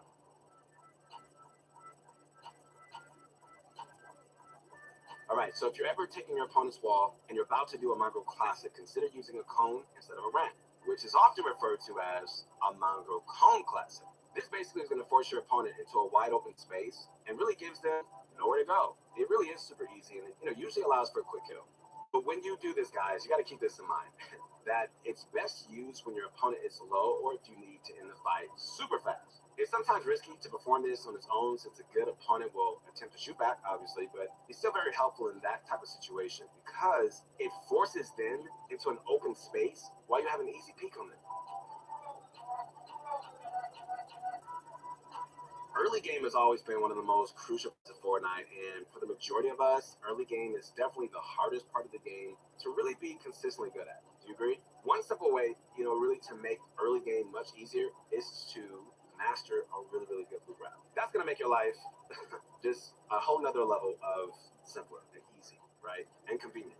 A loot route is it's a pretty simple concept. I mean, it's really just means a specific route that you follow off spawn that you have mastered down to a T, from every chest and ammo crate to every material stack, etc., right? If you could just find a drop spot, then head into creative and just find a route within that drop spot to follow, then you're going to start to find yourself surviving so much more often, simply just due to the fact that you know where you're going. You know where all the loot spots are, and you're always going to just walk out of the early game, with just a great loadout.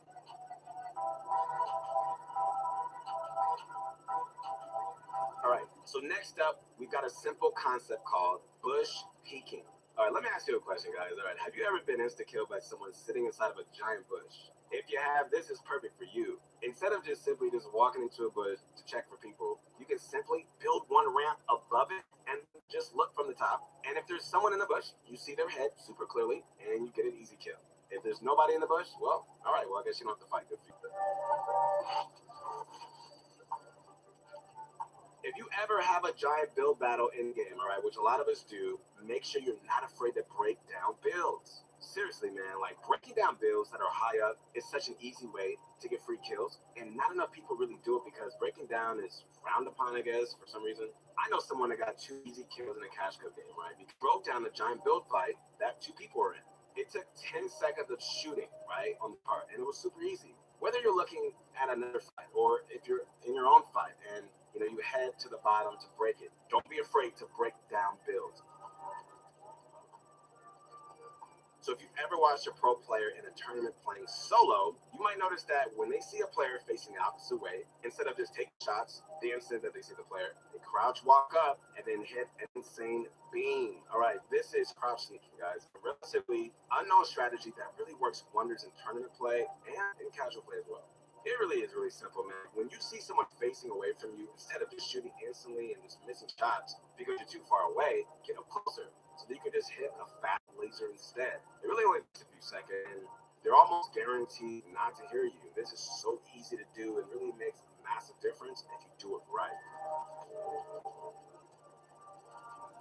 Next up is a simple rule that's really going to help you avoid those awkward storm fight situations that we've all been in, and it's just to always rotate early. Yeah, this sounds like such a simple, basic tip, but not enough people do it, and I'm one of them. Sometimes I get caught up in my game, and I'm just, I get it. You get caught up in a battle, and get caught up in a 1v1, and you're just in it, right? And you think you could just take this person out, so it'd be super easy, and then it just drags. So pretty much every single time you get held in a storm, it really is because you let a fight last too long, or you didn't rotate early. And really, as a general rule, man, if the first circle is away from you, but not too far, try to leave your drop spot within 1 1 minute or so on the clock. If it's pretty far away, okay, try to rotate with around 2 minutes. Obviously, these are sort of general, but it really ultimately depends, obviously, on your drop spot and your play style.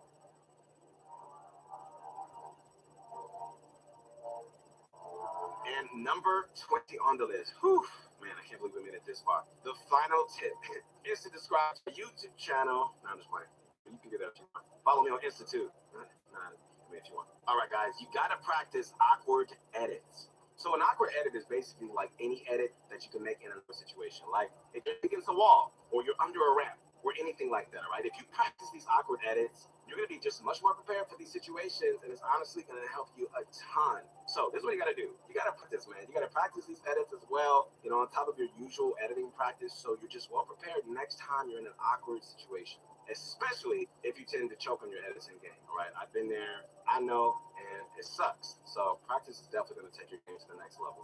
All right, guys. Once again, this is your motivation guest, your friend, the one and only Keith Allen. Make sure to connect with me on my Insta, Your Motivation Guy. So proud of you, man. I believe in you, man. This is your season. Believe it. You know, just erase what happened. Never surrender, all right? Also, check out Pro Guys Community Discord, you know, in the description, where we host some awesome events. I believe we have an amazing community, along with Pro Guys subreddit, r/Pro Guys, where you can find even more content. And be sure also to let us know your favorite small tip in Fortnite. And while you're at it, go ahead and drop a like if you enjoyed the video, and subscribe if you'd like to see more. And I hope you do, because I want to see more of you. Keep going, man. We'll see you soon. Keith Allen. Peace.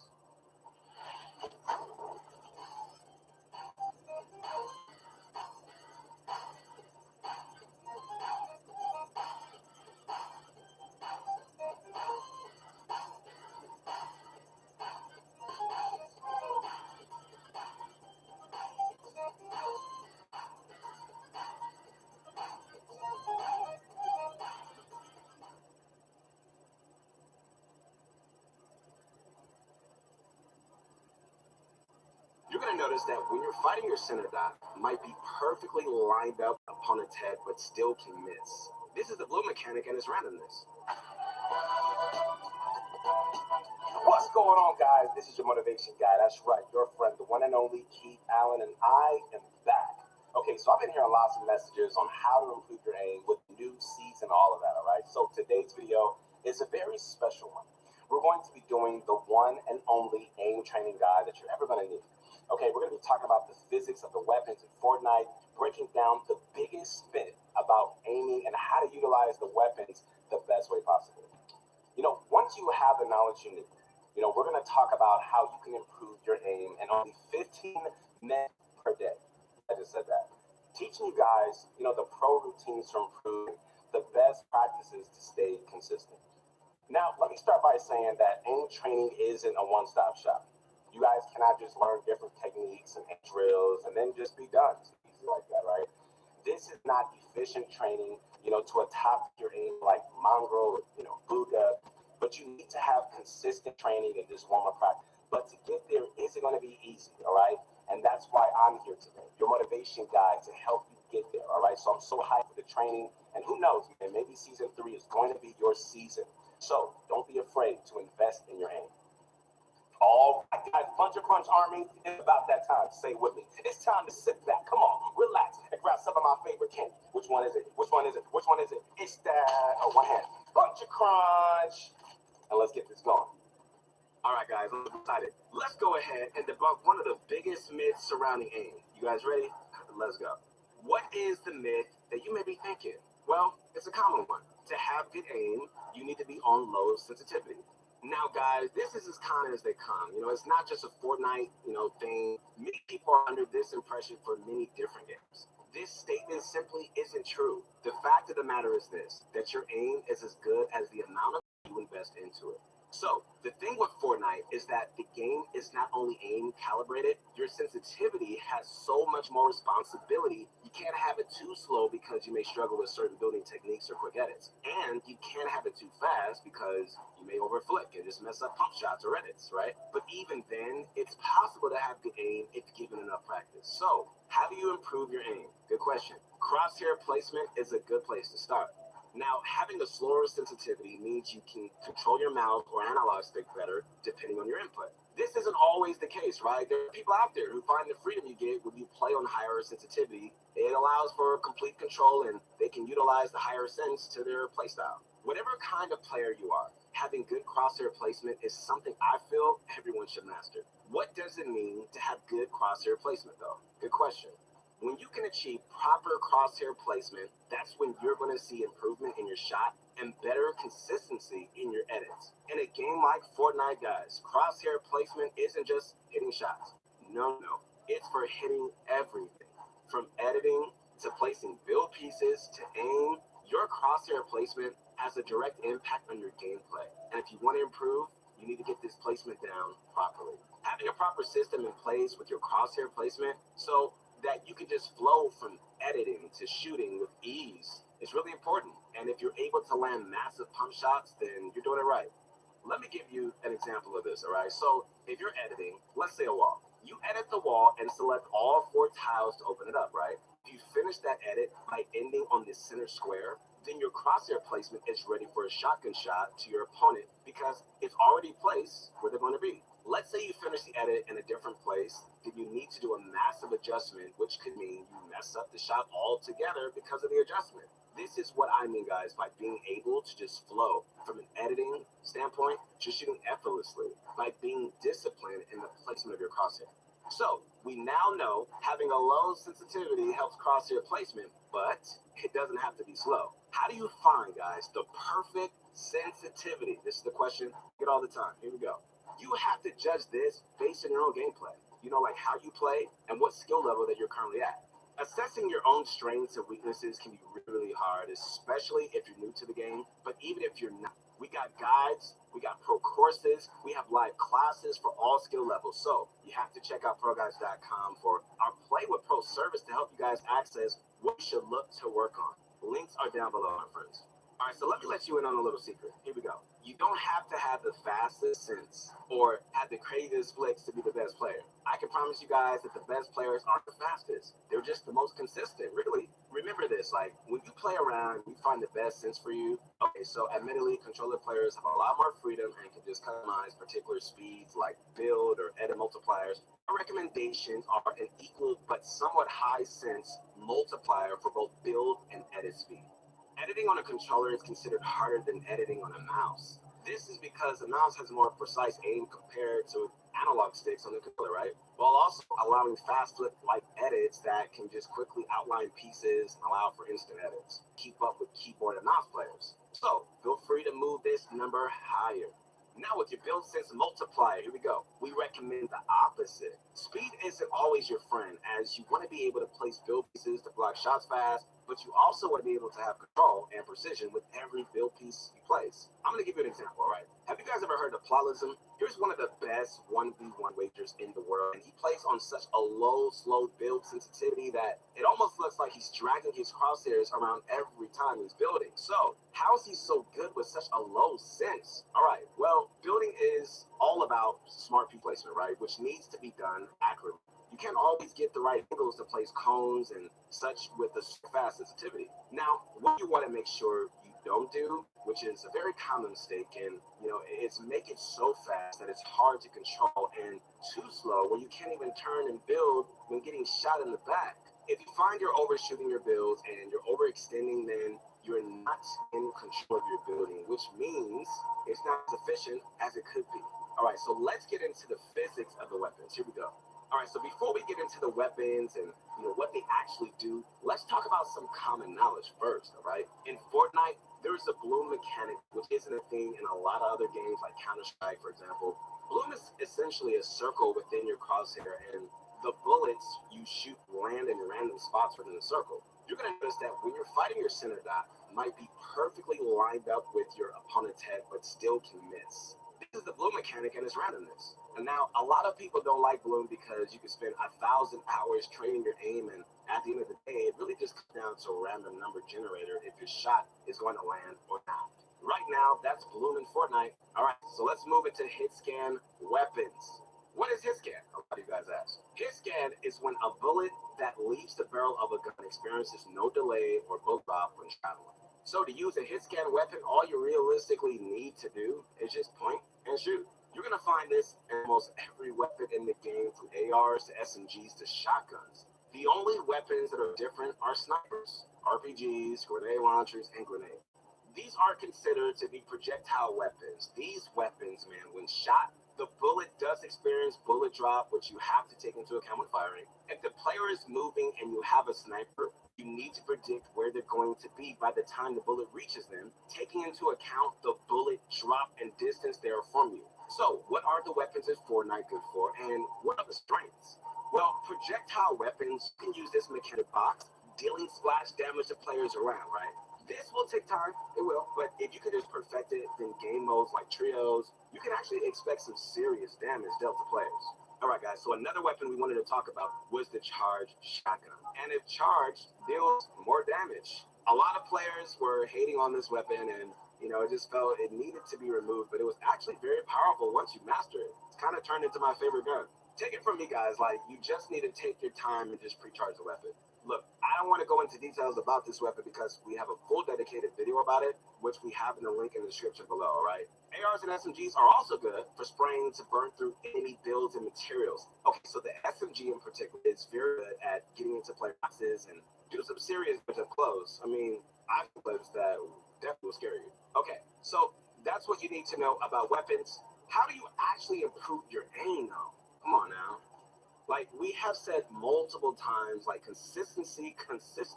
Oh yeah, that word again, consistency. Like you really want to improve, you really just need to invest in yourself. Depending on like how much you play the game, you should set aside time to just warm up and time for training. One thing that you do need to realize is training and warming up are two different things. You only really need to train your aim 2 to 3 times a weekend. As long as you are consistent with warming up your aim each time you come in, that'll be good. This is, once again, based on your availability and really how much you play the game. Let's say you play 5 days a week, 5 hours each session. Now, for someone whose game time looks similar to this, we would recommend training your aim 2 days a week. With this training, we recommend spending 30 to 45 minutes in a creative map that we're going to talk about in a second. Doing this twice a week is going to help you improve your aim, and you're going to be hitting more shots consistently over time. Now, on the days where you're not training your aim, we recommend trying our ultimate 15-minute warm-up, okay? Before we get into that, though, let's take a look at the map that you're going to be using. Here we go.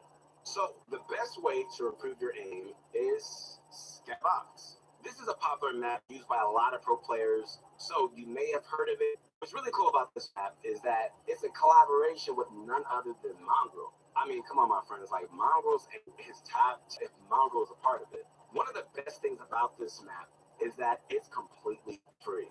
We're going to show you the map code on the screen for you, all right? Here we go. Now, there's obviously Kovacs, which is an aim training simulator, which comes highly recommended by pro players. The problem with this is that a lot of you guys who watch our videos may not be able to get the money for the simulator. With that being said, we don't want to really go through the benefits of it because we want to make a guide which will help everyone's needs, and this map is open to everybody. All right, guys, so what does this map have to offer?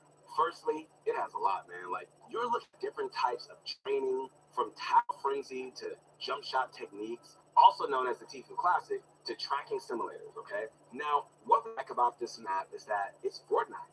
Aim training simulators like Kovacs are good, but it isn't really the game itself, and there's only so much simulation that you can do. The same can be said about this map. It's a simulation in Fortnite, which does not have the reactions and human-like movement that you're going to come against in the real game. The goal you need to have in mind, though, like when training your aim, is to perfect crosshair placement and how much you need to move your mouse or analog stick. I know a lot of controller players really don't see the point in practicing something like Tile Frenzy, but each one of these courses you can partake in will help you improve one aspect or multiple. So, what is the best one for you to practice?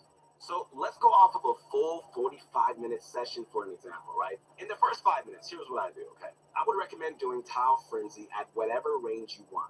Mix it up every single time. Tile Frenzy is a simulation which helps warm up your mouse control, or analog. Shout out to my controller players. So being able to flick to the tiles will help when you need to make fast, swift adjustments to your crosshair. So next, for 10 minutes, try out Bounce 360. You can train your hip fire or tracking over here. Being able to track players is massively important in Fortnite. So the longer you spend here, the better, man. Like, we would say 10 minutes to 2 to 3 times a week, you're going to be fine.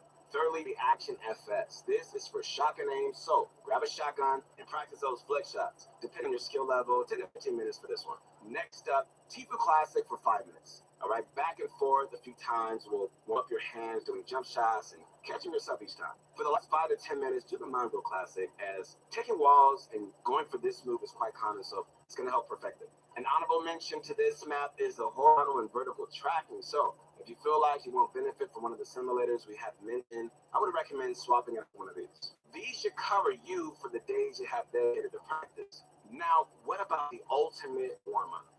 Scarefox is a map we recommend for practicing now, so you can just take the practice we discussed and just shorten it down for a warm-up, right? But if you do want a map that's not only going to help warm up, not only your aim, but edits too, this map is the perfect package. Raiders 15-minute warm-up course, all right? This is an editing map, but throughout it, it has targets that you shoot once you complete an edit. The targets are at random points throughout the course, so it's going to help warm up your reaction speed, crosshair placement, and shotgun aim. Now, for myself, this is perfect because I struggle more with like my shotgun aim than my AR. This map allows me to remember my muscle memory by having an intense course, which honestly does not take long. Obviously, it's called 15-minute warm-up course, so the longest it has taken me is 20 minutes. And I love how it has different kinds of edits, which you're going to end up doing when you get into a public game. So it does the job of getting your aim and edit where you want it to be. All right, my friends, so we've had fun doing this video, so let's do a recap to make sure you have everything you need going forward. Ready? Here we go. Hope you're still here. Let's go. You don't need to have a slow sense to be a good aimer. Invest time into a proper schedule, and you're going to see improvements. All right, next up, finding the perfect sense is all about figuring out what works for you and your playstyle. Don't get too comfortable and just stick to your own settings. Be open and explore what's out there, okay? Some weapons are hit scan and some are projectile. Learn the mechanics of the weapons and how they work to make them work in your favor. All right, guys, each weapon has their own strengths and weaknesses. We broke down certain weapons in categories. Take this away with you and just practice what we've said to perfect the strengths that each weapon has to offer. Depending how much you play, designate the time wisely so you can train efficiently. If you match our example of 5 days a week, if you don't play that much or even play more, just adjust it to your schedule. Scarefox is a great creative aim course map in Fortnite. The fact that it's free and offers so many great aim simulators means I can recommend it enough. Raiders 15-minute warm-up course is a simple yet super intense and effective way to just really warm up your crosshair placement, and it's just a great way to start your gaming session. All right, guys, thanks again for watching, man. Once again, this is your motivation guy. That's right, your friend, the one and only Keith Allen. Make sure you like the video, all right? Subscribe to the channel. Hey, share with all your friends because we have so much in store and we have so much going down here at the Pro Guys Fortnite channel. See you soon.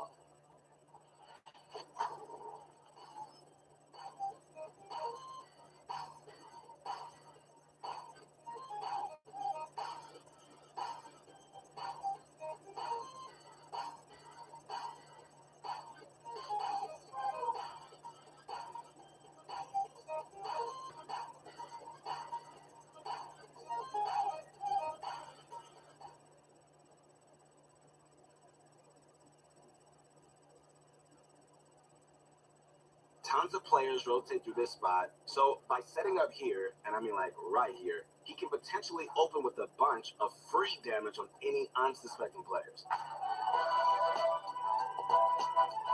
What's going on, guys? This is not your ordinary guy. No.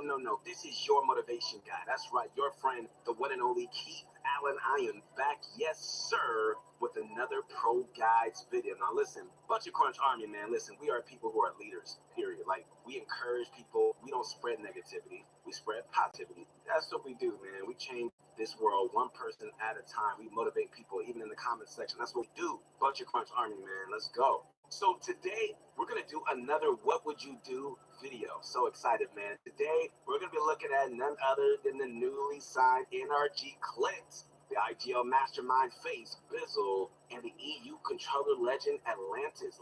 Here we go. So we're going to run through a few scenarios. I'm going to ask you guys some questions, and you take a guess as to what the pro should do. All right? Today, it's all about this script play style, which I'm sure a lot of you guys are trying to get at, right? But even if you don't even play them, you might still find, what we go over useful for even arena.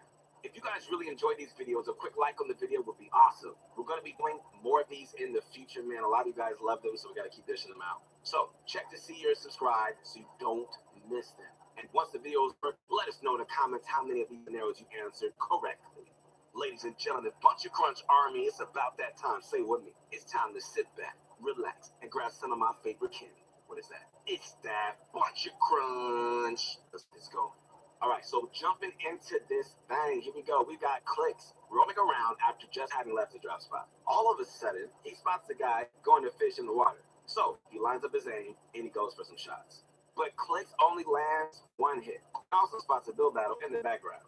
But not all is bad because he had the health and high ground advantage. So given this loadout and what you know of the situation, what would you at Clicks here? I mean like right here. Use your cross pass to W key, or would you play it safe and leave?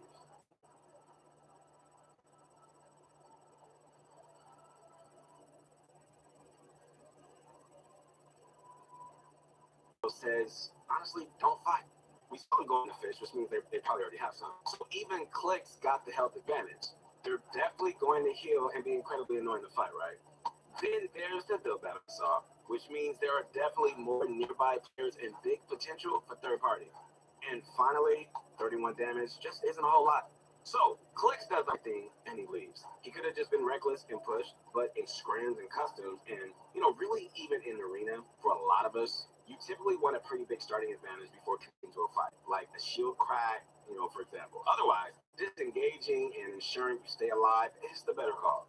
Okay, but later on in the match, Clicks finds himself sitting in a bush. Somehow, this enemy player in their wood base spots him. So they go for some shots, but Clicks sees an opportunity. He lands 62 damage, cracking his opponent's shield. Given what you know now, okay, same question as before. Would you use your crash pass to key, or would you play it safe and leave?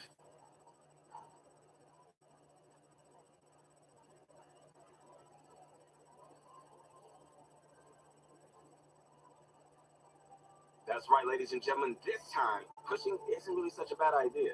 A shield crack in 2 hits means they were likely, only on 150 health, indicating they don't really have anything other than minis. So they're at around 90 health now. Also, base is pretty easy to W key, right? And the fact that they built with wood at all means they probably were in shambles. So Clicks goes right in, spraying their wall on the way there so they have time to heal. Clicks spots his opponent cone edit, so he does go up above and does a double edit down into peace control. The guy is still in their box, right? So Clicks goes for the wall, but his opponent actually catches Clicks off guard. But this is why peace control, man, is so important. Because Clicks, he can reset the wall and reposition for a nice right-hand shot, right? It got scary for a second, but Clicks secured the elimination. All right, guys, finally, it's time to look at Lecce, who, by the way, has an exclusive course on our site, which is really, really dope, where he goes over everything that you need to know to become a godly controller player.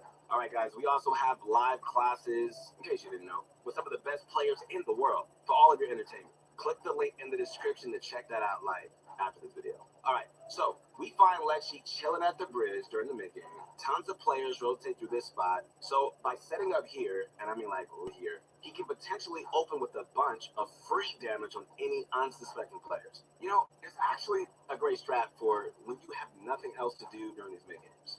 Lecce hears a sniper go off just outside, so he knows someone's about to approach, right? He crouches toward them, and he goes for the hunting rifle shot first. Even though he doesn't connect, it's still worth doing, as he's still able to get his charge off too. Okay, so now that they're cracked, Lecce ramp boosts into their box. And at this point, with the enemy about to build up, let me ask you this, man. What do you think Lecce should do? Pull out his SMG and just spray, or block off his opponent with a cone?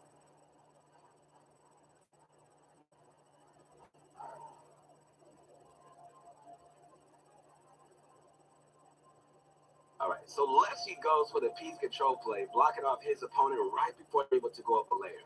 And because of that, he can just quickly end the fight right here. And he's looting. Another opponent comes into third party. So Lecce responds by getting out of his previous opponent's builds ASAP. He attempts a side jump as they take his wall, but he ends up falling and having to reposition into his previous box. His opponent drops out of his wall again. So Lecce goes for the peanut butter, that was nice, into a cone block, but gets read like a book right here. He does, however, he responds with a clean pre-fire, and he goes into this cone, and he tries to piece control again, but loses the trade. All right, with your opponent at your wall, how would you play this? Be real, come on, what would you do?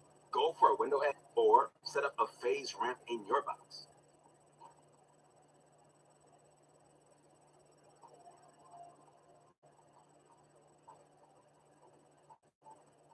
Okay, so I'm sure you guys know about this ramp phase trick.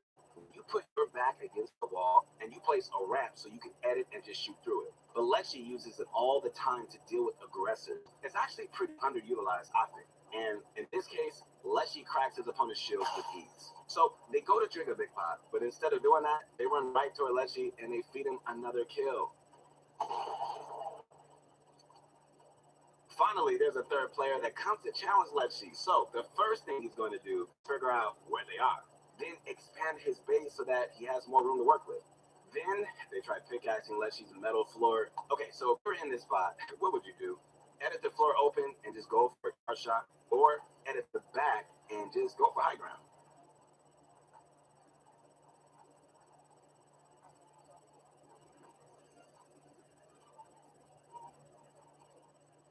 Well, you know, his opponent made the mistake of attacking a fully built metal structure, so they likely just can't even see Lecce.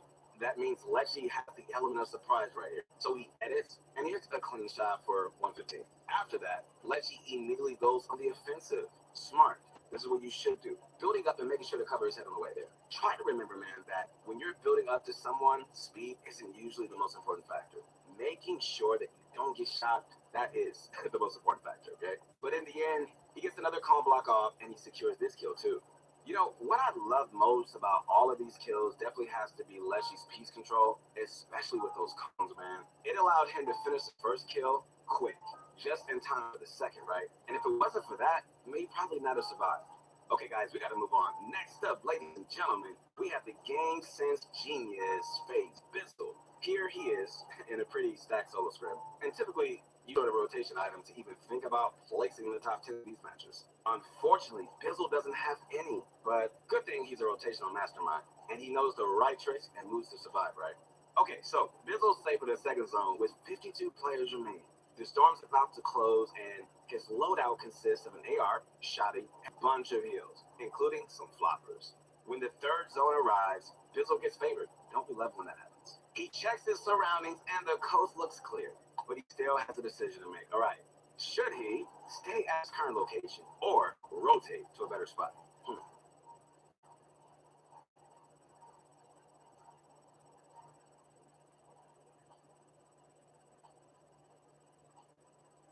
Okay, so I know that the term better spot sounds a little vague, but okay. In this case, one definitely exists. The center of the zone, and in particular, the gazebo area. Why the center, though?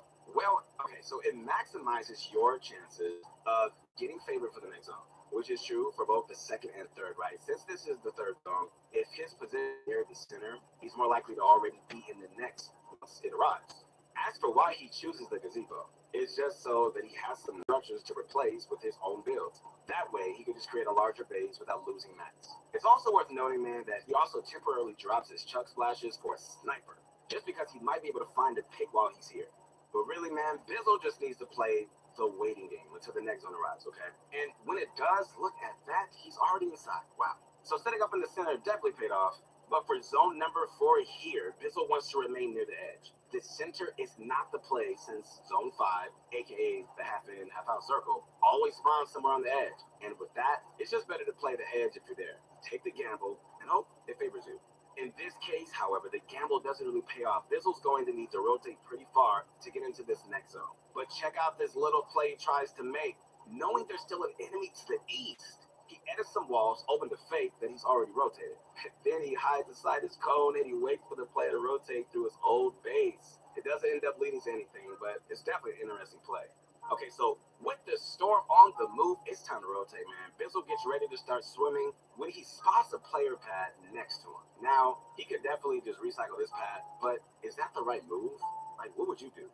Just swim it, or would you take the pad?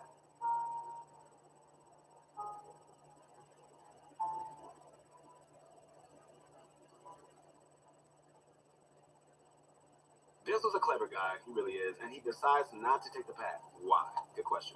There's water that leads directly to the next zone, meaning he doesn't have to run it. And since everyone's going to focus on beating the Patters, Bizzle can just sneak in scot-free. He does this and he immediately builds up so that he's not on the congested low ground layer. Okay, so switching vertical layers so you're not next to a boatload of enemies, man, that's a massive concept when it comes to avoiding enemies in the end games. It's a bit of a hard concept to understand at first, but okay, basically, if you notice a spot above or below you with fewer enemies to your side, it's often worth building up or going down and just making new bots. Alright guys, now let's look at the moving zones. Remember, Bizzle doesn't have mobility, so he's going to conserve mats in a few ways. First, by dropping to the low ground just so that he can just use enemy builds and not have to build floors. Second, he's using efficient tunneling methods like his two-piece tunnel with just a wall and floor. And third, he's going to play the edge of the storm so that he doesn't have to worry about covering that side. Anyways, alright, as Bizzle tarps in, he loses a good health after making the unfortunate mistake of not covering his back. But this is exactly why the triple heal loadout Bizzle runs is so strong, and it's a loadout we see a ton for more passive pros like him. Compare that to if he didn't get floppers or decide to carry chug splashes. He'd be in an entirely different situation. And look at this point, he needs to rotate ASAP. But with that loadout, he has a bit of a choice. Should Bizzle, here we go, make a flopper play in the storm or keep tunneling?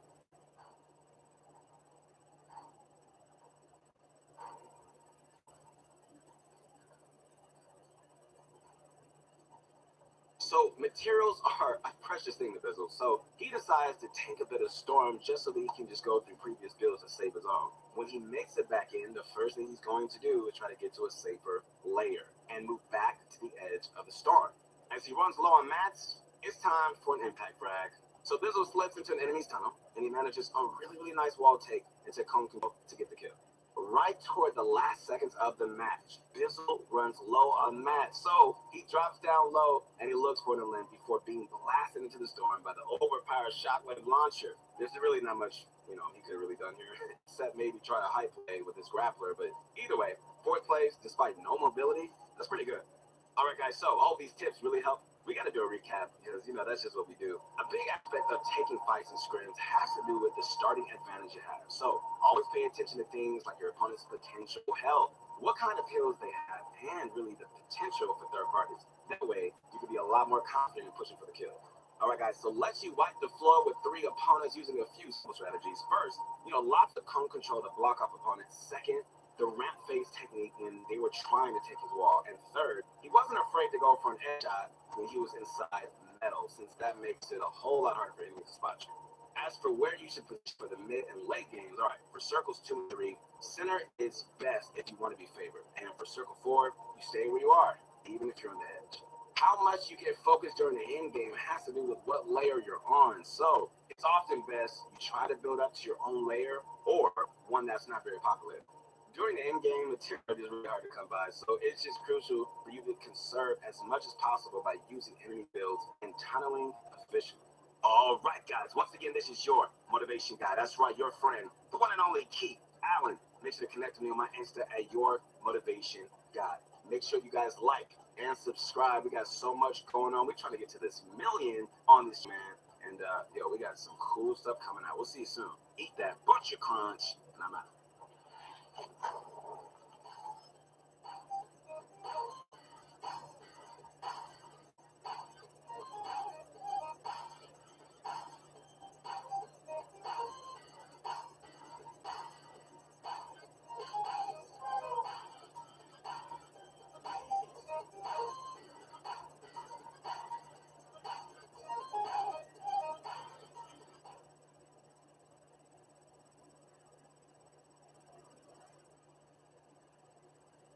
After a few shots, just like he planned, his impatient opponent rushes out. But with his superior positioning and great jiggle peaks, Savage ends up winning. What's going on, guys? Listen, this is not your ordinary guy. No. This is your motivation guy. That's right, your friend, the one and only Keith Allen, man. The guy who believes in you, the guy who's rooting for you, man. The guy that says every single day, every single week, give up to not surrender, all right? So I hope you guys are taking it in because, man, this is just the beginning. You know, lately we've gotten a lot of positive feedback on our What Would You Do videos, which is really cool, where we analyze pros and ask how, you think they should play it, right? So since you guys love them so much, we just had to bring you another with new tips for season 3. Okay, guys, so today we're going to be looking at 3 pros: the Dutch legend Mitro, 200 IQ Mr. Savage, and a crack yet underrated player, Moki. Okay, so the thing with these pros is that they're all extremely proficient fighters, all right? Not only mechanically, but also game sense-wise as well. So by watching and analyzing their play styles, we should be able to pick up a thing or two for ourselves. But before we start, if you enjoy our content, a quick like on the video would be very much appreciated, my friends. And check to see you're subscribed, all right? So you don't miss a video. Let us know in the comments how many of these scenarios you get right. I'm so excited to know. All right, guys, Bunch of Crunch Army, it's about that time. Ladies and gentlemen around the world, it's time to scream this out. You better say this whole thing with me. Here we go. It's time to sit back, relax, and grab some of my favorite candy. What is that, y'all? It's that Bunch of Crunch. Let's get this going. All right, so most people praise Mitro for his mechanical prowess, right? But honestly, you'd be surprised at how often it's his planning that helps him get kills. In this game, he lands at the pontoon, the really overpowered solo spot. And right off the start, man, he gets himself into a couple of awkward off-spawn scraps. Mitro manages to win them both, but as he's picking up his loot, he starts getting shot at by somebody far away on land. So Mitro's pretty confident, so he tries to force them to peek so he can get shots. But the guy doesn't budge.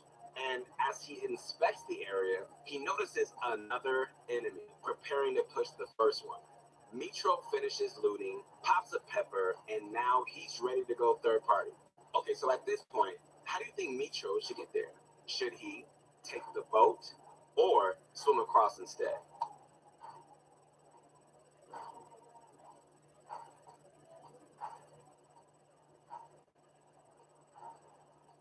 All right, guys, so the right thing to do is swim across. Okay, let me tell you why. When you have it active, it makes you swim incredibly quick, right? Pretty much as fast as a boat. You might be saying, well, the boat has rockets, I can just shoot at them. But that hardly ever does anything at this level of gameplay. It mostly just disrupts and just slows down the fight they're having. So there's really no point in him taking the boat, making a ton of players, attracting all the attention, and potentially getting beamed by the 2 players fighting. Anyways, Mitro notices a kill pop up in the elimination feed and arrives just in time to find this fight over. But look how sneaky his approach is, okay? He crouch walks to conceal his footsteps and hides behind the tree. Big question, my friends. All right, with the enemy standing out in the open, what would you do here? Go for the shot or hold your fire and wait for a better shot?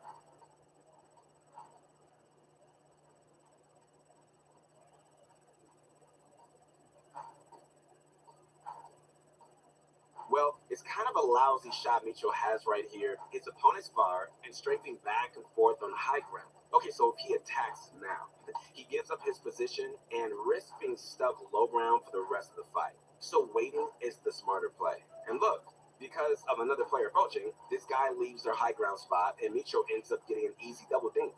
Okay, so now that they're weak, he rushes in, side jumps for height, and takes advantage of a fatal flaw. His opponent doesn't even cover every opening. All Mitro has to do is just switch up angles a ton until he finds his way for the kill. Unfortunately, Mitro couldn't foresee the string snipers that would show up to bully him right after, which made the remainder of his match pretty uneventful. But still, the elim was a great demonstration of how sneakiness can matter a ton. Okay, so now we're going to move to Mr. Savage, one of the best pros in the world. But speaking of the pros, if you ever wanted to play with or learn from one, you should check out ProGuides.com. We've got courses from Mongo and Benji, as well as live classes and expert coaches, all waiting to help you get better. So check the link in the description if you're ready to start your path to improvement. So in this match, and a lot of his arena matches, Savage likes to drop at the authority. So the grappler and vault loot that you can get here is pretty much a golden ticket to having a successful game. However, because of that, everyone and their grandma lands here. Like literally, I know a lot of people are playing with their grandmas. And so you have to be very watchful during the early game. Okay, so to start, Savage lands just outside the boss's office, where Jules actually has a decent chance of spawning. Lucky for Savage, she's here in this game. So with his shotty, he immediately pushes in and he gets her loot.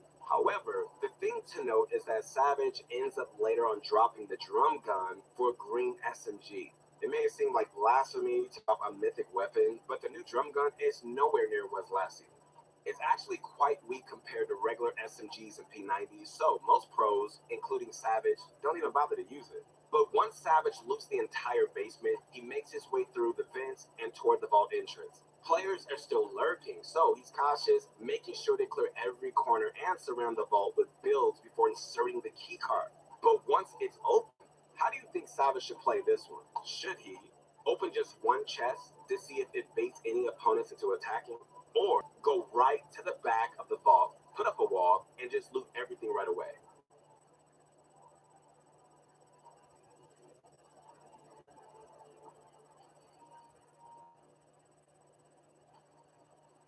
Well, there are still players potentially waiting, and if Savage backs himself into the vault right away, he might end up getting pinned back there, right? So it's actually better to just open one chest and wait to see if anyone tries attacking. That ends up being the case here, and an opponent starts breaking his wall. Savage applies a bit of pressure back, which ultimately leads to nothing. Okay, so this spot outside the vault is vulnerable, so he makes the decision to grapple out and escape the enemy. But as he does, he hears them engaged in a fight with someone else. My question is, would you head back down to third party the fight, or head back down to loot the vault while they're distracted?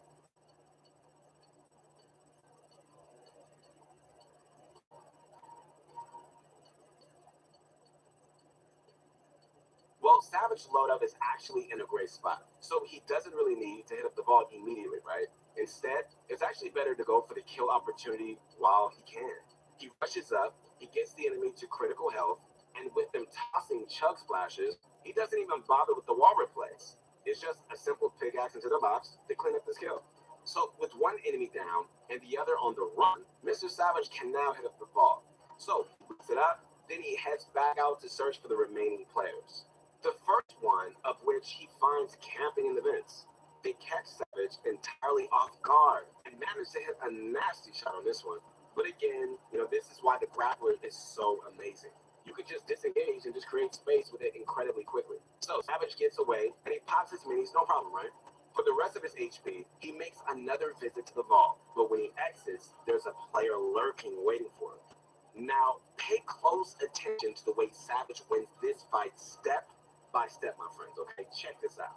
First, he plays at a distance for the wall replace. Instead of just getting in a riskier pickaxe position, he takes the wall with his shotgun and doesn't hesitate to get in their face. The enemy edits their cone, so Savage's next move is to block off any open exits, which he does with the wall. Okay, so after that, it's time for cone control, and with that one, the ball is entirely in his court. There's nowhere for the enemy to run, and Savage picks up the frag. Nice. But right away, the last authority player comes lurking out of nowhere. They land a huge tag with their P90. So what does Savage do? Disengage with his grappler and just heal up freely? After popping his minis, Savage heads back to the vault and he finds them hiding back. Now, what would you do if you were Savage in this spot? Go inside the vault and just try to brute force your way to the enemy, or pressure them from this spot?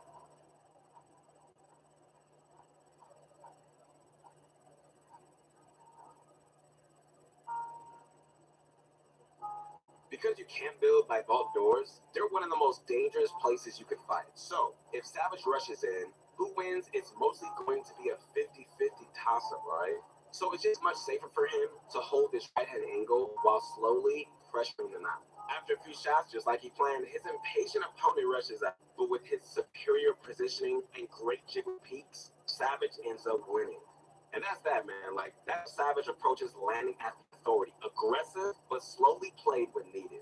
All right, guys, so Moki just finished a fight at the UC. All of a sudden, she hears another opponent rushing up toward her.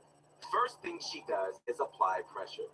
Her quick scope doesn't connect, but she does manage a solid SMG spray, forcing them to box up. At this point, would you rather keep your high ground position to spray the box, or drop down and pressure the levels?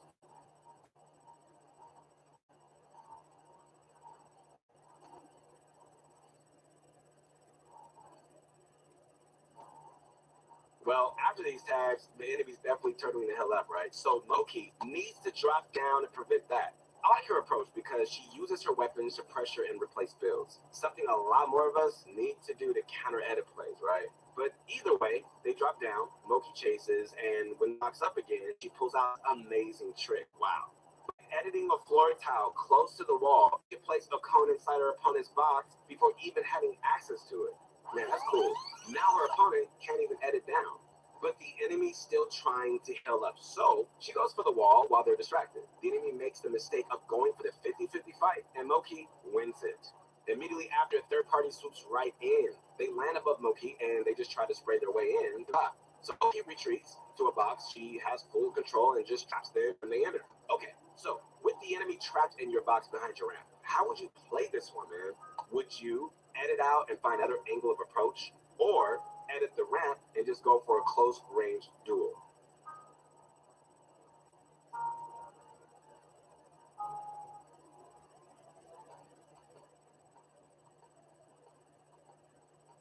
This player is probably at full health. Editing the ramp is like flipping a coin here, right? You might win, but it's pretty much down to whoever gets luckier with their shots. So instead, with them trapped, it's always better to edit out and find an advantageous angle. Moki double edits out the top, and instead of shooting them, she edits her floor and drops them to their demise. And just like that, man, Moki deals with two aggressive arena players like it's nothing. Okay, my friends, all right, it's about that time. We're almost at the end of the clip, but we want to do a recap. Okay, so we gotta do this. Here we go. Mitro taught us the power of stealth and patience. This guy snuck up. He waited for his opponent to leave their high ground spot, then opened fire when the time was right, ultimately helping him pick up the kill. With Mr. Savage, we learned enemies love to flank opponents, man. Like, typically, when you have a keycard, play it cautiously and even try to fade out players before committing to inside the vault. And also, he never forgot to use mobility item, the grappler, to disengage when needed. That's something that a lot of us need to remember when the going gets tough, and I am one of them. I can admit, you have to get better. And Moki taught us that, you don't want to give up on high ground until you know your opponent is committed to boxing up. That typically only happens after you damage them enough so that they need to heal, right? So keep that in mind for the next time you get into a build battle. When an opponent rambos into your box, it's almost always best to first separate with a ramp, then edit out the side or top and find a better angle of attack. All right, guys, once again, this is your motivation guy. That's right, your friend, the one and only Keith Allen. Hope you guys enjoyed this video. Make sure you guys like the video, man. Subscribe to the channel. We got so much cool stuff coming out. And make sure to connect with your boy on Insta at your motivation guy. Also, remember to let me know in the comments how many of these scenarios you guessed correctly. All right, well, you guys, peace.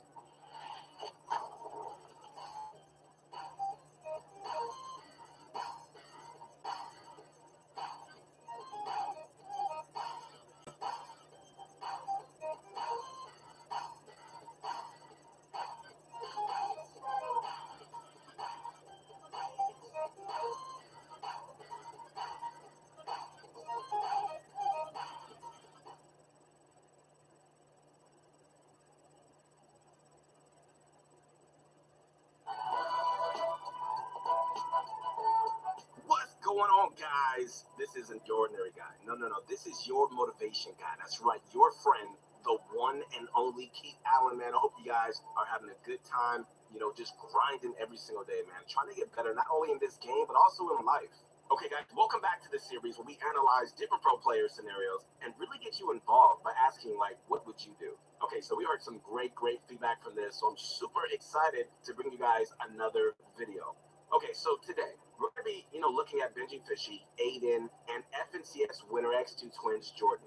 These three are, like, absolute legends in their respective regions. I think we can all appreciate just how incredible they've been playing, especially lately. So let's look at their recent tournament gameplay and then just see what we can learn. But if you want to learn even more from top pros like these, all right, ProGuides.com is here to help. We have exclusive lessons, videos, and private pro coaches waiting to help you guys improve. So whatever you need to do to thrive as a pro player, you can find over at ProGuides, all right? So check the link in the description to get started. All right, guys, it's about that time. I'm pumped up right now. Hope you guys are hyped because this video is about to be amazing. It's time to sit back, relax, and grab some of my favorite candy. Who's the loudest? Here we go. It's that Bunch Crunch. And let's get this going. All right, so first up, we've got an early game scenario from Benji Fishy. Okay, so, he's just chilling right now, drinking some, potions in retail. When out of nowhere, he gets beamed in the back. All right, now he's at 60 health, and he's in a frightening situation. Okay, so based on what you guys can see in his inventory, materials and, so on and so forth, all right, how would you guys play this one out? Would you box up with metal and try to heal at this spot, or would you head into the building first?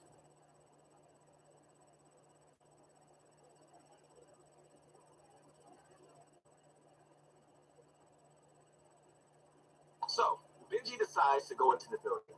It's still really early in the match, and this spot hasn't been looted yet. And these crappy early games, man, every bit of loot matters. But even, if it's plundered already, the decision to head inside does two things for Benji. It makes his position less noticeable than if he were to box up, and it gives him natural cover to work with. So once inside, the RNG gods bless Benji with a green pump and a big pot out of the chest. Exactly what he needs. But noticing his opponents is trying to break through the roof, he immediately establishes piece control and he creates space with bills. Benji is a master, guys, at creating space this way. And in this case, he places enough pieces in between his opponent that it buys him enough time to get that big pot off. And now, all right, at full shields, the tables are turned. Benji's the one playing aggressive now with confidence, and his opponent is on the run. But seeing that they went through this board and to the right, what would you do here? Follow up so you can prevent them from escaping, or play it slow and look for a better angle of approach?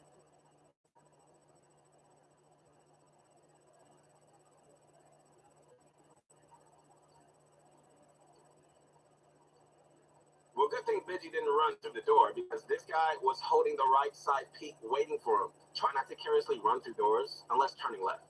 At least that way, you'll have a right peak. So because of that, Benji backs up and holds his own right side angle. His opponent, however, gets very antsy. They run back at Benji, but by that time, he takes the wall, edits the left window, and he pops this dude in the head. Game over. Not exactly sure why Benji made this left-hand window edit. It could have been that he was just looking for a quick shot, or maybe he thought the unexpectedness would catch his opponent off guard. Either way, and Benji recovers from a lousy start to win Retail Row. Man, tossing out the disrespect too. I mean, this guy definitely got clowned on. But still, what a fantastic recovery by Benji. Gotta give it to him. So we're gonna recap this at the end of the video. In the meantime, let's look at Aiden, and in particular, some reasons why you should be very careful during the mid-game. You ready? Here we go. Okay, so in this match here, I mean like right here, our boy Aiden spent his early game getting into walls. And with a lot of great unexpected plays, he's leaving Pleasant with a couple of kills in his pocket. Cool. So going into Zone 3, his loadout is looking pretty stacked with nearly full mats, an RPG, oh, gotta love that, a launch pad, goodness, and 6 minis. Yeah, he's ready to go. The only thing he's really lacking is some rifle ammo. But the storm begins to close, and Aiden's not in the safe zone anymore. To save on his own mats, he's going to work his way in using these enemy builds as cover. At that point, he does hear an opponent directly ahead of him, so he crouches to reduce his profile. A quick glance behind, and Aiden also spots an enemy to the north. All right, guys, so here is the big question. Do you leave this player alone and focus on rotating, or do you let some shots off and just see where it takes you?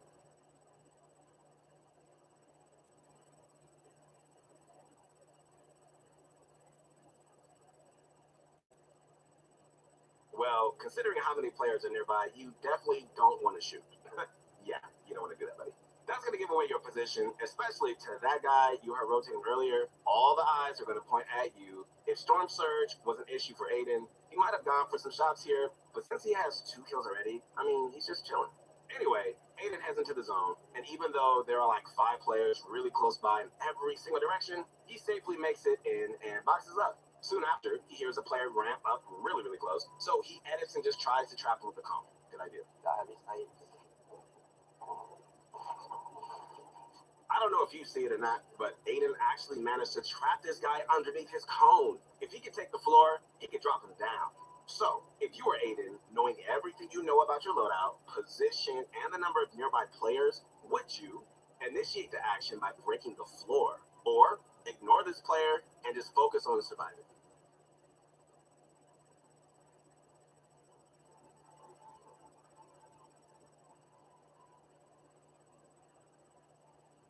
So most of the time, the right move here is just to ignore him. But Aiden has some other ideas. He's hungry for a frag. So he drops them down and secures the elim. Only by a narrow margin, though. So now you may be wondering, like, how is that the wrong move? I mean, he's just got the kill, right? Well, remember, guys, all the players nearby, they just saw what happened. So now they know Aiden's weak.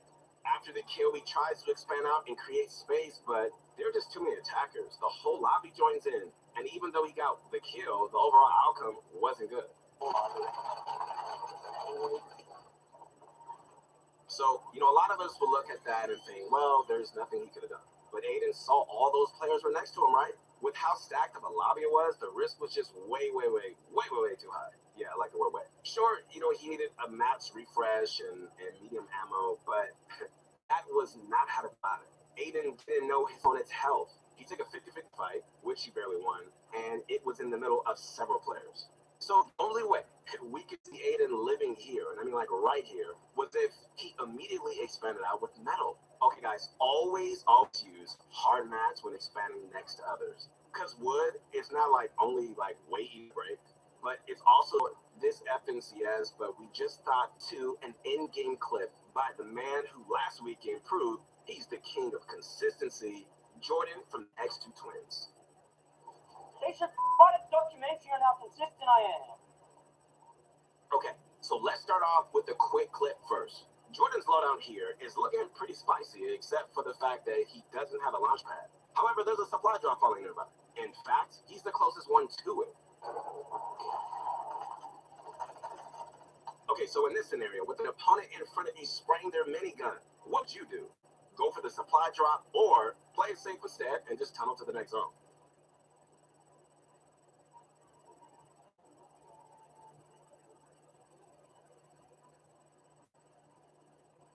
Well, there's some risk involved pushing for this drop because of that play with the minigun. They totally could decide to focus you, but in this case, the reward is just too precious. Supply drops guarantee a launch pad since they're the only trap item in the game right now. Pads are crucial for surviving in-game zones. Jordan gets this one, and while he doesn't need it immediately, he saves it for when he does. All right, let's move into the next clip. We got Jordan and another in-game with the zone at max distance and the storm about to move. With his loadout being a little scuffed, this is definitely a launch pad play. Here we go. Okay, so the pad you take after padding can play a massive role in whether you get laser out of the air or not. So in this case, which direction do you think Jordan should go? Straight down to the center or to the right past the bills and close to the storm?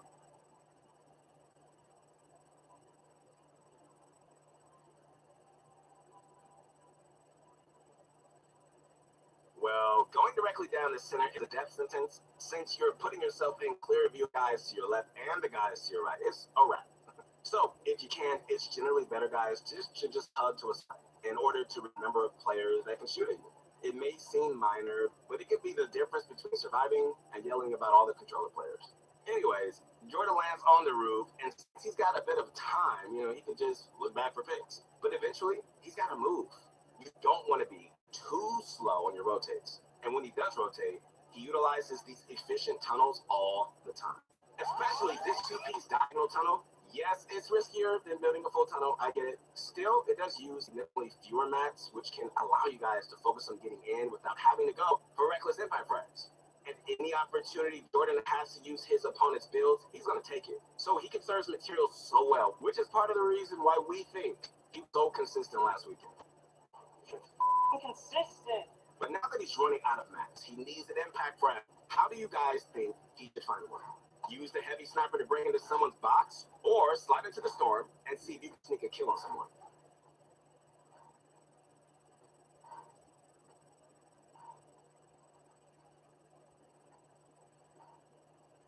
So going into the storm would be way too risky considering Jordan has no floppers. But this is a 100% the reason you carry a heavy sniper in the in-game. Jordan's going to pick a boxed up target, pull the sniper out at the last second, and force his way right in. The surprise factor almost always gives you the upper hand, guys, and in this case, it works. But unfortunately, the two players here barely had mats, so he does get a few more points off of that play. He ultimately runs dry and just whiffing a pump shot. Obviously, that in game could have been better, but he still has a ton of points. and nearly all of Jordan's games were at that level of consistency. He just didn't, get a single victory royale, but managed to win the whole FNCS, mainly due to these consistent in-game strategies. Who wins FNCS? Solos for OCE. Please tell me it's updated. Is it updated? I don't want to show that it's not updated. Yeah! Updated! Woo! All right, it's time to do the recap. Here we go. During the early game, natural protection plays a critical role in surviving when you don't have a lot of mats. As we saw with Benji, don't hesitate, guys, to reposition during a fight and create space with what mats you have. We also saw Benji avoid pushing the door because he didn't have the right hand peek. He played it slow. He worked on his piece control first, and he picked up the kill with no problem. As for Aiden, he got a little too aggressive during his mid game. Although he was smart and didn't let off shots on that rotating player, he got greedy, forced a bad fight, and he suffered an untimely death. So if you don't play in super stoppies, you should have an easy time going for supply drops when they're nearby. Always get them if you can, because launch pads are vital for the in-game zones. And when you do pad, avoid going directly down the center to minimize the number of angles your opponents have on you. And lastly, guys, Jordan did so consistently across his games by being incredibly efficient with his mats. He used enemy builds when he could and utilized efficient tunneling methods every single match. That made it so he didn't have to go for risky impact frags as often. But when he needed to, he put that heavy sniper to work.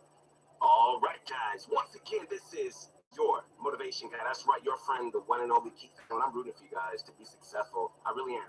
Not only in this game, but also in life. I am in your corner. If you feel like you don't have a lot of friends or a lot of support, you have one guy that is supporting you. That is your motivation guy. I'll see you guys soon. Hey, stay positive no matter what. That's it for today's video. Thank you guys so much for watching. If you enjoyed this analysis, don't forget to give it a thumbs up and subscribe with the notification bell on. And remember to leave a comment telling us how many questions you got right and what you guys thought about them. All right, we'll see you soon. Peace out.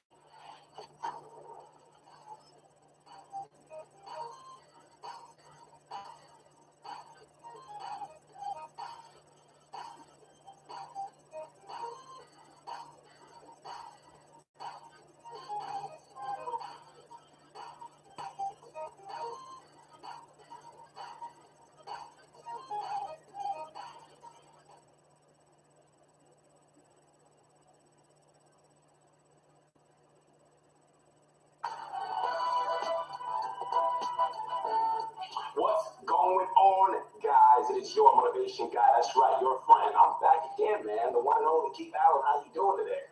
Coming back at you with another installment of What Would You Do? Now, this is where we analyze pro players and we ask you, what would you do in their situation? Today, we're going to be looking at some of the best. I mean, we got Mongrel, we got Tfue, we got Clips, because there's some of the most knowledgeable players in the game, right? And so today, I want you to stick around the entire video because we're giving you guys tips that's going to help your decision. Let us know by the end of the video how many scenarios you got right. All right, guys, it's time to be loud right now. It's time to be crazy, okay? I don't care who's next to you. I don't care who's in the house. You better say this with me, okay? It's time to sit back. Come on, relax. Grab some of my favorite candy. What is that? Oh, that's a nice throw. It's that Crunchy Crunch. And let's get this going. Come on. Okay, so by the way, new to the channel is our exclusive pro analysis live streams. The only way that you can watch them is if you subscribe and turn on post notifications, all right? So sub now and you won't ever miss out. Also, we opened up a brand new Reddit forum for you guys, all right? So you can post suggestions, you can ask for help and anything constructive, to help us make Pro Guys a better place. So be sure to go ahead and sub to that thread and share your thoughts, man. We're here for you guys. And if you want to take your game to the next level, ProGuys.com is there to help, all right? We got exclusive lessons, man, videos, and private coaches waiting 24/7 to help you guys out. Whatever you need to help you thrive as a pro player, you're going to find on ProGuys.com. So check out the link in the description to get started. Okay, so first up, we have Mongrel and a stacked cash cup in-game. Now, take a look at this situation, all right? Mongrel has about 1,000 mats, 1 launch pad, and 5 fish. The 6th zone arrived, the storm just started moving, and Mongrel has one heck of a journey to get there. Now, how would you rotate here? Question 1, run using enemy builds as cover, or use your launch pad.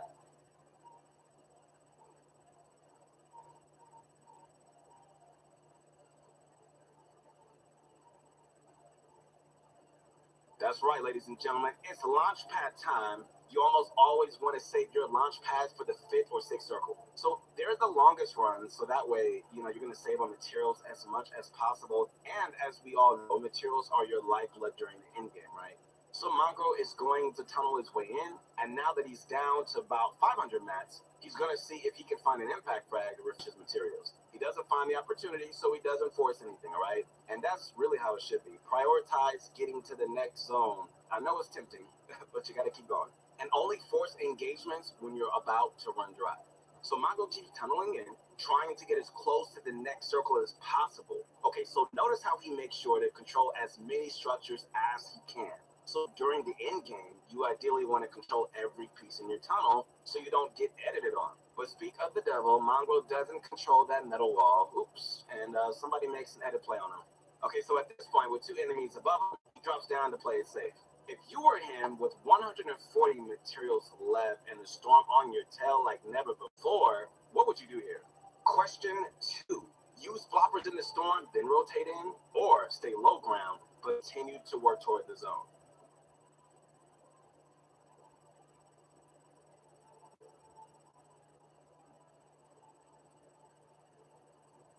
Well, there's a reason he's carrying all that fish, guys, all right? When the situation gets out of hand, you can always fall back into the storm and use your floppers. Almost no one ever expects it, so not only can it help you find cheeky limbs, which you're about to see beautifully executed right here. And I mean like right here.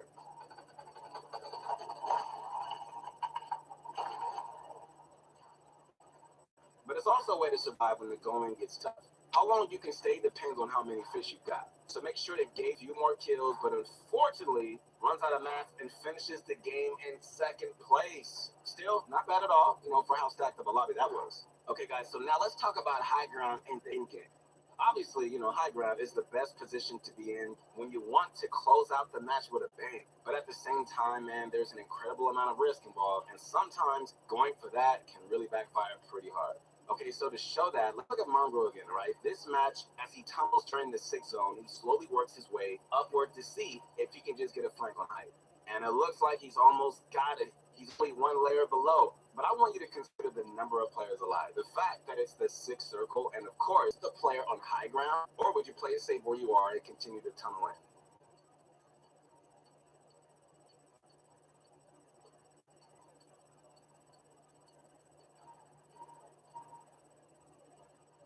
Well, Mongo thinks about it, but decides to play it safe. Okay, but why? Well, first off, it's too early for him just to take height, especially with his material count. In solos, really the best time to take height is usually during 7th or 8th circle.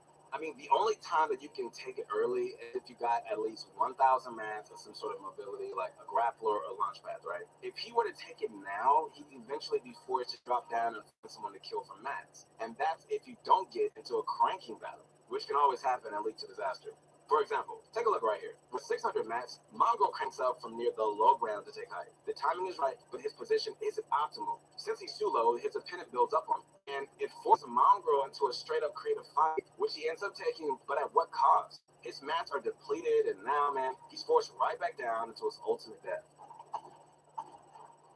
Oh, man! Come on, man! So, what can we learn from that? Well, try to be within 1 or 2 layers of ultimate high ground before you crank up for it, right? So, and not give your opponent an easy time defending. And if things start to really get crazy, don't be afraid to give up. Remember, guys, it's almost always better to be in the mid or low ground with materials than, it is to be just controlling height your mats running dry. Okay, onto the next clip, guys. This one features Tfue using simple yet highly effective strategy to obliterate 2 players. Things start off with Tfue whiffing a snipe. He probably should have taken his time with that one, but either way, he does hit a couple of rifle shots. As he starts to close the gap, a 3rd player starts shooting from Tfue's left, so he slows down. He reloads his heavy sniper, and once again, he assesses the 3rd player's position. He realizes it's safe to move in. As Tfue pushes, he makes sure to place walls for cover, and he even stops to replenish his bed. When he reaches this 1st player, he tries to build up, but the RPG says no, and he gets shut down. Now, given the fact that he's about 250 materials, plus there's a 3rd party nearby, should Tfue continue building for high ground or immediately box up where he's at?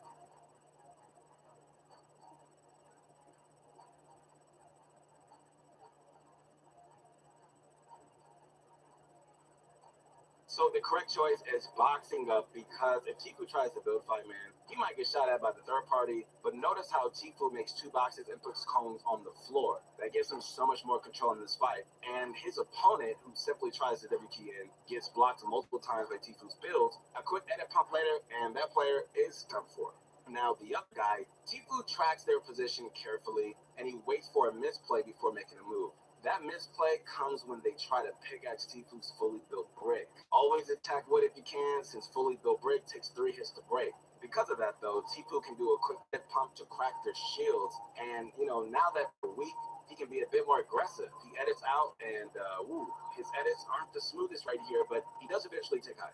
All right, guys, so Tifu spots his opponent in their builds. If you were in his spot, what would you do here? Use your RPG or get closer and box fight.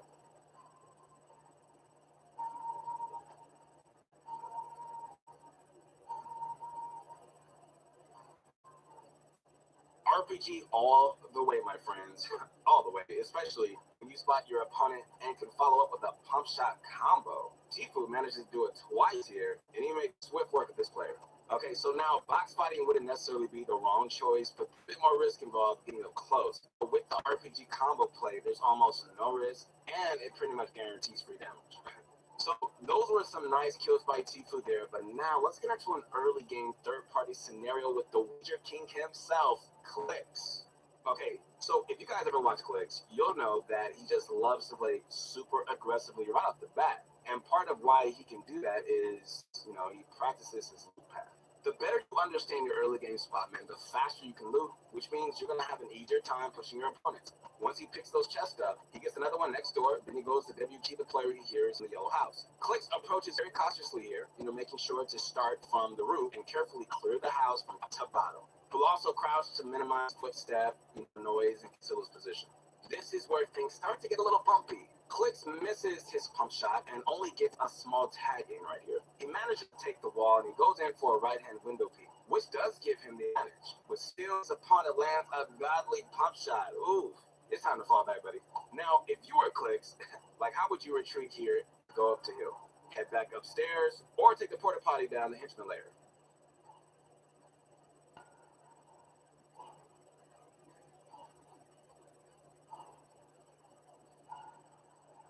Well, he heads upstairs. It's a good thing, too, because it turns out there was someone in the lair, and they're about to join the fight.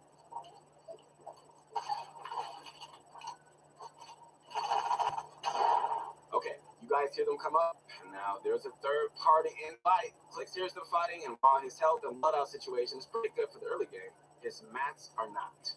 So what play would you make here? Lead the fight and go farm up mats, or stay as silent as possible and wait for a third party opportunity?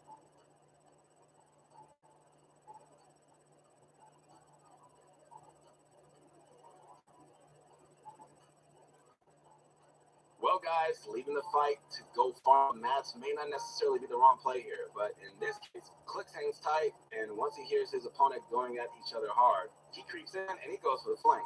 Okay, look at that. It's perfect. Both opponents are right in the same box, so all Clix has to do is approach from behind, and just like that, he gets 2 kills and an easy early game win. All right, guys, so let's do a recap of everything that we've learned, all right? When it comes to the end game, do not be afraid to launch pad. And ideally, you want to save it for the 6 zone, aka first movement. Also, don't force in-game fights unless you're running out of mats. If your mats are fine, keep rotating and just stay ahead of everybody. And while rotating, guys, make sure to control every build piece in your in-game tunnel, or else you might just get edited on. When things aren't going your way and you have some floppers, drip into the storm. It'll not only buy you space, but it can also lead to some free kills your opponents won't expect.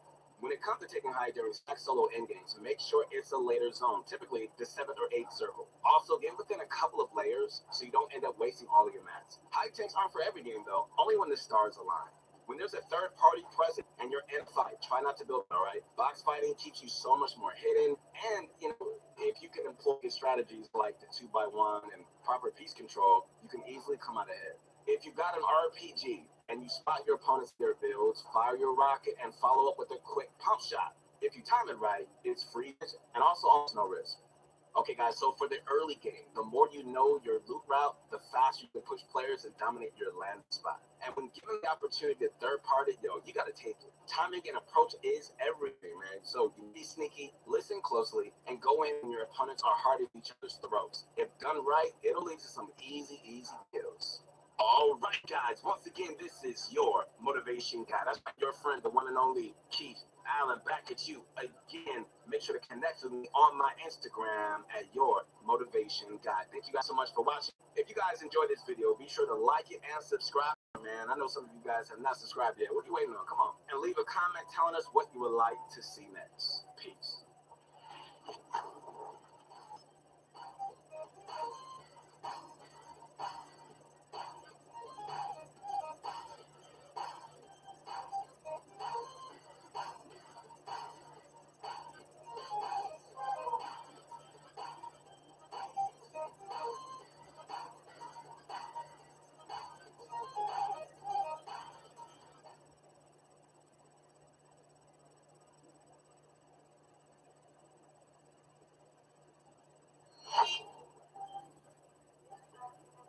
Fortnite solos can be super frustrating. With the influence of RNG, random players with snipers, bad zones, and just so much more garbage that can influence and even ruin your game. I thought the trash got taken out on Sundays. Seems like it's every day on Fortnite. Jeez! It can be really difficult to improve your game sense in Fortnite solos, especially in Chapter 2 with the lack of unique mobility items. Welcome to the third installment of our What Would You Do series, where we review and analyze pro gameplay and ask you, the viewer, what you would do in their situation so you can learn from their decisions, both right and wrong, and improve your game sense. How is it going, everyone? I'm your host, Coco Loco. You can follow me on the Instagram at Coco Medler, and in this video, we'll be reviewing some solo Cash Cup gameplay and have you, yes you, make the decisions. We'll be going through and discussing a bunch of different decisions from Fortnite pro Benjamin Franklin. Benji Fishy in his 14th place run in the Solo Platform Cup. But real quick, before we get started, I've got a question for you. Are you looking to get better at Fortnite? If you said yes, then you need to check out ProGuides.com. On our website, we offer courses from some of the best pros like Mongrel and Benji, and we'll be creating new ones weekly. From advanced building and editing guides, to scrim courses, to controller courses, and just so much more. On top of this, we have articles and guides to help you stay on top of the meta. Finally, on top of all of this, we offer 24/7 on-demand coaching from some of the best players. So if you want to be the best, you have got to check out ProGuides.com. Last thing, before we get into this amazing video, let's do today's question of the day. Today's question is, who do you think will be the best solo player in the next few months? Personally, I think Benji Fishy has been on a roll lately, and I wouldn't be shocked to see him on top in the upcoming months. We've also seen Cooler Aqua, one of the Duo World Cup champions, doing really well in Solo Cup, so don't be surprised if you see him performing as well. Let me know in the comments what you think. I'm really looking forward to reading what you have to say. You might know by now that we typically analyze a player's endgame and see what they do and why. We noticed, thanks to your feedback, that we tend to neglect the early and mid-game a bit in our analysis. So we'll be going through a full game here from Benji, where he places pretty high and does pretty dang well. We can see at the start, he's landing at retail. Landing at retail, you'll get a few opponents landing with you. But if you win all your fights or disengage, you'll end up in a great spot from the mid to late game. It might be worth it for some players and not worth it for others. For Benji, it is worth it. He discovered electricity. I think he'll be fine. Guess what? He got amazing mechanics and rotations. But for those other players who are at a lower skill level, especially in High Point Lobby early in the tournament, it might be a bit too much. Benji sees this green skin with a better drop than him. In this stage of the tournament, Benji is able to play pretty aggressive and beat most of the players. However, the player has a better drop than him and will probably have better loot, especially if they land in the same house. So what would you do right here? Would you fight this player and go for the spawn fight for the limb point, or stay away and push later on? Well, the answer is stay away and loot up. Oh my, even though Benji won kills, it is way too risky to W key immediately on his drop by landing on someone who probably has a gun already. Spawn 50-50s are just that, 50-50s. So unless you're on a complete throwaway game, you should avoid taking these fights. Benjamin Franklin lands on the back corner house, and a player decides to drop on top of his building. However, Benji Fishy knows he'll be way better off as he studies house and knows not only where all the spawns are, but how to get through them efficiently. Also, keep in mind the bottom of the house has a much better loot than the roof does. With his superior loot and materials, Benji cleans up the kill quickly by playing it safe, pushing up slowly, and finding the right time to strike. At this point, Benji has his first kill, but his loot is a bit lackluster. However, he hears shots on the other side of retail where it might be a third-party opportunity. This brings up the question, should he push with his somewhat lackluster loot, or loot up more and push when he's more confident in his loadout? What would you do here? Well, even though Benji is one of the most insane mechanical players in the world, bad loot can turn a fight bad really quick, regardless of how bad the opponents might be. Benji decides to stay back a bit and continue looting. Always continue looting if you don't feel confident in your loadout, and if you actually have the time to be able to loot. Don't loot if it's late in the game, instead try to find impact threats. But early in the game like this, it is a safe and better option to go for more loot. You look cute with the loot. Let's go. Let's get some loot, baby. After his search for loot, he finds a burst AR and manages to get some more material as well. And he hears a ton of gunshots. So guess what, ladies and gentlemen? It is going down. Benji spots the high ground player putting pressure on someone's box and assumes this is the player winning the fight. In this situation, would you go for the shots to try and laser this player and take control of the fight, or wait until they're done with their scuffle to clean up the second kill? Benji chooses to fight here with his insane aim and hits a clean laser on the high ground player, asserting dominance on both of these players. Woohoo! He is going for it. One player gets eliminated in the fight, but it's up to Benji to snatch high grounds like you should do in any early game fight, and he heads down to pressure the player, knowing he's probably got better health. Guess what? He cleans up that kill relatively quick. At this point, Benji is all done clearing out retail, and he's ready to finish looting and make his way into the mid-game. After checking his map, Benji knows the zone is relatively close, so he has time to loot up and farm a bit more. He does this and makes his way in nicely. At this point, he has a dream loadout with a purple scar, pump, and an SMG with 2 big pods and 3 minis, and pretty decent materials. Checking the second zone, it's somewhat close, so he has a bit of a leeway. Should he rotate early or stay back and farm a bit more and play at zone? Benji knows the answer is to rotate early and get in. So it's so important to position yourself in the center if possible for the 2nd through 4th zones, so you can avoid getting held in storm or even getting bad future zones. Keep that in mind when you're playing in mid-game. If you're able to, get in as soon as possible so you can stay safe from being held in the storm. It's worth doing, especially in the early zones like the 2nd and 3rd. So ladies and germs, this brings us to a really tough decision. Should Benji go center zone where the island is, or play on the outside and hope he gets the zone? The water plays a huge role, and rotating through it is risky. Well, considering the odds of each, it's more likely that the zone ends up on the island than anywhere else, simply due to the fact that it's in the center of the zone. This is a risky play, but setting up in the center island gives him the best chance of survival found nearby. So he's pretty much using 0 materials to build this. This is a subtle yet super effective. If you're ever in mid-game and you need to set up a base, try to find stones, metal, trees, or anything you can farm to refresh your materials, build near or around it, and mine it so you get the materials back that you spend building your base. We can see how Benji is still completely full on materials and has a pretty decent mid-game base. So at this point, there's a knock on the door. Who is it? It's the next zone. Get ready. With his center zone position, he's basically guaranteed a decent zone, at least being really close to it, and that's the case here. It's pretty unlucky that the zone didn't end up on his island, but it's alright. It's all good.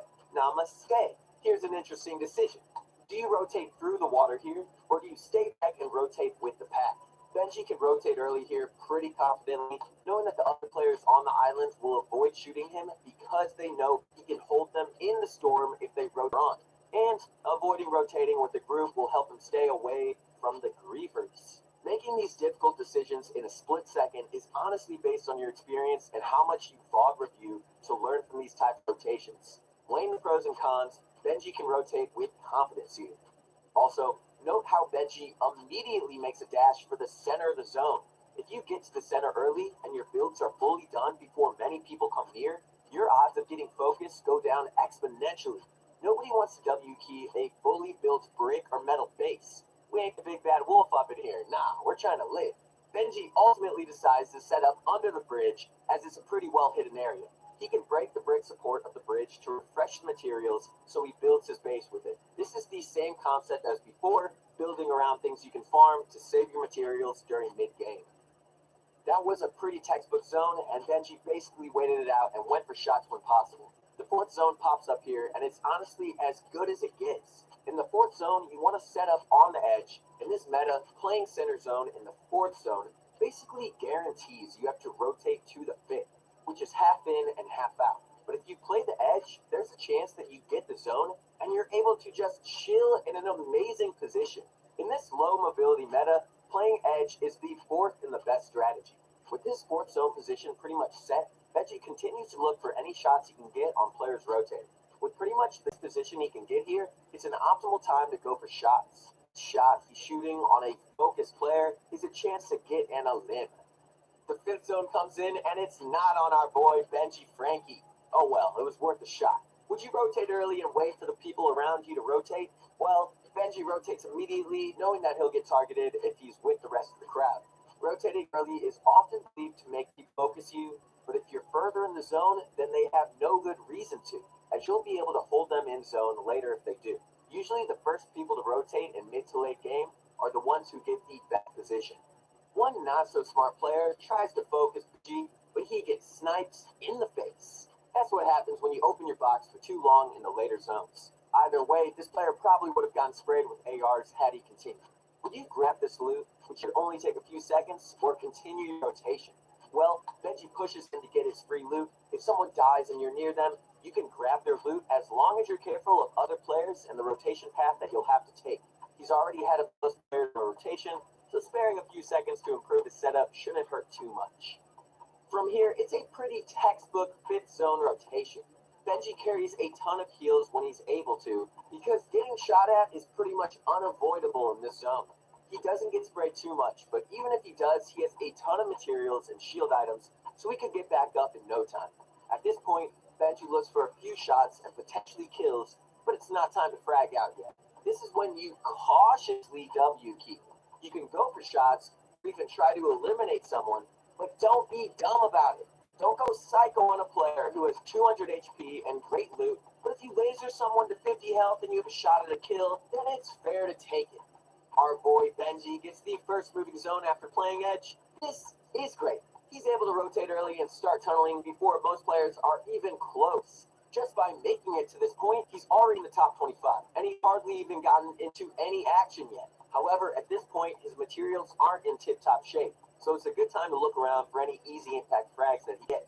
He's not in urgent need of one right this second, but it's important for him to look around and try to get shots if he's able to. Knowing that he's ahead of the zone, Benji uses a low material tunnel with wood to get ahead and avoid using his strong materials. The sixth zone is pretty simple. Just get ahead of the zone and look for shots on the people behind. This is the optimal time to get elimination points, so getting ahead of the zone is absolutely crucial. He makes it to the seventh zone while hardly using any strong materials, apart from the metal box that he set up once he's in.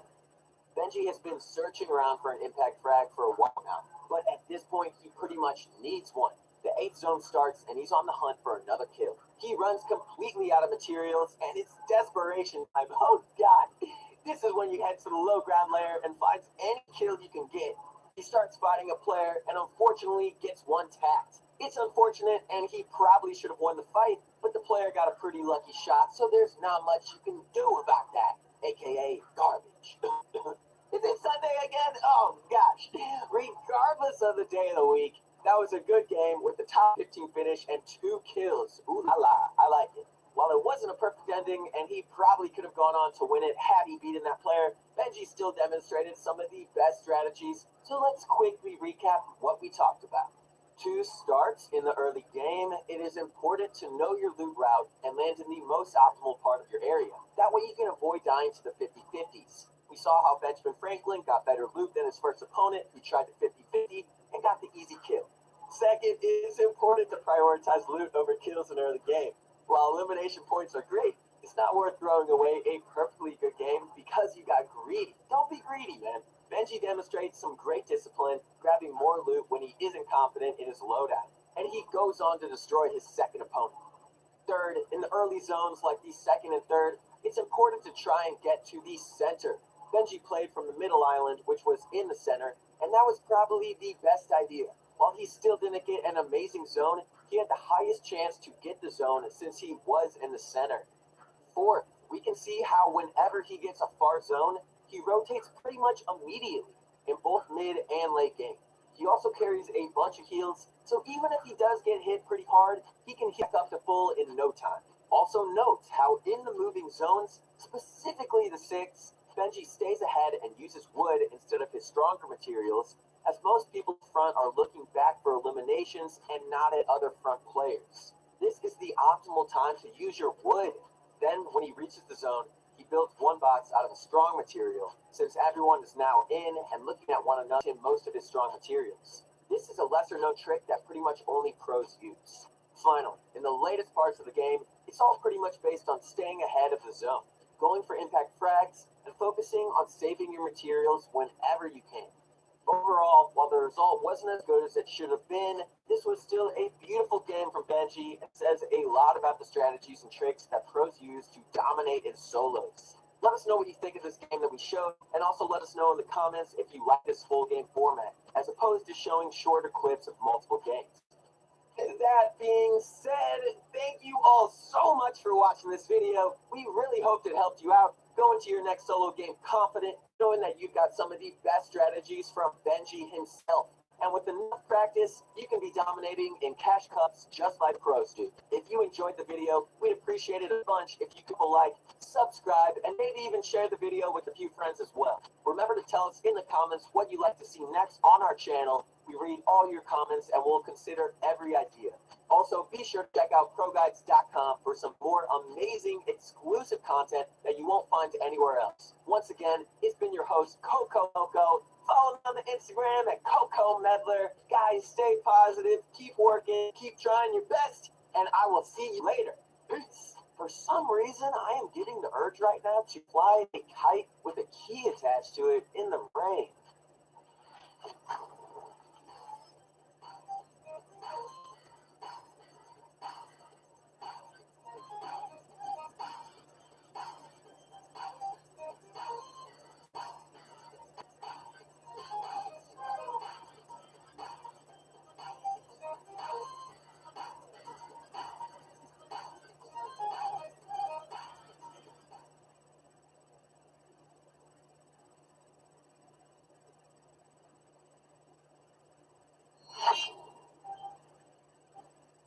What's going on, gamers? How you guys doing today? So, welcome back to another video from Pro Guides. Alright, so we all know that competitive Fortnite, or even casual Fortnite, can be super difficult to improve at, right? So we caught up with a pro player who has been playing since the earliest days of competitive and received their insight on 8 secrets that almost every pro player knows. So, in this video, so excited, man, we're going to be giving you guys all 8 of these secrets and explaining why and how they work, so you can get one step closer to playing like a pro. But real quick, before we do all that, let's do the question of the day real quick. All right, today's question is, what tip or piece of advice has helped you the most in terms of improving at Fortnite? Let me know in the comments. The last thing before we get into this amazing video, if you want to improve and maybe even reach a pro level, you need to check out ProGuides.com. Okay, so on our website, we offer courses from some of the best pros in the world, like Modro, Vinci, and we're creating new ones weekly. From advanced building and editing guides to scrim courses, to color courses, man, so much more. So we offer a ton of articles and guides to help you guys stay on top of the meta. And finally, on top of all of this, okay, so we offer 24/7 on-demand coaching to help you guys improve. So if you want to be the best, you got to check out ProGuides.com, all right? What's going on, guys? It is your motivation guy. That's right, your friend, the one and only Keith Allen. I am back. Let me ask you this question. Are you struggling today with motivation, in any area of your life? If you are, well, that means you're probably lacking a vision. You're probably lacking a clear-cut goal. Because when you have vision of what you want to be and what you want to do with your life, not only in this game, but just in any area, what happens is that now there's an inspiration to get up every single day with purpose and accomplish those goals, or to take one step towards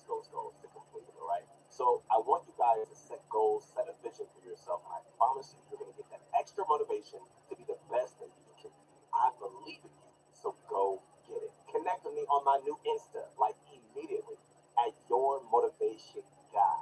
All right, guys, it's about that time. Ladies and gentlemen around the world, it's time to sit back, relax, and get some of my favorite candy. Come on, y'all better scream this out. It's that Bunch of Crunch, and let's get this going. All right, so you might be thinking, Keith Allen, I already played the game a lot, so this doesn't really apply to me. And you know, you're part, right? Okay, so if you're able to put in the hours, that's great. Obviously, you're not going to benefit as much and reach a high level an hour a day. All right, it's just not going to happen. However, you know, you got to think about it this way. Is your goal in Fortnite something you can just really take seriously? Like, if you want to become a top pro, guys, and you want to place in every single tournament, are you playing in the scrims for hours daily? By reviewing my friends and analyzing your mistakes and, you know, doing all of that is what you need to do. If you're not, then that's your issue, all right?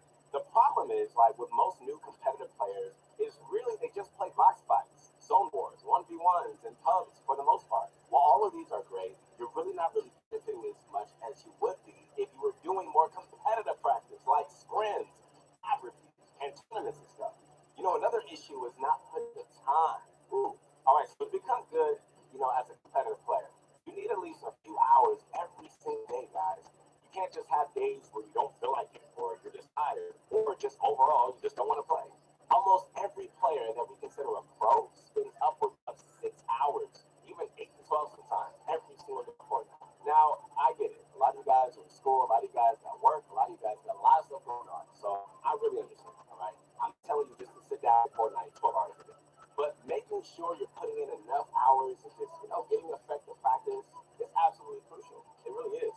So if you're doing both of these things, then you completed the first step and you're ready for step 2, which is constant adaptation. All right, so you may have noticed how pros always seem to have these new unique tricks up their sleeves, right? And they seem to just know everything about the game. Every single new change or addition to the game, pros already know everything about them. However, okay, so being like this and knowing what seems like every single thing about the new item isn't really as hard as you might expect. The secret right here, I mean like right here, is to have a lot of sources to get your information from. A few examples are YouTube, where we post more information and tricks all the time, all right? Our website, where we post the most exclusive content in form of courses, YouTube channels like Orange Guy and Nigerian, you know, where new tricks and such are posted, right? And anything else that you can find to help strengthen your understanding of new items and learn new tricks. So knowing all new tricks can really give you guys an edge. Like, it'll take it to the next level, especially, my friends, in competitive and having a lot of resources at your fingertips. My goodness, what you can really check off there, it's going to prove to be super helpful, and it's going to give you guys a huge advantage. All right, guys, next up, we're going to be discussing constant improvement, which is like one of the most difficult things on this list.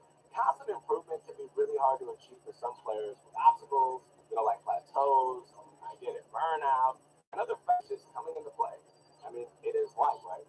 So to constantly improve and get better at the game, especially a game with a difficult skill curve like Fortnite, with only a tiny portion of the players being at a pro level, I mean, my goodness, you have to make sure you're constantly finding and improving upon the mistakes you make, right? And also spotting the positive patterns in your gameplay that you should continue doing. So alongside of this, you know, learning new micro actions like building and editing techniques, which is huge, getting better aiming, and learning new peaks, that's going to make you a better fighter overall, right? You know, you have to do anything possible to just make yourself better at the game.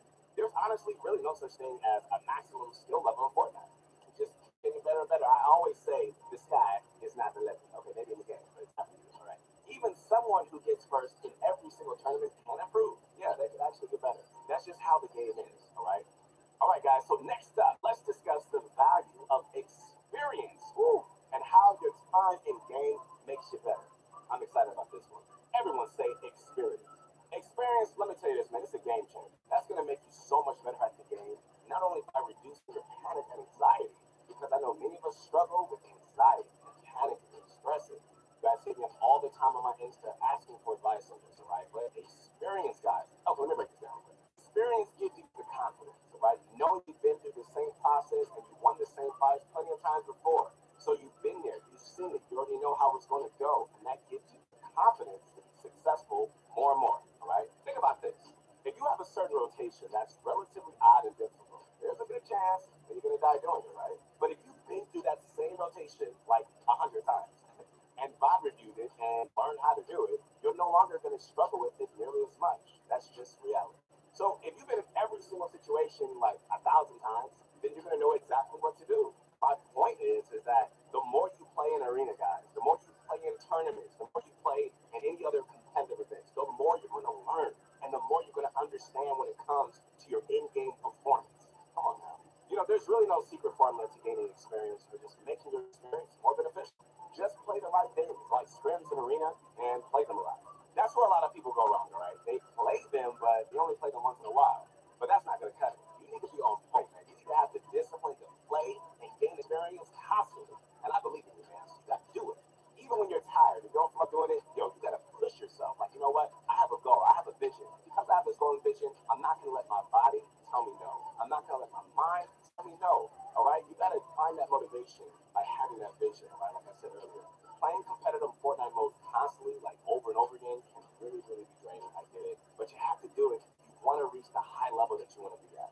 Speaking of a high level, what's better for learning than to watch and analyze pros who are at the highest level in the world? All right, well, let's talk about that. Watching other pros.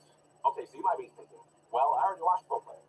But there's a huge difference between like sitting back for like some fun, you know what I mean? Or whatever else you like. Just watching a pro play live. But it's a whole different ball game to watch and analyze a pro. It's a whole different thing. And so the thing is, if I'm simply just sitting here and casually watching somebody, I'm not really looking and I'm not really learning from everything they do. Instead, I'm just like hanging out, you know, eating my bunch of time and just doing it for enjoyment, which is cool. But if you want to get to the high level, you have to be intentional. You have to have a plan. All right. So what you have to do instead is grab a notepad, put down a bunch of content, turn on the screen, highlight video or whatever content you think you can learn from, and start taking notes. Yes, like you're in class. All right, so check this out. Look how the pro handles certain situations. What building and editing maneuvers they do, you know, check it out. Like, how are they handling certain rotations and really anything else that you can just see from, all right? You got to take notes. Take notes on how the player is different from you. And just think about, you know, how you can, you know, repeat what they do right and put it into your own play style. So it's just really important to know, like, not only the simple things, but also, like, how he goes for kills in game. But look at it on a different level. Something like, you know, he goes for kills when he needs materials, or he goes for kills when he gets better positioned by doing so. Also, all right, so we do pro analysis videos all the time here on Pro Guides. All right, so be sure to hit that subscribe button and that notification bell if you like to see those. But anyway, my friends, all right, let's move on to our sixth topic, which is mechanical skills. All right, so your mechanical skills are arguably your most fundamental skills that you have. Mechanical skills include your aiming, all right, editing, building, and these three all come together to form your skill during fights and any sort of scenario where you're interacting with enemy players. Having good aim, fast edits, and efficient builds, yo, that's the best way to win fights and survive in game, where you're required to make fast edits, you know, build tunnels quickly, and arguably the most important thing, hit your shots. Yeah, without hitting your shots, you're not going to win anything. So let's discuss ways to improve each of these fundamental skills. Building. All right. To improve your building, it's best to learn new techniques by looking around online and in pro gameplay for things you haven't learned. And use the 4-step process of finding the technique, right? Analyzing it, using it in 1v1s, and then using it in game. To sharpen the techniques that you already know, simply free build and creative, and do 1v1 build battles to put them into more realistic use, right? Editing. Editing is like pretty similar to building. Focus on implementing editing techniques in your free build, right? And also use the step process to learn editing techniques as you use to learn building techniques. Alongside of this, all right, doing box fights forces you guys to pull out close range edit plays and can really help you guys out in terms of learning when and how to do certain edits. And finally with this, all right, you can also use an editing map or course to sharpen your skills even further. So here are a few codes for you guys for edit maps that might help you out. Raiders Edit Practice Map 0744-7641-9247. Raiders Edit Practice Map number 2 1593-3986-3647. Candu's Ultimate Edit Course 9245-0165-6565. Michelle's Editing Warm-Up Course 5791-5344-8932.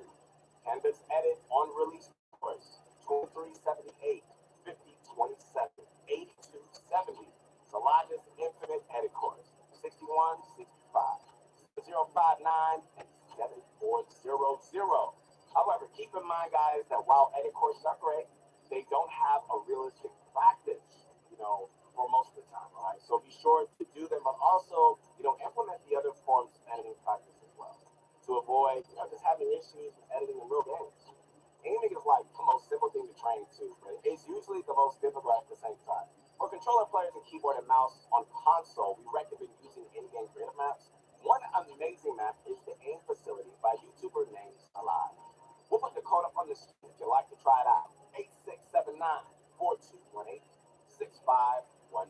To practice your aim, if you're on mouse and keyboard and play on PC, we recommend picking up Kovacs FPS Aim Trainer on the Steam store, which will only cost you $10 US, right? If you can't do that, then creative aim trainers will work as well. On Kovacs, there are a ton of different scenarios you can use to practice your aim, right?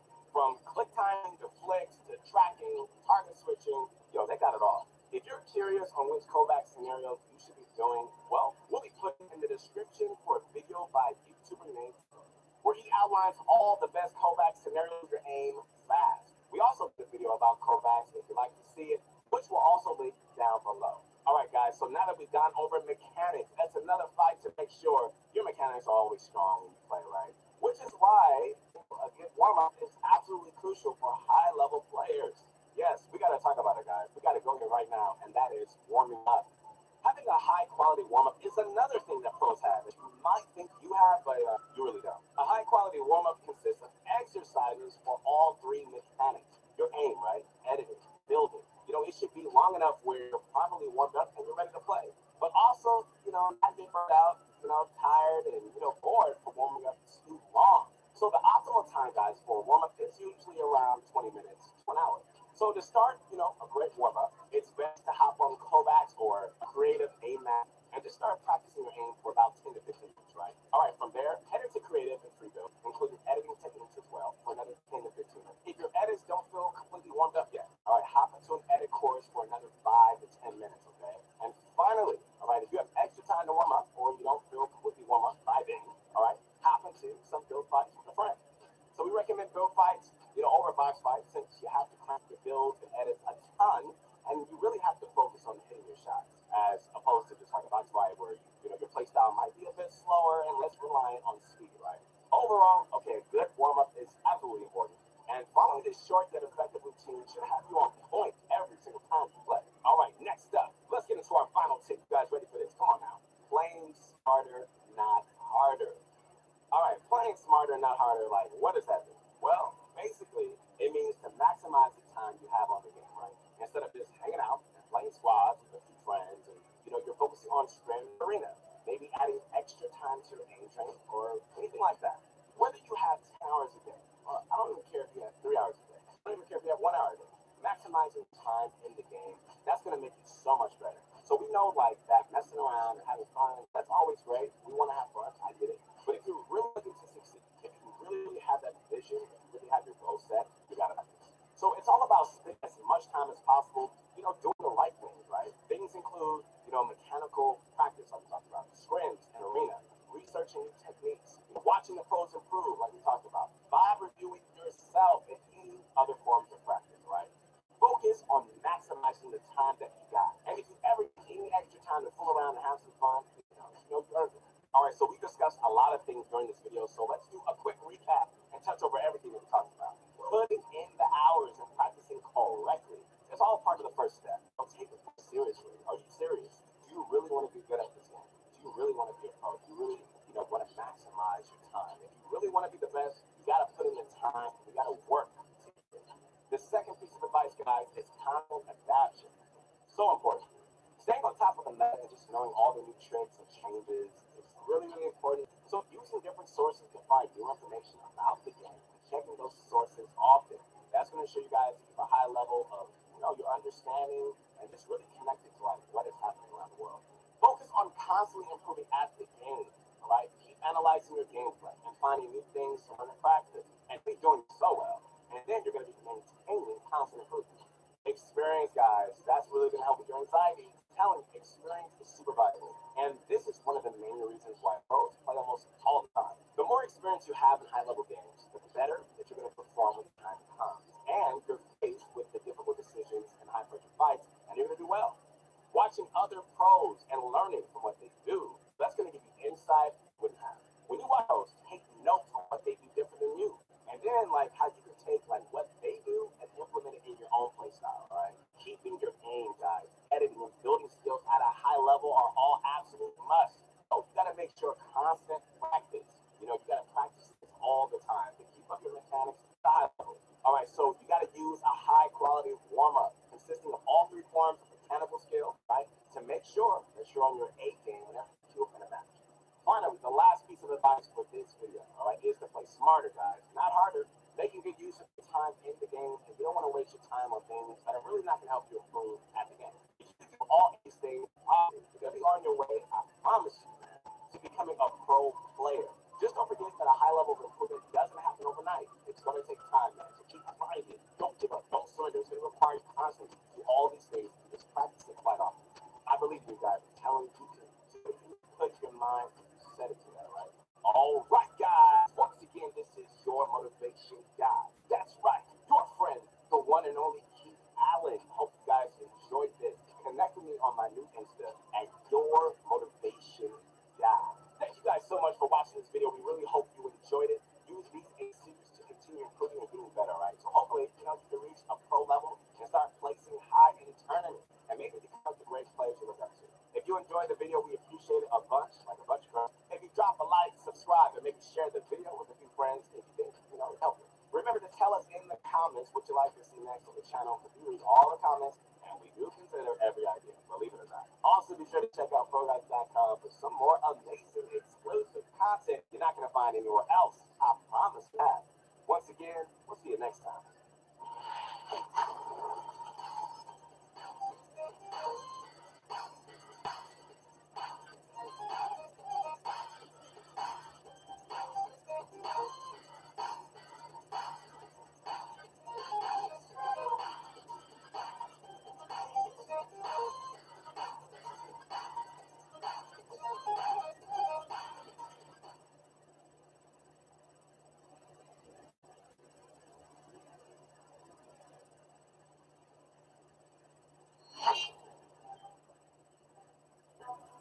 What is going on, fellow gamers? Welcome back to another Pro Guides video. If you have been into Cash Cups lately, you may have seen some random name on the #1 spot in the NA West region with 120 points, 2 cups in a row. This player is named Fluffy Dolphin 932. Oh God, the horror, it's so fluffy.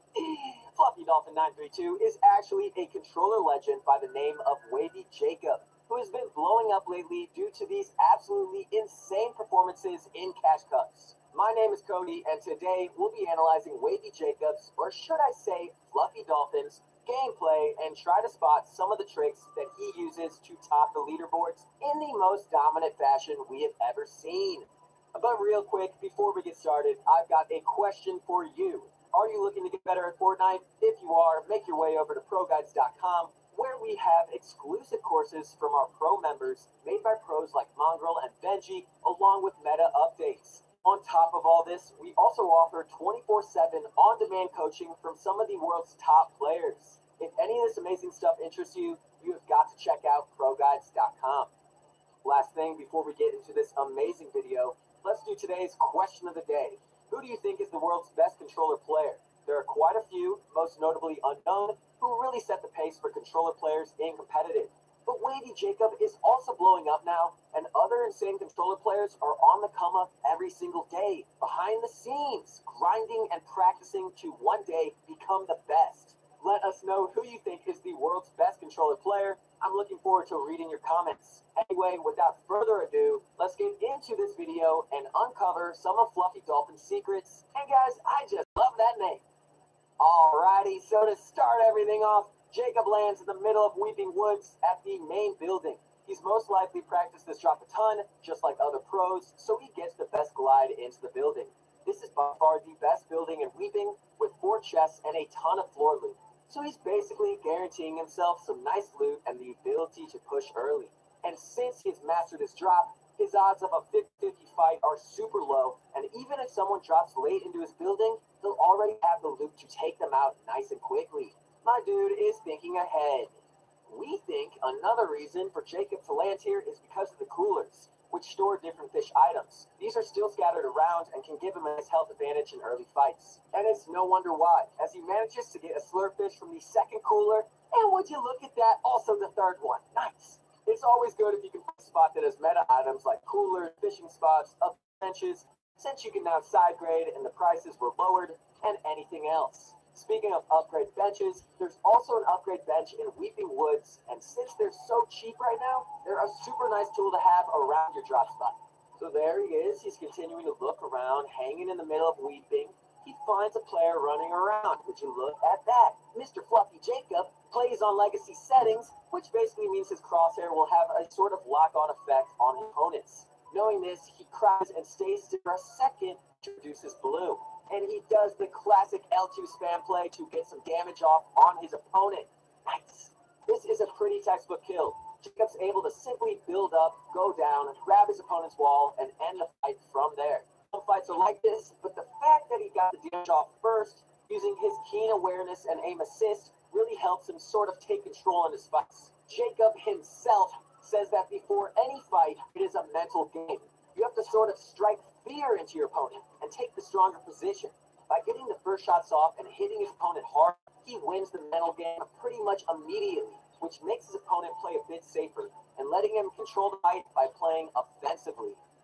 Coming back to the upgrade bench subject, Jacob grabs enough material to upgrade his blue tactical shotgun into a purple one for only $150 of each material, which he'll be able to grab back in only a few minutes. With the reduced prices, upgrade benches are the meta and definitely worth using, especially from blue to purple. It almost seems like this was his biggest advantage, as throughout the entire tournament, he used his upgrade bench to get better loot. He was basically ahead of the meta here, and was one of the first players to use this strategy. And clearly it is worth doing, as his loot is pretty much always insane. Oh, and would you look at that? Jacob spots another player running around and immediately gets the jump on him, just like he always does with some absolutely stanky shots. Oh, it smells, bro. Take out the trash, man. Bringing his opponent to just over 100 health before he even has time to react. From here, the opponent takes a silly 50-50 in the open, and Jacob returns with some more shots, pump to the face. Ultimately, he jumps in his box to finish the kill. Jacob knew his opponent was already scared, and when people are scared, they don't think straight. So he was confident just jumping into that box and going hammer time. Can't touch this. Bam, bam, bam. Fluffy. Dolphin. Hey, hey. Also, it is important to notice the confidence Jacob plays with. He knows he is better than his opponents and also has the same loot, mostly thanks to his great loot route and upgrade bench to back it up. He can approach fights knowing he has a giant advantage in them, which we really feel helps him in these cups. Also, check out his playstyle. Woo! That's going to get you some wins, my friend. Weeping Woods is an amazing spot as players rotate in and out all the time, from places like Holly Hedges, Slurpy Swamp, Salty Springs, Misty Meadows, and so many more. The zone also pulls to Weeping pretty often, and the rotations aren't hard even if they're bad, since it's relatively centered on the map. Jacob's coming for you. Once again, a player pops up, and this time he's on the high ground. Instead of waiting to that player, W key, bro. Nice try. This is also a good mental play, as most players tend to box up and stay on low ground, so even if he didn't get shots off immediately, this player already knows that Jacob is a really good player. This is a pretty clean play as Jacob grabs height and hops down onto his opponent's side, using sound cues to finish off the kill before they even know what hit him. Boom! Back to the lobby. GG's only. Think about how confidently and fast he approaches these early and mid-game fights. Whether it's through a laser, building up quickly, or anything in between, he always establishes an advantage and scares his opponents before the actual fighting even properly starts. This mental aspect makes Jacob the most dominant players in the cups, and it definitely helps him win most of these fights. Also, since he ends these fights so quickly, usually in under 20 or 30 seconds, he can quickly continue and avoid getting third-partied all the time like most of us do. Oh, sick, man. I just got the sick kill, and now you're going to come at me from behind. Oh, God, I should have ended it quicker. Like my boy Wade. All right, we're going to skip ahead a bit here, as you pretty much get the point. Almost all of his early in-game fights go just that way, so we'd basically just be watching him completely mop a bunch of players. Attention all Fortnite shoppers, there's a cleanup on every aisle. Some player in a giant brick base tries to attack him, but instead of pushing and risking his game, he avoids playing emotional and takes smarter fights instead, like the Middle Islands. That fight against the based up player was simply too risky, and he'd be put from way below. Jacob continues onto the Middle Island and gets lasered pretty hard by a player with a purple scar. This is one of the rare situations where the opponent is actually the one who gets the early advantage, but he is quick to box and heal, so it's all good. He hears the player going inside of the building and into the bathroom, so he heads in with a trap. This is a great play, but it unfortunately backfires and the player just psychos on him for a 50-50. Why did you do that? Luckily, Jacob manages to clean up the kill, but it was a close one. Since he carries a ton of heals in the mid and end game, like everyone should, he's able to quickly heal up. So it is all peace, all love. He's back in the game. Now that everything is sorted out, he hops out of his base to scope the area out. The only current fight is way above him, and it's not a safe one to take, as there are multiple other players on the island who will third party if they're given the chance. And he'd be pushing upwards, risking getting lasered or shot, or who knows. Overall, as much of a W here as Jacob is in these cuts, even he knows that fights like these, where you start at a disadvantage and continue with giant risk, are just not worth taking. Instead, he stays low and hangs out until the next zone comes in. This is an important lesson in dropping ego. Think about the big picture. Don't get caught up in these little scuffles. The next zone comes in, and with his insane loot, materials, and a pretty close zone, he's probably in the best spot out of the whole lobby right now. He tunnels out using the extra materials from his kill so he can stay covered for most of his rotation to the next zone. If you ever have extra materials from a kill or just some extra you farmed, it is a great idea to build a base or a tunnel using those materials so they don't go to waste. And you can benefit from them even if they don't fit into your inventory. Also, take a look at this snipe. There's not too much to learn from it, but it's just a pretty saucy snipe. Oh, saucy. However, we can see that he doesn't start spraying or W King just because he hit a shot. The player is far and he's boxed up, so there's no real benefit in spraying it. Now, this is a situation some of us are unfortunately far too familiar with. The zone pulls super far and it's across water. Even with max materials, floppers, and shields, some of us wouldn't make it. Let's see how Jacob does it. While this is a tough situation, and the only way you can get across is by taking a risk, there's only one way to somewhat improve your chance of survival, and that is to go early. If you go early, other players behind you will rarely shoot, as they know you can hold them in the storm, and the people in front will be so focused on their rotation and trying to survive, they'll generally avoid shooting you as well. Alongside this, anytime you open an edit to focus someone, there's a chance that you get hit hard and sprayed as well, which is something no one wants to happen. Overall, the safest play is just go. Do it! A few not-so-smart players decide to shoot at him, so he does a low-material tunnel to block them off and avoid being hit, which works like a charm. The main reason for this is because it's a lower point lobby, and the players in these lobbies aren't generally as strong in terms of game sense, but in most higher point lobbies, this strat will almost always work like a charm. He makes it to the other side untouched and simply rotates in the open. Since everyone is so focused on getting in, he can also do the same and not worry about tunneling to get in, since the odds of getting shot are simply too low. And even if some psycho does shoot at him, he's got floppers and minis and can easily get back up on health. Especially in this low mobility meta, pickaxe swinging is a huge deal and rotating in the open is more viable than ever, even in the later stages of the game, as Jacob shows in this match. Also, see that player all the way back in the back of the zone? Yeah, you see that guy?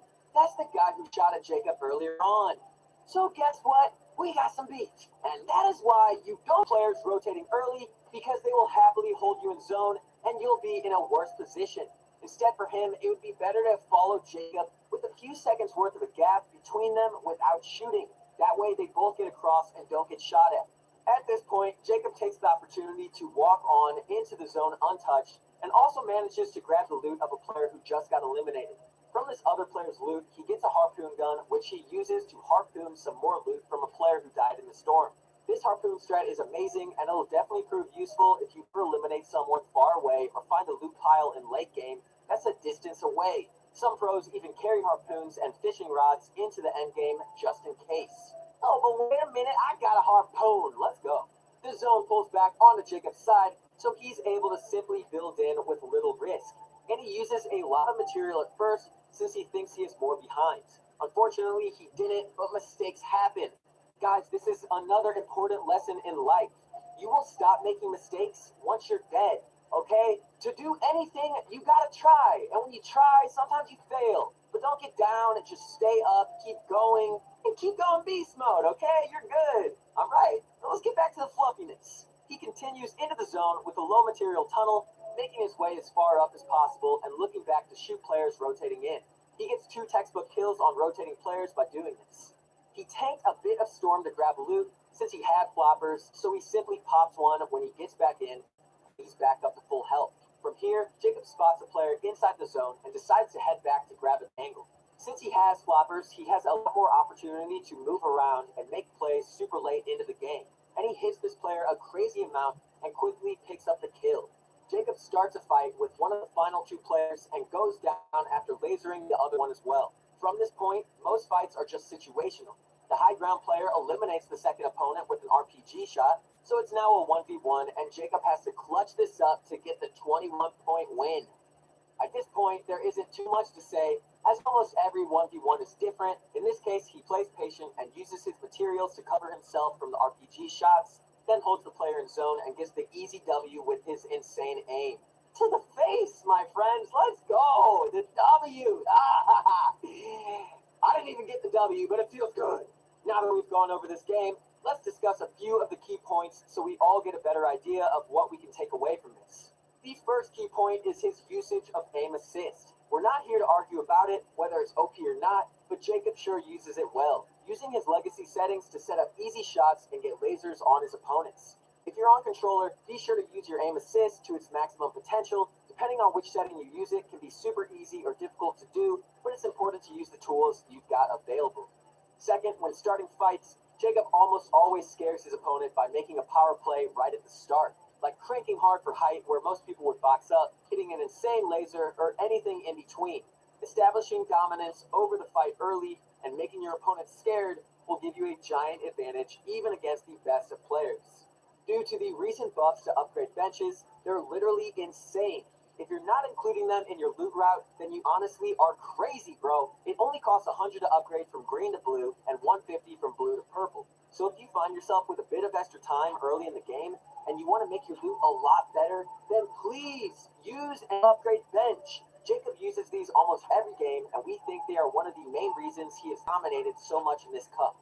Next up, a bit of a shorter one. Finding locations with extra meta tools like the coolers in the main building of Weeping Woods, which give Jacob 2 slurpfish off the spawn in this particular game. This is super important, and these can really give you an edge in not only early game, but even moving into mid and end game if you manage to hold on to these items. Jacob also pushes very intelligently and knows when to buff. We saw in the middle island, he avoided pushing the fight up top due to his lack of full shield, the fact that they are way above, and the prevalence of third parties island with them. Being smart about what fights you take and analyzing each mid-game fight before you start will prove to be super beneficial. Moving into the later stages of the game, if you've ever got extra materials from a kill or loot pile like Jacob did in this game, setting up a base or tunnel using those materials is an easy way to make use of them. In the later zones, it is pretty much unavoidable that you will get shot at least a few times. That's why this game, Jacob carried floppers and mini shields to top off his health whenever he needed to. It's almost impossible to completely avoid getting hit, so this is the other option and probably the best option overall. Get some healing in your life. Man, that bandage feels pretty good. Big tip right here. If you have to rotate across water, it is good to go early. The people behind won't shoot, so don't you hold them in the storm. And the people up ahead will avoid shooting so they don't get focused and so they can make their own rotation. If anyone does shoot, they're just taking a risk and it probably will backfire on them.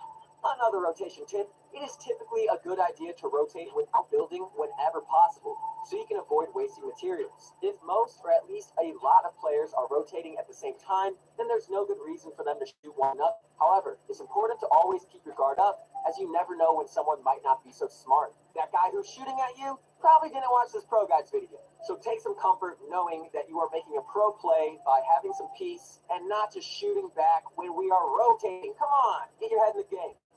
Moving on to the latest stages of the game, specifically in the 6th and 7th zones, it is typically a good idea to get far ahead with a low material tunnel and then begin looking back for kills on players who fall behind. You can score some kills using this strategy pretty often, just like Jacob did in this game, where he got 2 quick kills in only a few seconds. And seriously, I blinked, and then Jacob, your fluffiness is out of control. Finally, in the final zones, if you ever need to grab another angle on someone, take a few seconds to get away from the fight, change your rotation path, or anything else is crucial to carry floppers as they grant you 50 health in only 1 second use. Definitely consider carrying floppers into the end game if you have the opportunity. Overall, we really think Wavy Jacob is one of the most underrated players, and we feel like he'll definitely end up becoming one of those big name controller players like Unknown, who dominates in cups almost every time. By taking the tricks from this video, you'll see yourself dominating solos in no time. Remember that these strategies take practice to learn. We recommend writing them down on a notepad or something else that you can write on, maybe your baby sister's forehead, or maybe just use a notepad. Keep that notepad by you so you can remember the different strategies to use throughout the game, and then they will eventually come natural to you. Thank you all so much for watching this video. We really hope it helped you out. Head into your next Cash Cup arena game or scrim game, super confident knowing that the controller legend, Fluffy Dolphin, he's so fluffy, he's by your side, and that you have learned some of the best tricks to dominate solo tournaments. If you enjoyed this video, we'd appreciate it a bunch if you could drop a like, subscribe, and maybe even share the video with a few friends as well. Remember to tell us in the comments what you'd like to see next on the channel. We read all your comments and we'll consider every idea. Also, be sure to check out ProGuides.com for some amazing exclusive content that you will not find anywhere else. Once again, it's been your host, Cody. You can follow me on Instagram at Coco Medler. Are you loco for the Coco? Let me know. And one last thing, YOLO. Don't forget YOLO. You only got one life, my friends, okay? So go for your dreams. Keep going. Keep pushing. W Key Life. Let's get it. Let's get that win. I'll see you guys later. Peace.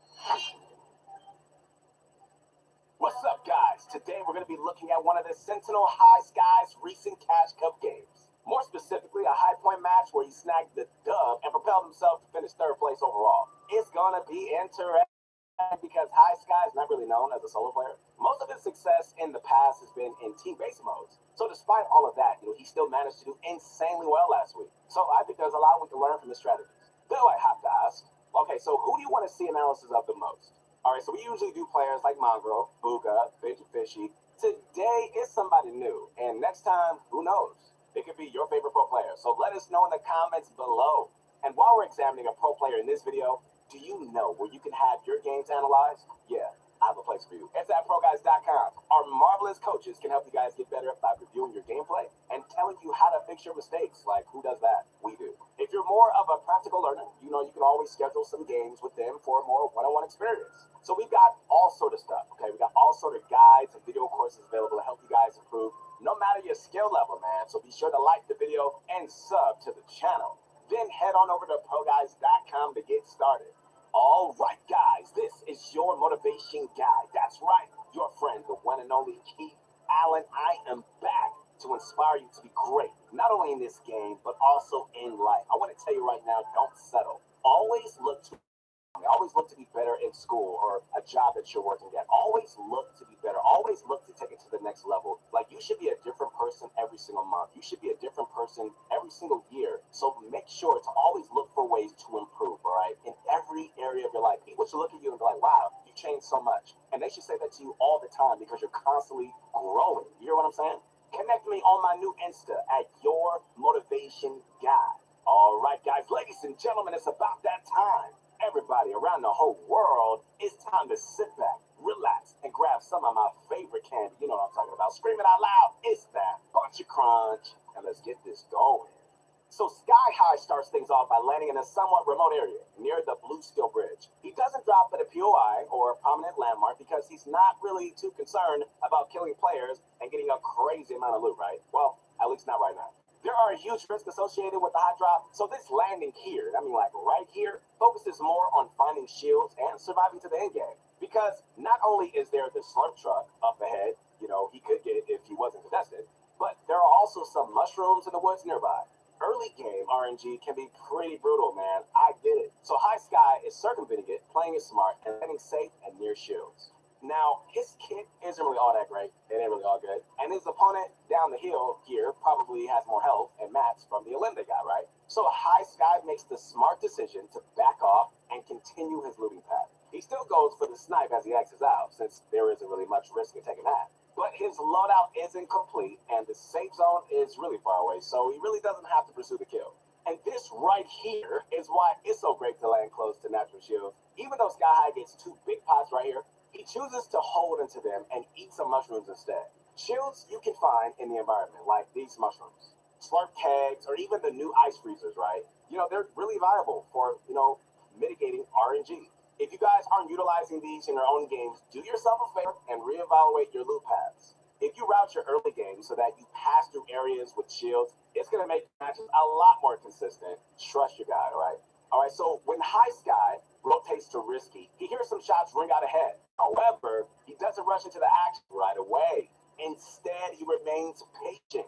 Even though his kit is complete, it's not the best. But also, if it was, he still want to take fights where he has the starting advantage. Like once he sees the metal base with a player inside, that's a scary fight to take, right? The enemy could be in any of those boxes, and the fully built metal is hard to deal with. Plus, on top of that, he doesn't know who else is waiting to strike nearby. He makes the right move and dips, but then he heads back when he sees the guy hop out of his box. So that patience, guys, it really ends up paying off, and he lands a snipe on his unsuspecting target. Since the safe zone is pretty close, High Sky can push this and go for the Elende. A lot of good players apply pressure on the enemy's builds after landing an initial tag. That helps prevent them from healing up as you close the gap, right? So it's just something you should always do when pushing up to finish the kill.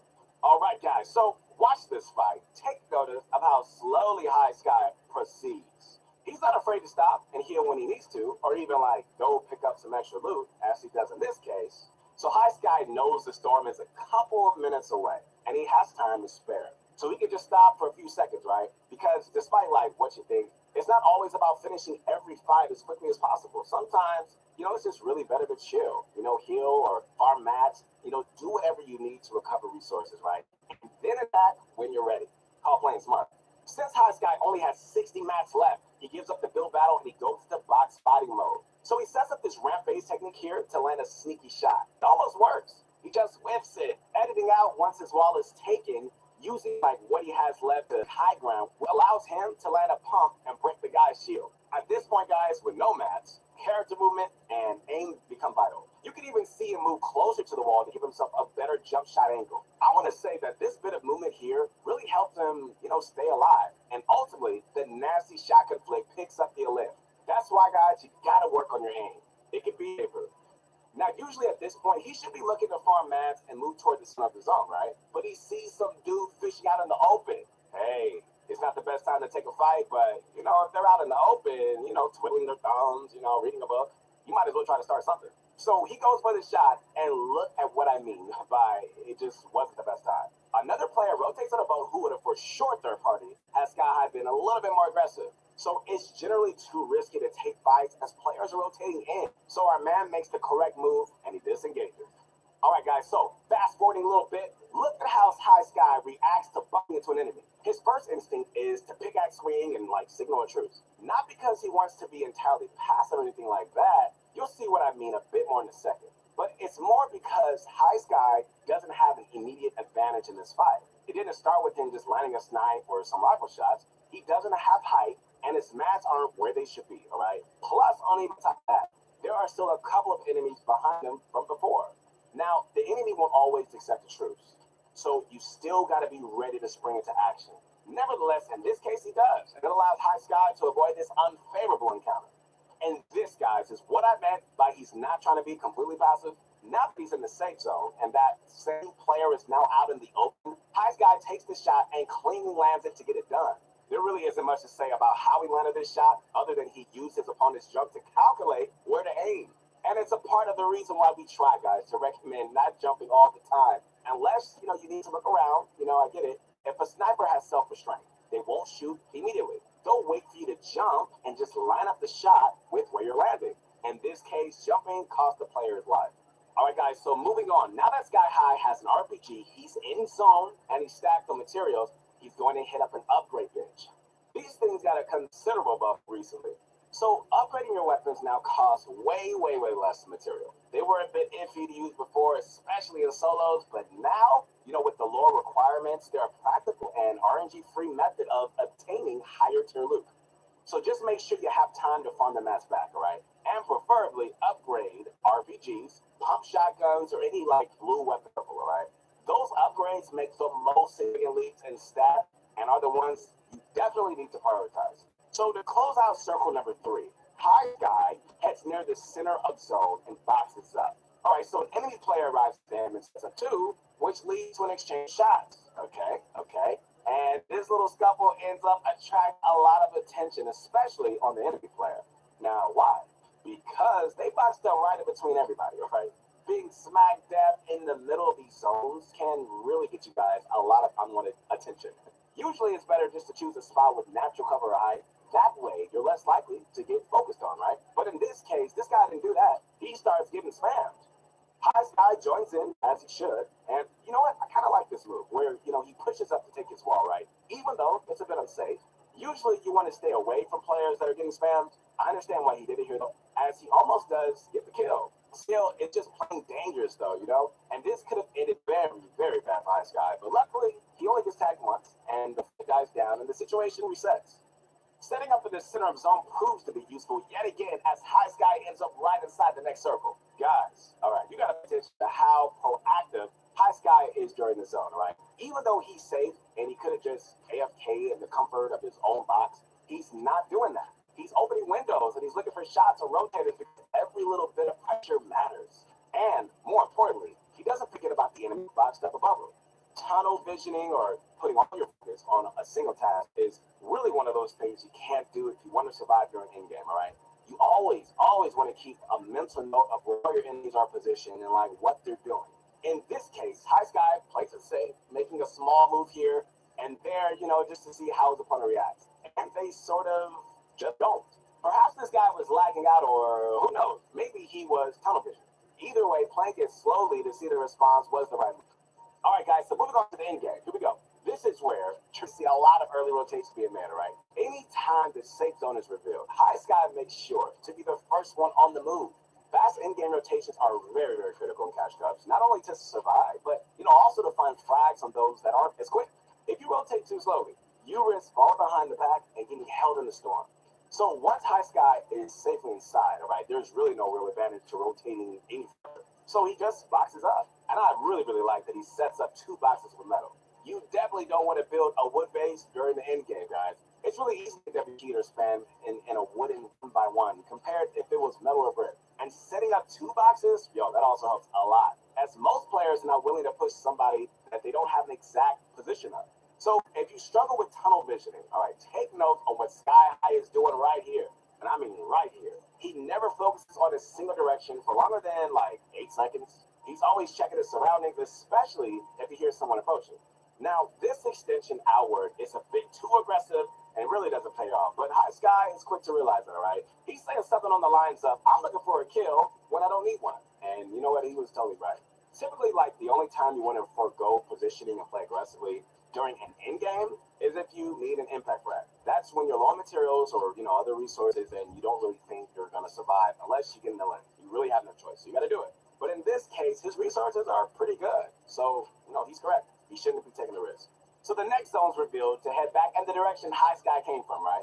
One tip I can give you guys for when zones pull back to previous areas is to try and think of what you left behind, right? In this case, High Sky remembers his old metal base, the one where he got a kill, and there was some wood he left behind there. So just because he recalled that bit of info, he's up to 200 wood he wouldn't otherwise have. And at this point, there's only a bit of wood left in High Sky's inventory, so, he's going to need an impact grab. So he goes to pressure the person closest to him. Again, it's a player tunnel visioning super hard. And I want to point out this technique he does right here, right?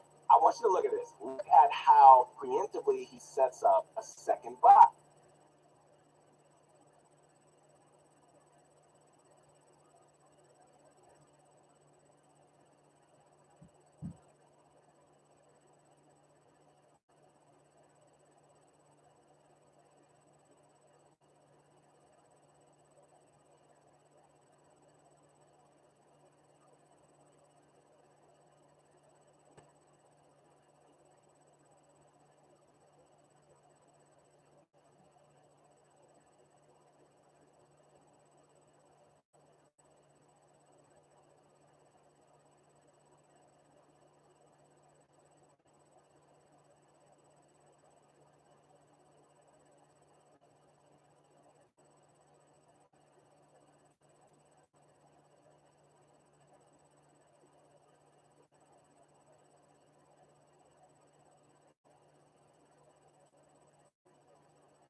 no longer my dad.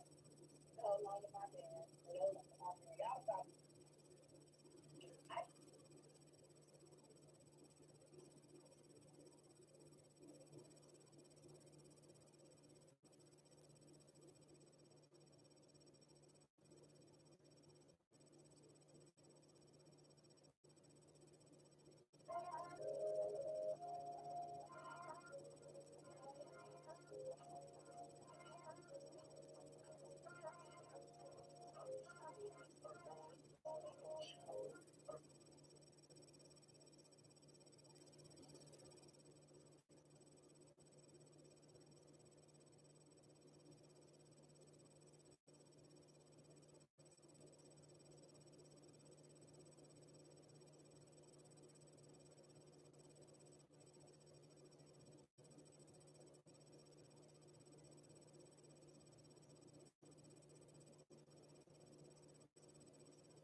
faith.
Award-winning actor, producer Michael Bonini, and actor, reporter, and you might know him also from WWE, David Otunga. Hey guys, thanks for joining us today. It's Red.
operated as body wash.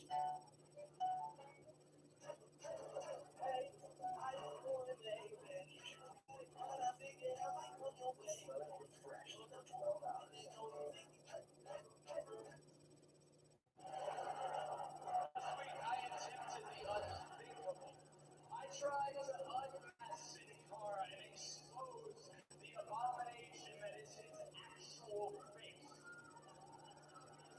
Now tonight, I need to ask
wish when WWE was so good.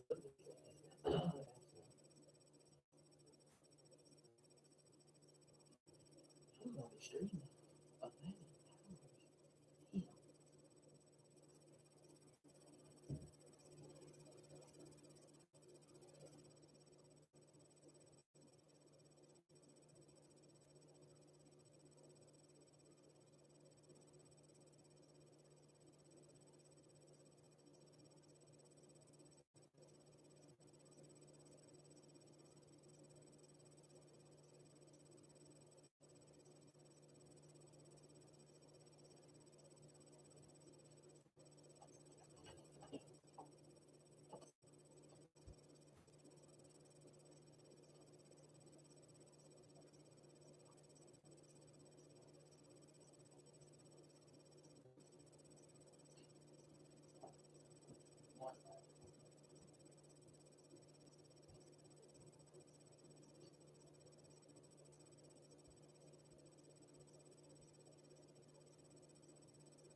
this is like weird.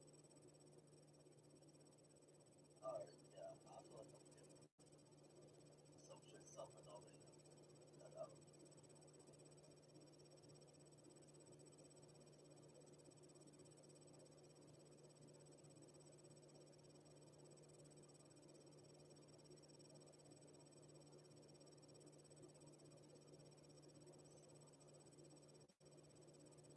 Now, what the fuck is this? So, yeah, I haven't heard this song in so long. That was bad.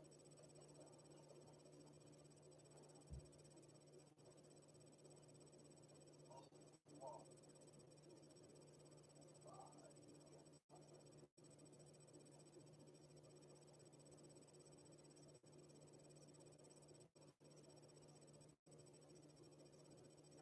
Alright, I'm extra shot one. Get better aim. What? Hey, Papa, dude, I'm stressing right now. This shit got me like. This thing got me like. I can't even say how it got to like. That's how it got to me. It's this way too good. One Piece. Look at this.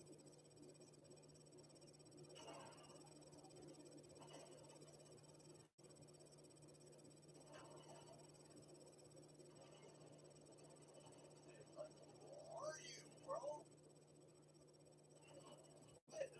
Shit on pussy. Bro, what is that?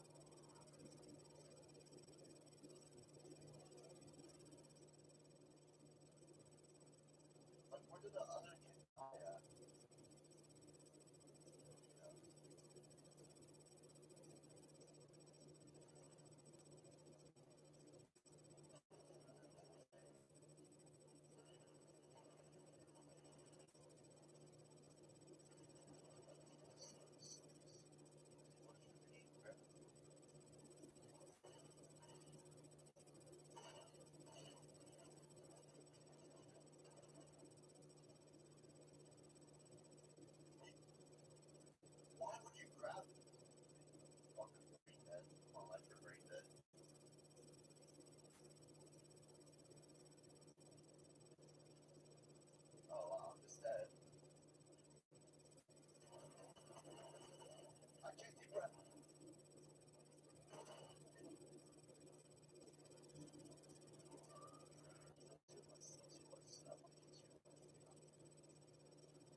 that is.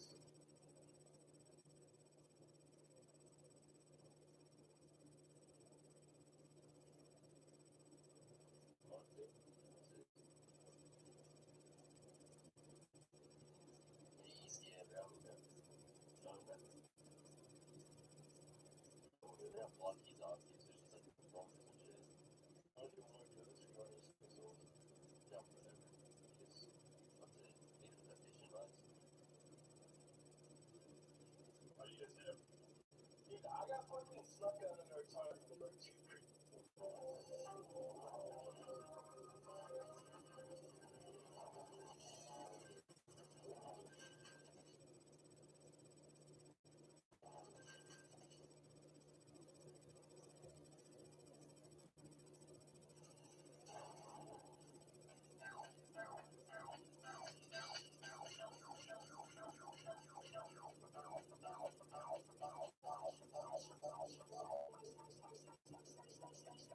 I need to try it first. Oh,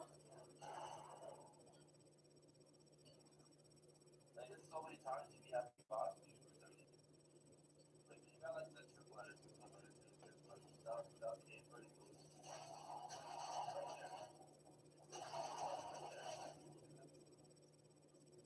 That's like a 30 pound and 20 pound back to back. But I'm not gonna lie, I think I got the fucking couch to walk tonight.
What's up, Mr. Knight? What you up to, bro? Oh, a new stream I see. Nah, bro, I've been asleep for a long time. Like, actually, it's crazy.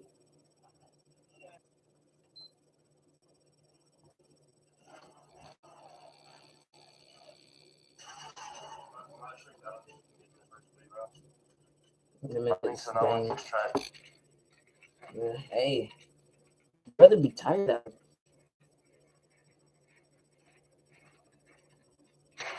You know, it's sort of becoming like a go-to technique now, you know, to connect two boxes before placing someone's wall. The whole point is to really give you guys room to fall back in case your pieces get taken, right? Rather than being stuck. So I know it doesn't come into play here, but I thought you might like to know why he did it, right? Once he picks up all the spoils from the kill, High Sky goes back to rotating. He doesn't even stop to look for your lens because, again, it's super essential to rotate quickly and just really try to stick as close to the next safe zone as possible. Once he gets there, you know, that's when he can look back and focus on the limbs. This time, he's rocketing the players on high ground. Taking high during these very last moments of the match is one of the best ways to close out a game. Why? Okay, let me tell you why. Because enemies likely are not going to have the match to contest you. That and the circle is sometimes so small that they won't even be able to. So I presume that's why he's focusing high ground, so he can take it later. In the meantime, he gets shot out, but it's really not a big deal. The fall only scrapes his knee. He's pretty much only RPG spamming right here, but that's what he needs to be doing because it's so effective at clearing out high ground. Someone falls and even gets him in the limb. And when he sees that, that's the moment he goes for height. And look, bang, free kill. Man, I didn't expect that. Rockets from high ground are tough to block, so he sends one out, and boom, another easy one. Now things get scary when the last remaining player knocks him down. But with the force of the golden rocket launcher in his hands, High Sky sends the enemy falling right to his grasp. So, how you doing, Mr. Knight? How's it going for you, bro?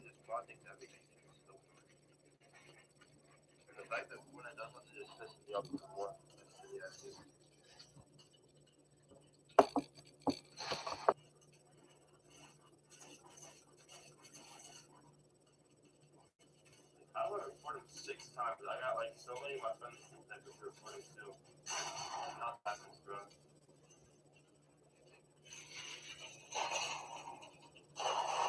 Like, it's too predictable, bro. You know what I'm saying?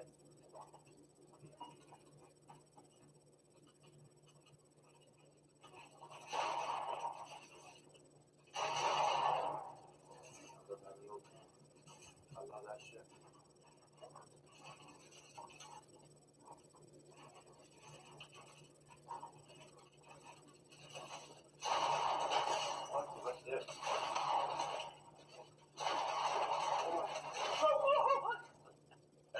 You got out for a couple minutes ago and just got back on? Sweet. Wait, I've been streaming for 11 hours? What the heck? Oh my god, we're pulling W numbers out here.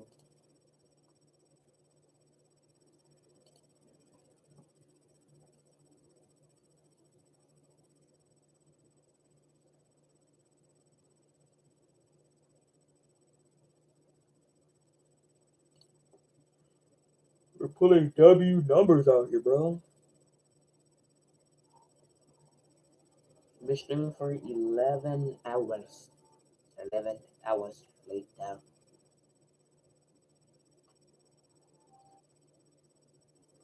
Like, it's insane.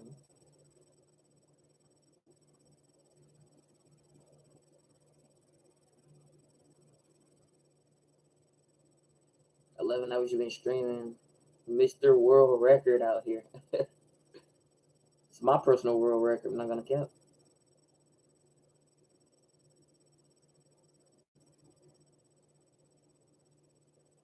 My boy, Mr. Knight. Mr. Nightshade.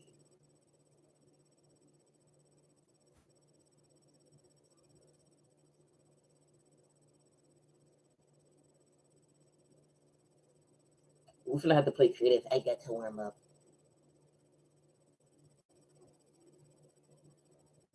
Yo, I need this Whistle Warrior so bad. I gotta get V-Bucks. I need that skin.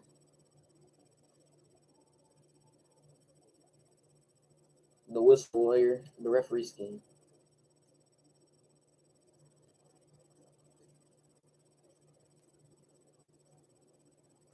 Which pickaxe am I gonna use? Baseball.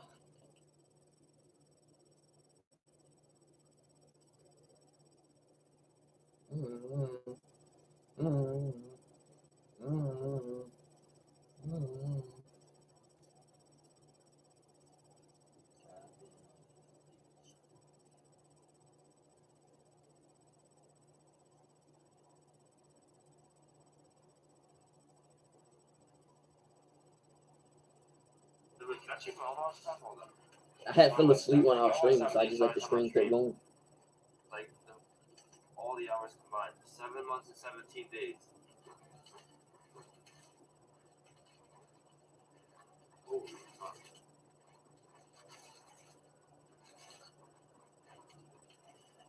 So that means almost every single minute of she's supposed to stream.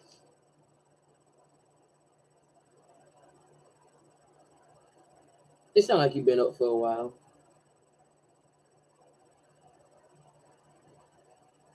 I woke up at 10, went back to sleep. Now I'm up.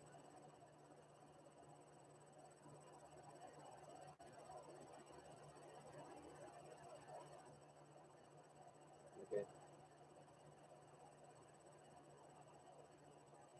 Ooh, I got a crap in my wrist.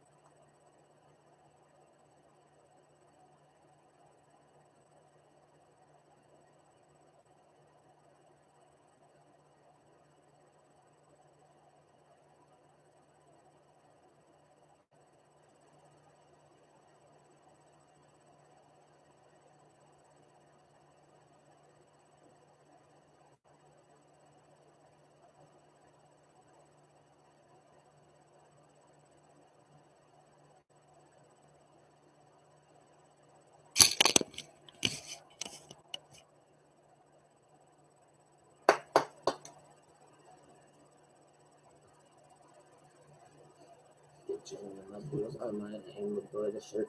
What you doing? Trying to build? Check how that bet it's gonna work. Yeah, yeah, yeah, yeah, yeah. I love this Meowscles music. Dropping on it, no parachute. Goes on, don't make me embarrassed. You should know that everything. That's what I'm married to.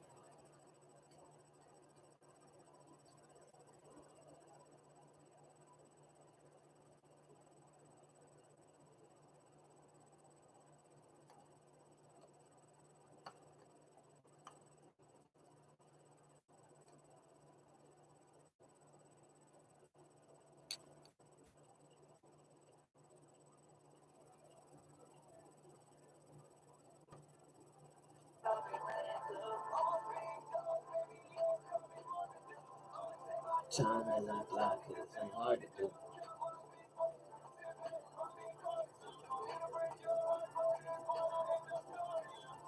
Sorry, Mr. Knight.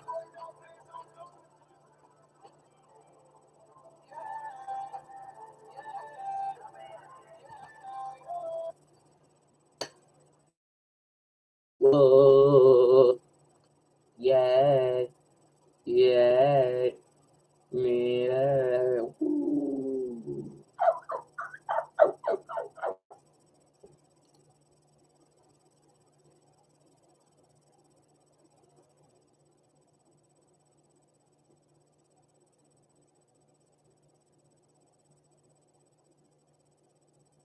I don't wanna be protection.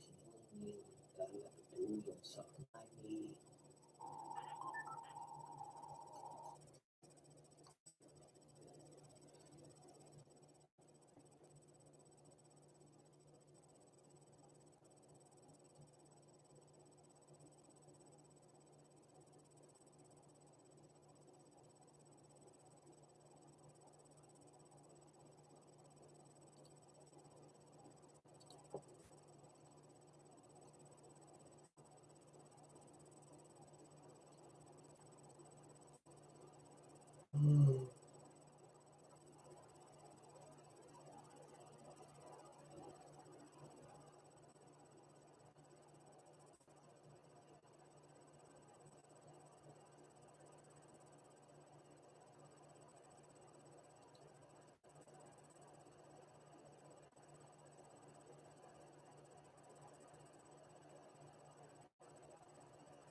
Oh, my Switch ain't working.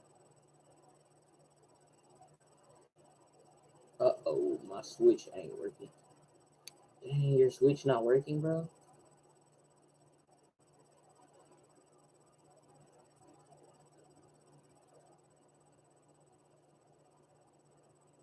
Uh, yo.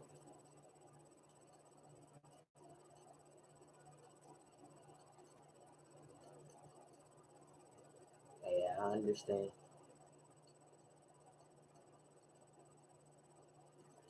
Oh, you ever drink coffee?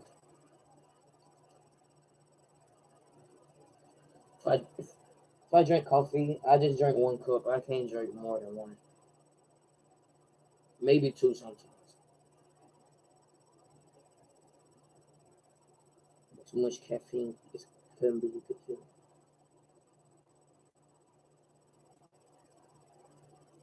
Oh my god, this Fortnite is loud in my ear. Oh my god. I'm getting irate.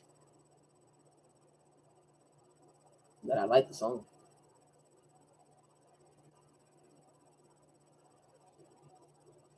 This dude's girlfriend looks better than him.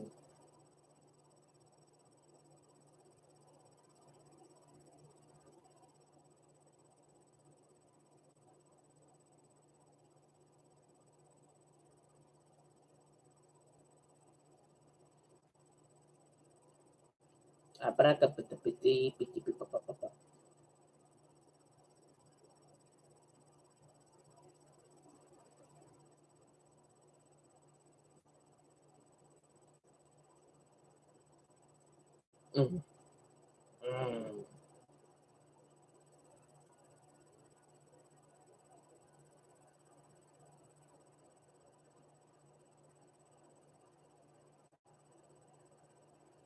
Oh, you stop bouncing on that water. Mm, mm, mm.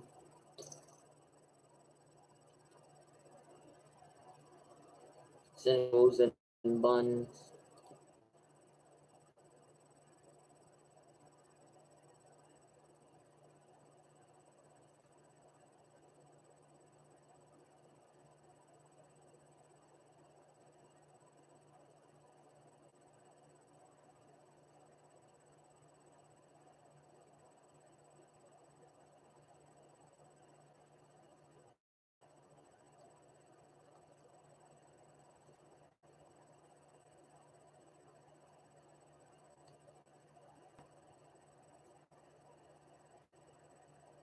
But I got sniped for a moment.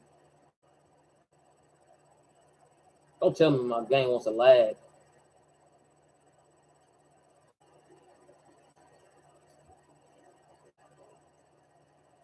Oh. What?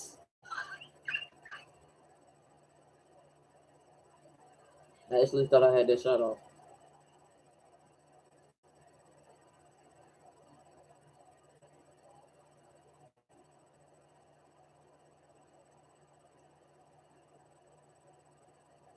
This one up right now.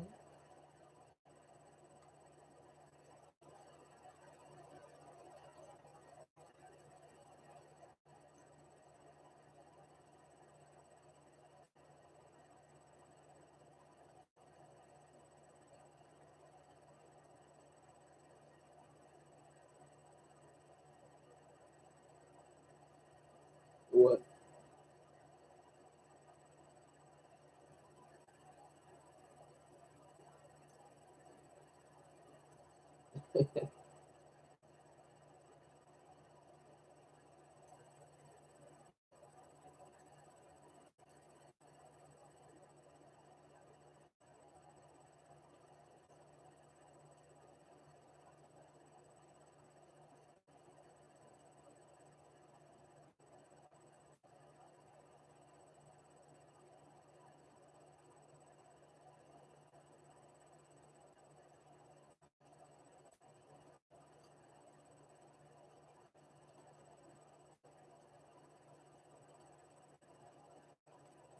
Oh!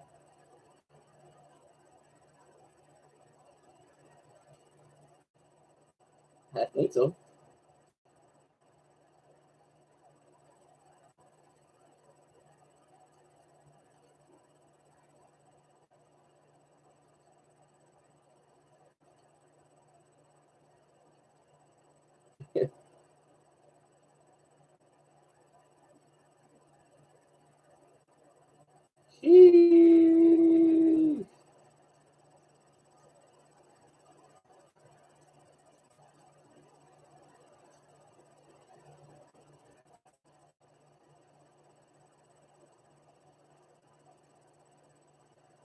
Look at all these beautiful necks.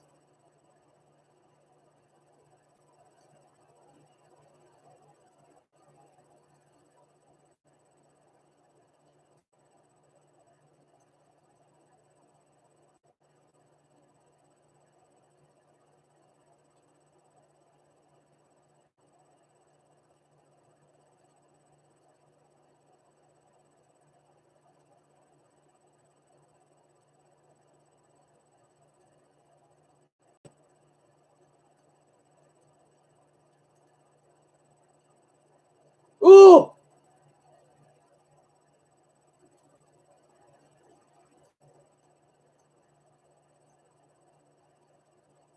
Ooh!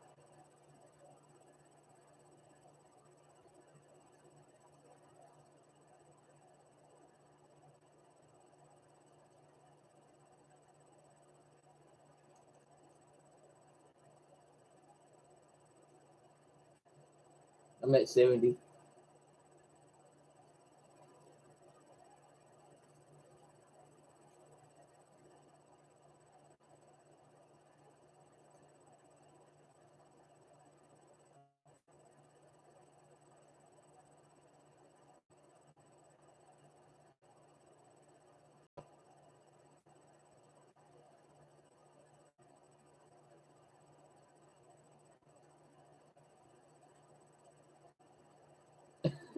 I low-key just thought my life just ended.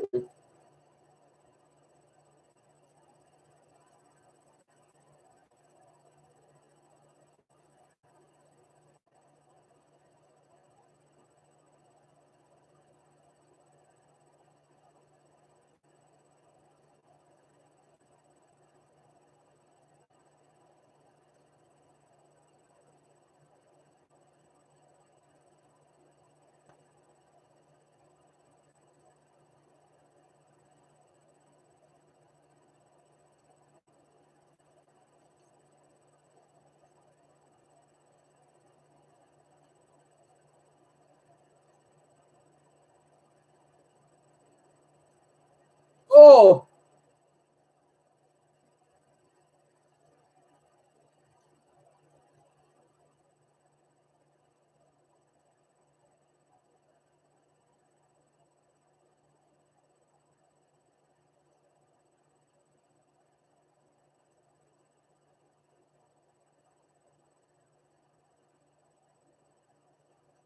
Oh!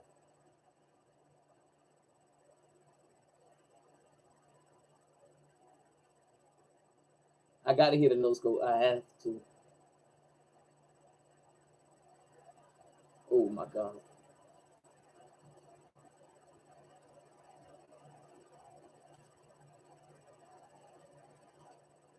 I missed.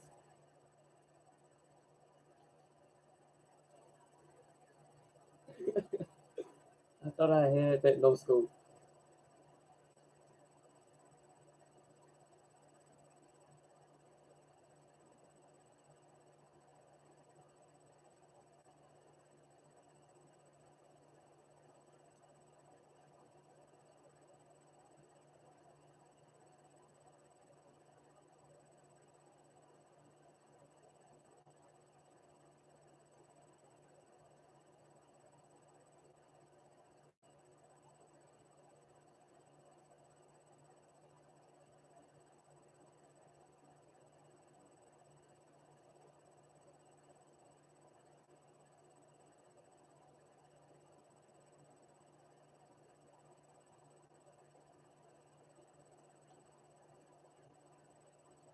Okay, I'm gonna stop going for no scopes.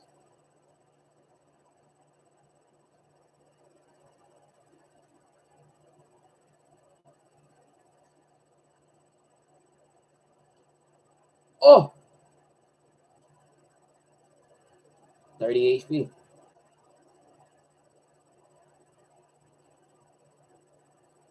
I'm selling my pump. My pump is selling me right now.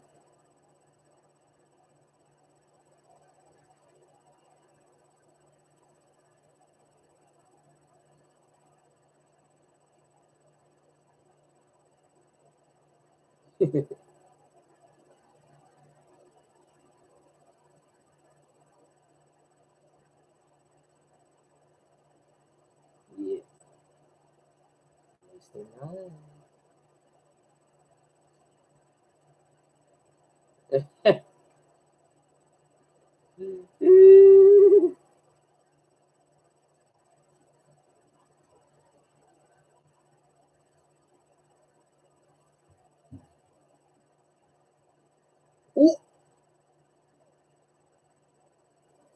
what? Listen, now you know I love you as a friend, but the way you shot me through my floor, I don't know if you're cheating or you're just that good. That's all we can do sometimes, can't it?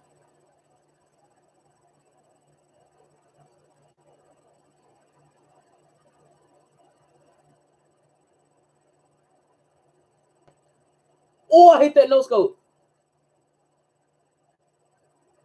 I actually hit that one. Oh my god.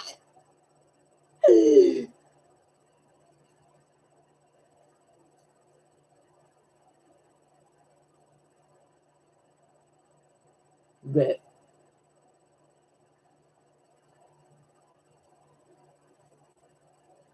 So it has to be a no scope that kills you. So I can't use no other gun.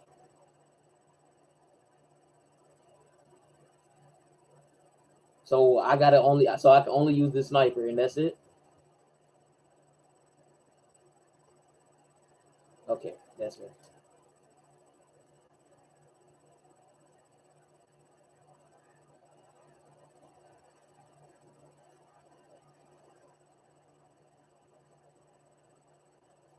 Yeah, you did.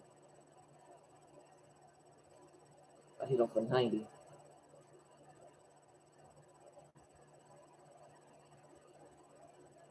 And a heavy sniper does 132 to the body.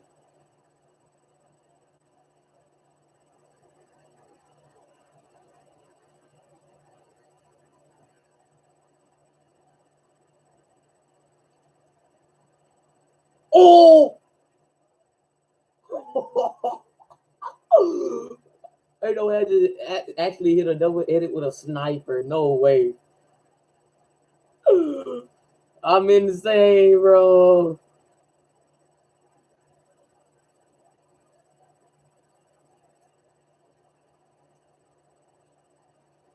$32. Oh! Oh, no way. That's how I thought I had out my AR. I didn't even know I pulled up the sniper that time. Guess I got lucky on that one. I got lucky twice, actually.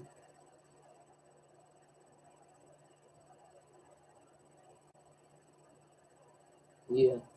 I had to eliminate you with a no scope. Yeah.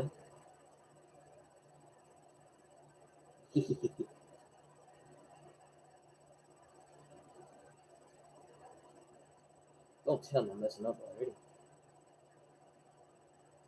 Gotta aim for the best.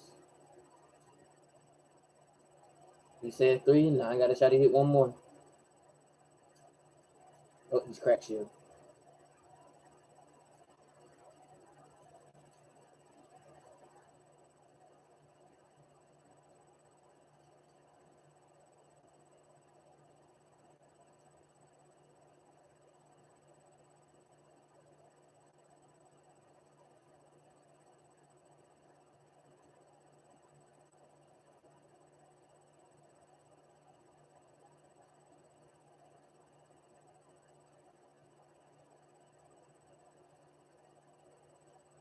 No!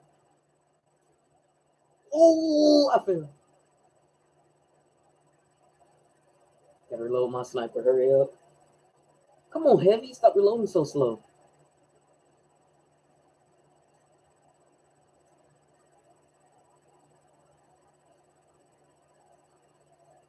So if I hit this next one, I get my skin, right?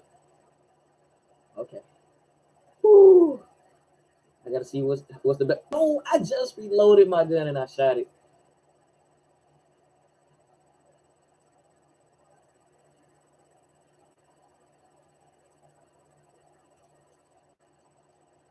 No scoping is pretty hard. I'm not gonna care.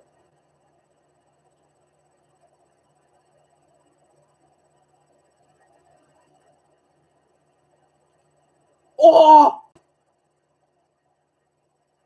I ain't even look at him that time. I looked at the wood and it hit. Let's go. Let's go. I just got looking 3 times in a row. What the heck? I appreciate the look on my side.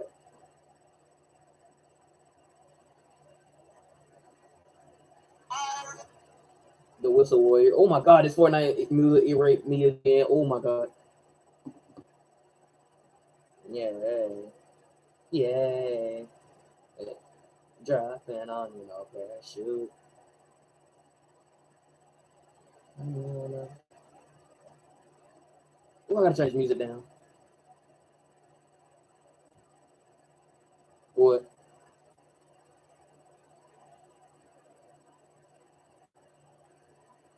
One more day? Wait, when did I add you? I added you like Thursday. Oh no. Oh, I hope they stay out one more day. And that one more day is Sunday. It better stay out. If it don't stay out, I'm clapping my cheeks at night.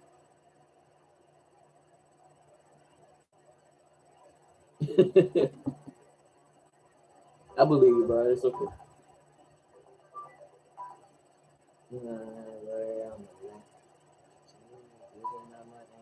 Shirt.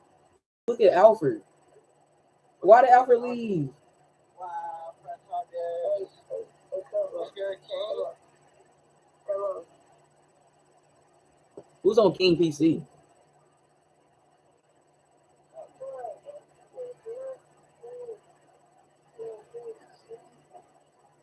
Yeah, I have Discord.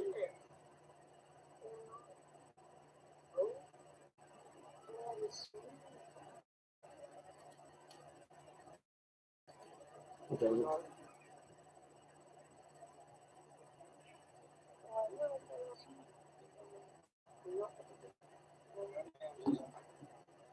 0, 6, 0, 0. Can Discord load any faster? Like, come on, bro.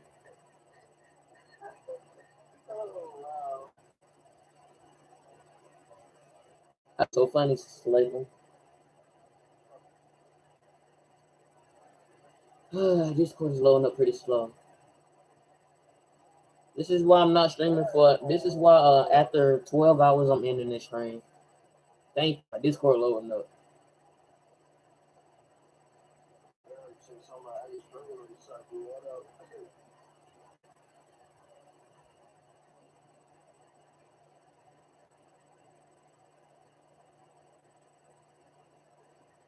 Alright, I got you. Go to add friends. Come on, Discord, stop tripping. Okay. It's spelled just like your Fortnite name, right?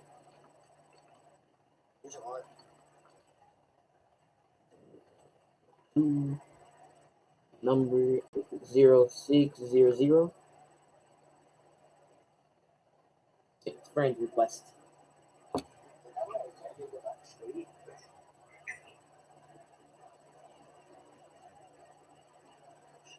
Okay, you accept my friend request. Talking to my friend Slagle, not you, crackhead. Akem, you like crackers. Be quiet. That's racist. Why would you say that?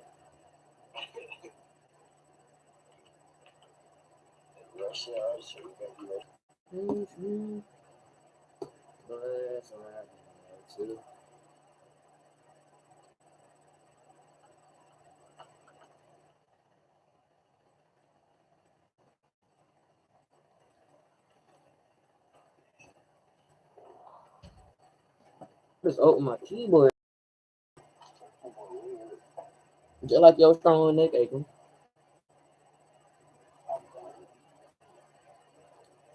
Nintendo 6. Okay. Yeah, I see it. I could receive a gift in one more day. Sheesh. We gotta wait till Sunday. That's not long though. We're gonna play some dude. Sheesh, I just got 30. Bro, how many likes do I have? Heart, bro? Is it that serious? I posted a heart emoji and I'm close to 1,000. Actually, I have 617. It's a lot, but I'm just saying 1,000 because it's close. Much.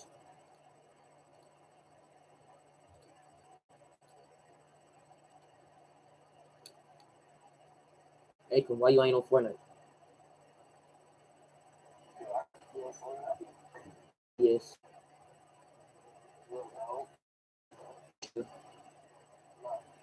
Yes. Yep. Yep. Because I said so. Yes. Do what I say, peasant. Yes. Yes. If I say yes, I mean yes, little kid. Akam is being very hard-headed right now.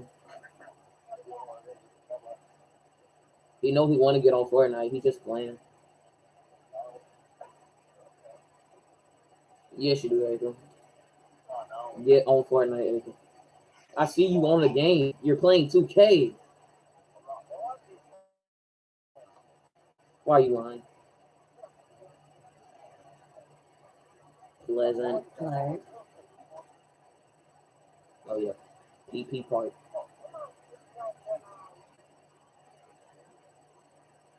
Akam, if I tell you get on Fortnite, you get on Fortnite, kid. Yes. Yes, you are. Yes, you are. You're watching YouTube on your PlayStation, kid. Yep. You can't afford a Fire Stick. What do you mean?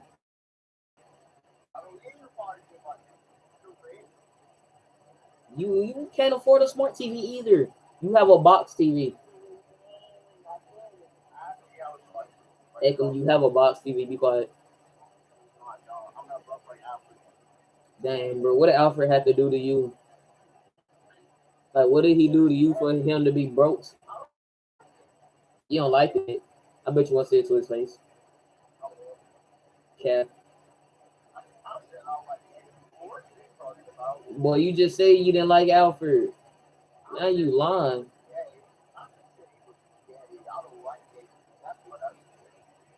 You know you love the gay community, bro. You support their own culture, bro.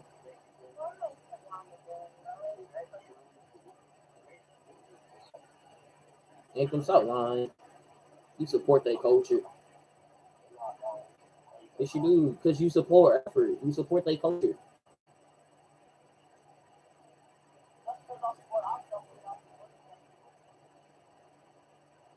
Yeah, it's good. Akam, you support Alphas, mean you support their culture. Yes. Yes. You really do. Akam, shut up. Like, be quiet, like, for real. You talk all the time. I'm smarter than you.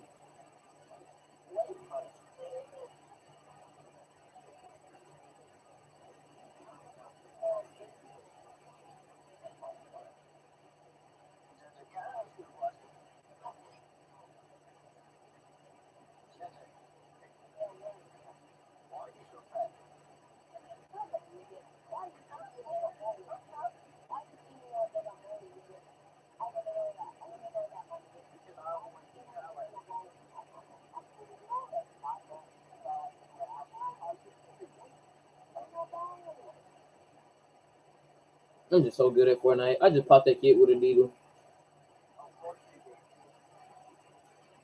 Oh! He thought he was gonna snipe me. Your mama doesn't love you. Your mom don't love you.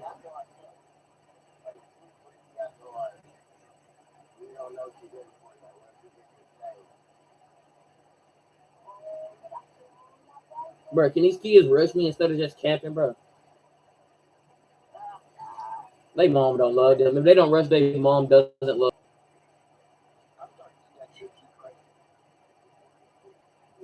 No, they so trash. Oh, they running down my pockets. Mr. Knight, they coming for you, bro. Run. Knight, run, bro. What are you doing?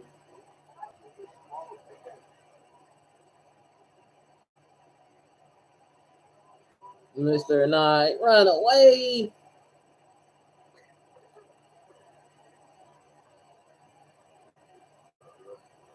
Mr. Knight.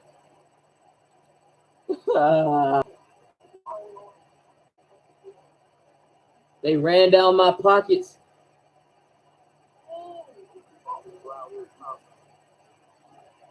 The Wabbit, he was pretty weak.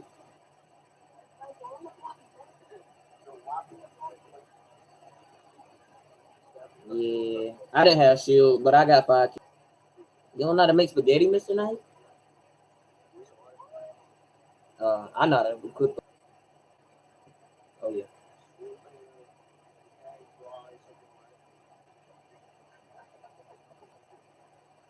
Left foot slide, left foot up, right foot slide, yeah, right foot up, left foot slide, left foot up.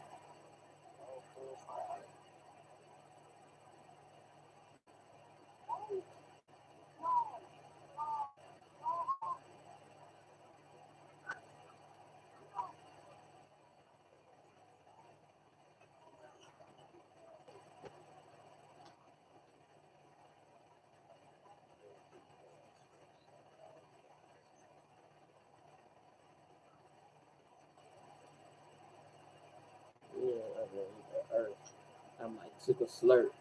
I might take a nerd, put him in the dirt. I just rate the stuff. And see a clerk. Got the purple gun. Man, what? Go get me some coffee. We're gonna do more deal, folks. I gotta just get something to drink. To wake me up. Be right back. What we do is shut the building, take a lot, but it's gonna work.